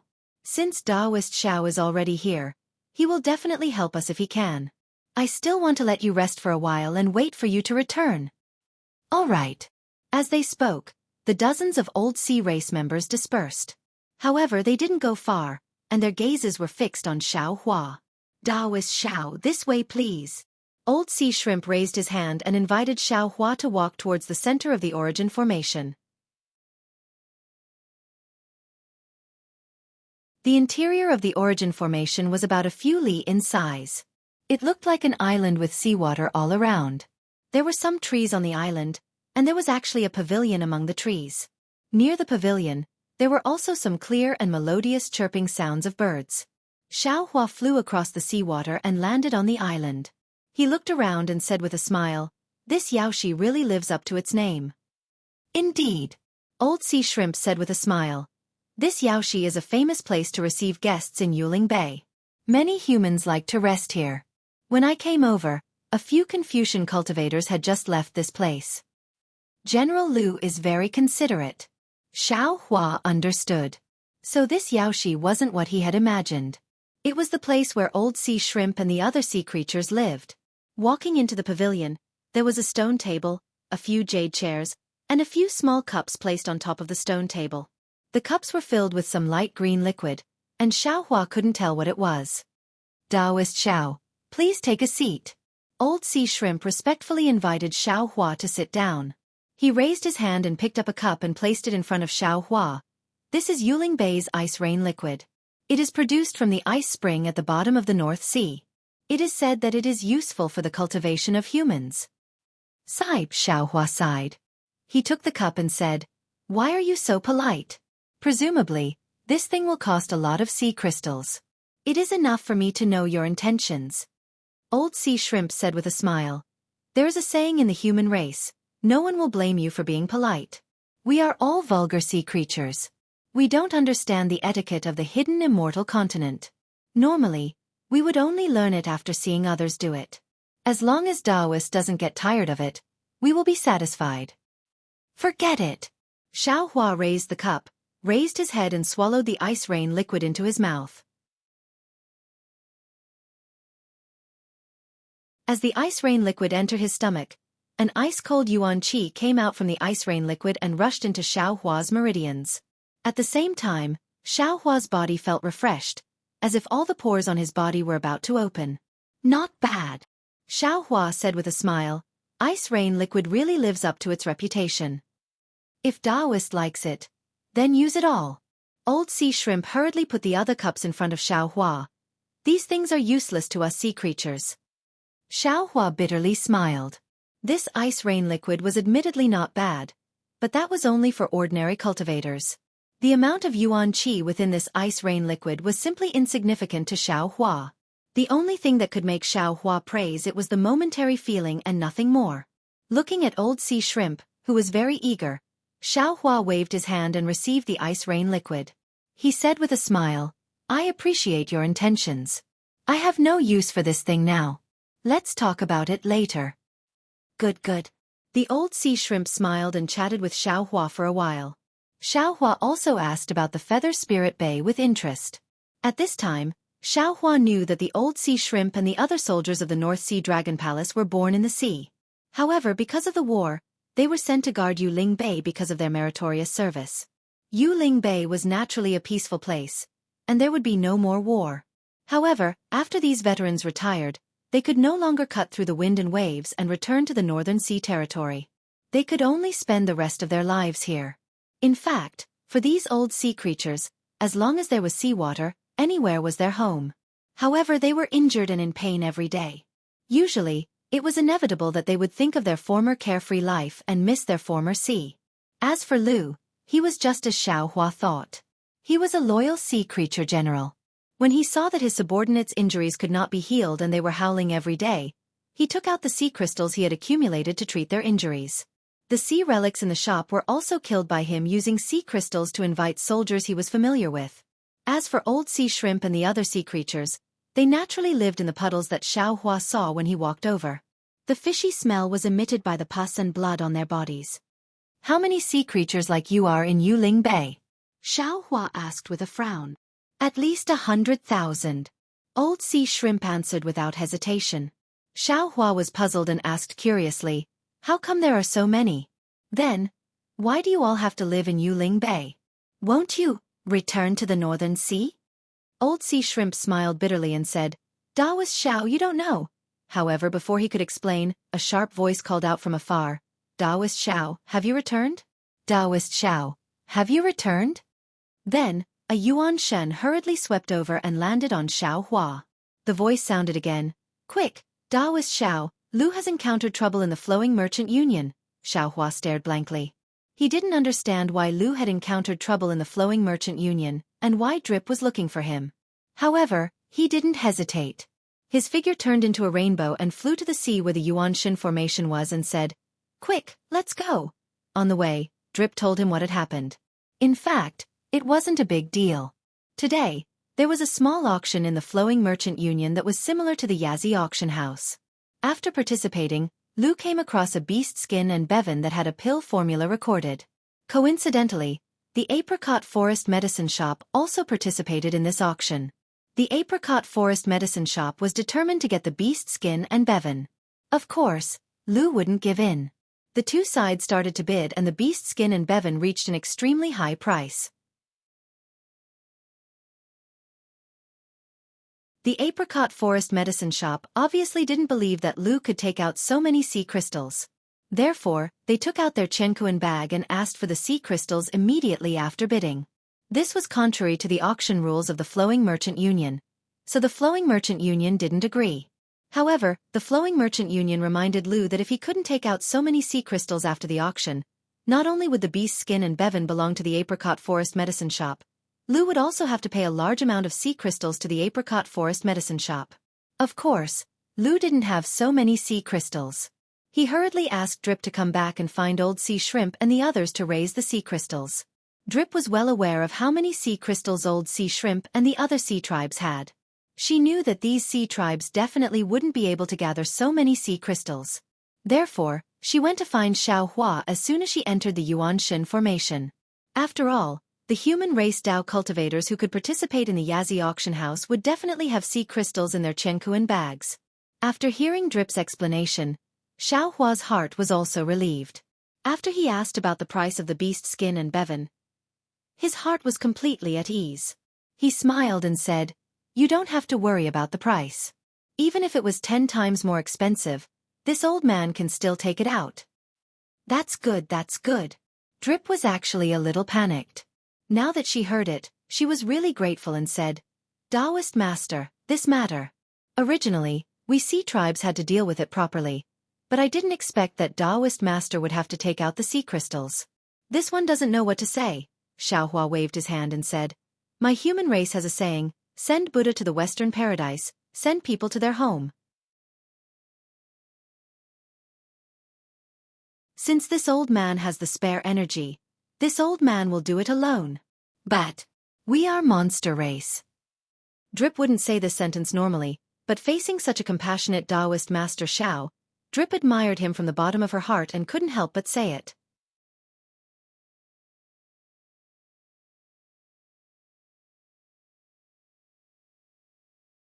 Chapter 3947. If the human race doesn't have humanity, then what's the difference between them and beasts? If the demon race has a human heart, then what's the difference between them and the human race? Xiaohua replied with a smile.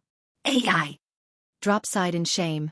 Back then, I also devoured a lot of humans, now that I think about it. Lay down the butcher's knife and become a Buddha. As long as you start today. Xiaohua replied indifferently. Dee nodded slightly and pointed to a cave in the stone wall in front of her and said, "Here it is." Xiaohua looked at the cave. It was similar to the Yazi auction house, but the scale was a lot smaller. Even the words, Continuous Merchant Union, above the cave was a lot inferior. Xiaohua and Drop landed. Drop took out a palm-sized jade tablet and handed it to the demon race guarding the cave, then pointed at Xiaohua and said, "This is the honored guest of my general. He heard that the Continuous Merchant Union has the rare treasure of the 1,000 Demons Sacred Realm. He was very happy and specially came to take a look." The demon race of the Continuous Merchant Union checked the jade tablet and returned it to Drop, then bowed and said, "Immortal friend, please." "Not bad." Xiaohua followed Drop into the cave and said with a smile, "The guards of this Continuous Merchant Union are much better than the Yazi auction house. Moreover, they actually let us in during the auction." "Hee hee." Drop covered his mouth and said, "It's just some superficial words. The Continuous Merchant Union already knew that I went out to look for sea crystals. Of course, the Luo E Merchant Alliance is much better than the Yazi auction. Although the scale is small, they treat all the members of the Sea Clan equally." Just as Qi said this, a voice sounded from inside. "Fellow Immortal, the entire auction is over. I've been waiting for you for the time it takes to brew a cup of tea. The other Immortal friends also accompanied me and waited for you. If you can't take out 100,000 sea crystals, then just say it directly. What are you pretending for? In fact, although I am a human, I am also a person with a reputation in the Yuling Bay. I also know a little about what you are like. It is impossible for you to take out 100,000 sea crystals. For the sake of the Continuous Merchant Union's face, and for the sake of Immortal Friend, I have patiently waited for so long. If we were in the hidden Immortal continent, I would have already become hostile. Sigh, forget it. You probably can't take out 10,000 sea crystals anyway. You might as well take out 5,000. My Apricot Forest Medicine Store has been taken care of by the Immortals of the Sea Clan in Yuling Bay, and the Luo Merchant Union has been good to us as well. My Apricot Forest Medicine Store will bid for the pill formula and Bay 1 at the price of 100,000 sea crystals." I. Even though Xinglin Drugstore's words were arrogant, they were reasonable. Lu did not know how to respond. Xiao Hua's figure flew into the auction house and laughed brightly. Who said that General Lu doesn't have sea crystals? Spiritual Master Xiao? Xiao Hua's figure still hadn't appeared, but the crowd of sea race and human race in the auction hall all turned their heads in surprise, wanting to see who had arrived. At the same time, a voice that Xiao Hua was very familiar with called out in astonishment. Moreover, Xiao Hua understood that this voice was definitely not Lu's. When Xiao Hua's gaze followed the voice, he couldn't help but be amused. It turned out that the one standing in the middle of the auction wasn't another demon, but the demon clan Xingpa whom Xiao Hua had met before. Needless to say, the Luo Yi merchant union must be related to Yingpo's clansmen. Xiao Hua landed in front of everyone's gaze and looked around the auction hall. This auction hall was only a few hundred feet in size and looked rather simple. There were some demon clan and human race sitting in a few simple origin arrays. However, these humans and demon clan didn't cover their faces. The shock on everyone's faces fell into Xiao Hua's eyes. Xiao Hua slightly nodded towards Yingpa and walked to Lu's side. He took out a Qianquan pouch from his Taoist robe and handed it to Lu. General Lu, this is your sea crystal. All right. Lu took the sea crystal with a grateful expression like Lu's. Spiritual Master Xiao? Across from Lu, a handsome Confucian scholar held a folding fan in his hand. He frowned and said, "This one is Zhang Yong of Yu Province's Nanyang Zhang clan. Greetings to Spiritual Master Xiao." Even though this one doesn't know which province Spiritual Master Xiao is in charge of. Even though our Confucian Tao is different, we are all humans. Why is Spiritual Master Xiao helping the sea race? If this matter were to spread to the hidden immortal continent, Spiritual Master Xiao and Spiritual Master Zhao's country would have a bad reputation, right? Yu Province's Nanyang Zhang clan? Xiao Hua slightly pondered and immediately realized. Isn't medical Saint Zhang Zhongjing from Yu Province's Nanyang Zhang clan? This Zhang Yong is naturally the descendant of medical saint. Xiao Hua hurriedly raised his hand and said, "So it's medical Saint Zhang Zhongjing's descendant. This one has been disrespectful. That's all because of my ancestors' great reputation. My ancestors' medical skills have long been lost in the hands of us juniors. This one is ashamed." Zhang Yong saw that Xiao Hua knew his clan's reputation and was slightly proud. He kept his folding fan and cupped his hands. Even though he didn't say anything, his smile already revealed a kind of victory in his hands. He knew that Xiao Hua had to give Zhang clan face. Spiritual Master. Lu also understood and said with a bitter smile, "Since that's the case, there's no need to make things difficult for Spiritual Master. This one doesn't want these things." However, without waiting for Xiao Hua to speak, Yingpa in the distance smiled and said, "So General Lu is acquainted with Spiritual Master Xiao. Why didn't you say so earlier?" "Sorry, fellow Immortal Zhang. My Luo Yi Merchant Alliance won't be bidding for this item." Zhang Yong and all the other humans and demons in the auction house were stunned. Zhang Yong shouted, "Fellow Immortal, if this item wasn't taken out, then it's fine. But now that the auction is over, you're saying that you won't be bidding. Where's the credibility of your Luo Yi Merchant Alliance? In the future, who will come to the Luo Yi Merchant Alliance to bid for things?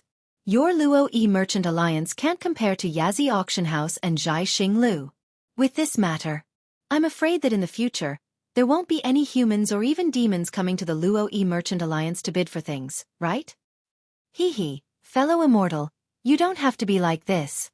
Xiao Hua smiled and raised his hand, saying, "This one knows that the auction house should let people take a look at the items before bidding, right? This one hasn't seen this item before. Fellow Immortal, can you let this one take a look?" Of course. Yingpa originally wanted to give this item to Xiao Hua. Hearing Xiao Hua's words, he naturally raised his hand and waved the beast skin and Bei Wan. The two items landed in front of Xiao Hua. Xiao Hua took the beast skin and Bei Wan. When he turned around, the beast skin shook slightly and instantly kept it into the space. He then handed Bei Wan to Lu Dao. "General Lu, this one doesn't have any elemental thoughts. I'm afraid I can't take a look." "Take a look." Lu didn't know what Xiao Hua was planning to do. After taking Bei Wan, he heard Xiao Hua's voice transmission. The corner of his eyes twitched a few times. He activated his elemental thoughts and pretended to look at Bei Wan. He said, Where's the beast skin? Let this one take a look again. At this moment, Xiao Hua gave the beast skin to Lu and returned Bei 1 to Xiao Hua. Xiao Hua took Bei 1 and kept it into the space. Lu looked at the beast skin and pondered for a moment.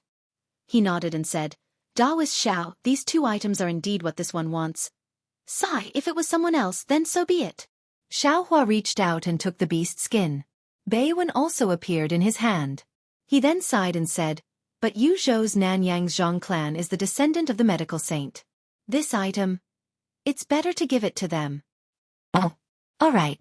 Lu hesitated for a moment and replied, but 5,000 sea crystals. We still have to compensate Xinglin drugstore. Xiao Hua said without hesitation, if we didn't interfere, how could Xinglin drugstore spend so many sea crystals? But just for this, we still have to compensate them with 5,000 sea crystals. Yes, Lu replied.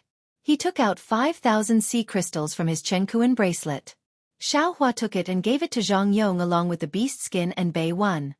This happiness came too suddenly. Zhang Yong was caught unprepared. But looking at the beast skin and Bei 1, Zhang Yong clenched his teeth. Buying these 2 items for 95,000 sea crystals was indeed not worth it. He originally wanted to take Lu's sea crystals and then bargain with Luo Business Alliance. But Xiao Hua was so generous that he couldn't open his mouth anymore. Zhang Yong could only take the 2 items. He took out a Chenkuan bag from his bosom and gave it to Ingpa along with the 5,000 sea crystals. He smiled bitterly and said, Daoist friend, here is 75,000 sea crystals. As for the remaining 20,000 sea crystals, when this one returns to Xinglin drugstore, I will immediately send someone to deliver it. Hee, no problem, no problem. Ingpa took the Chenkuan bag and said with a smile, this one believes in Xinglin drugstore's reputation. Good. Zhang Yong nodded. He then cupped his hands towards Xiao Hua and said, many thanks, Daoist friend Xiao. If you have time, come to this one's Xinglin drugstore. This one will welcome you with open arms.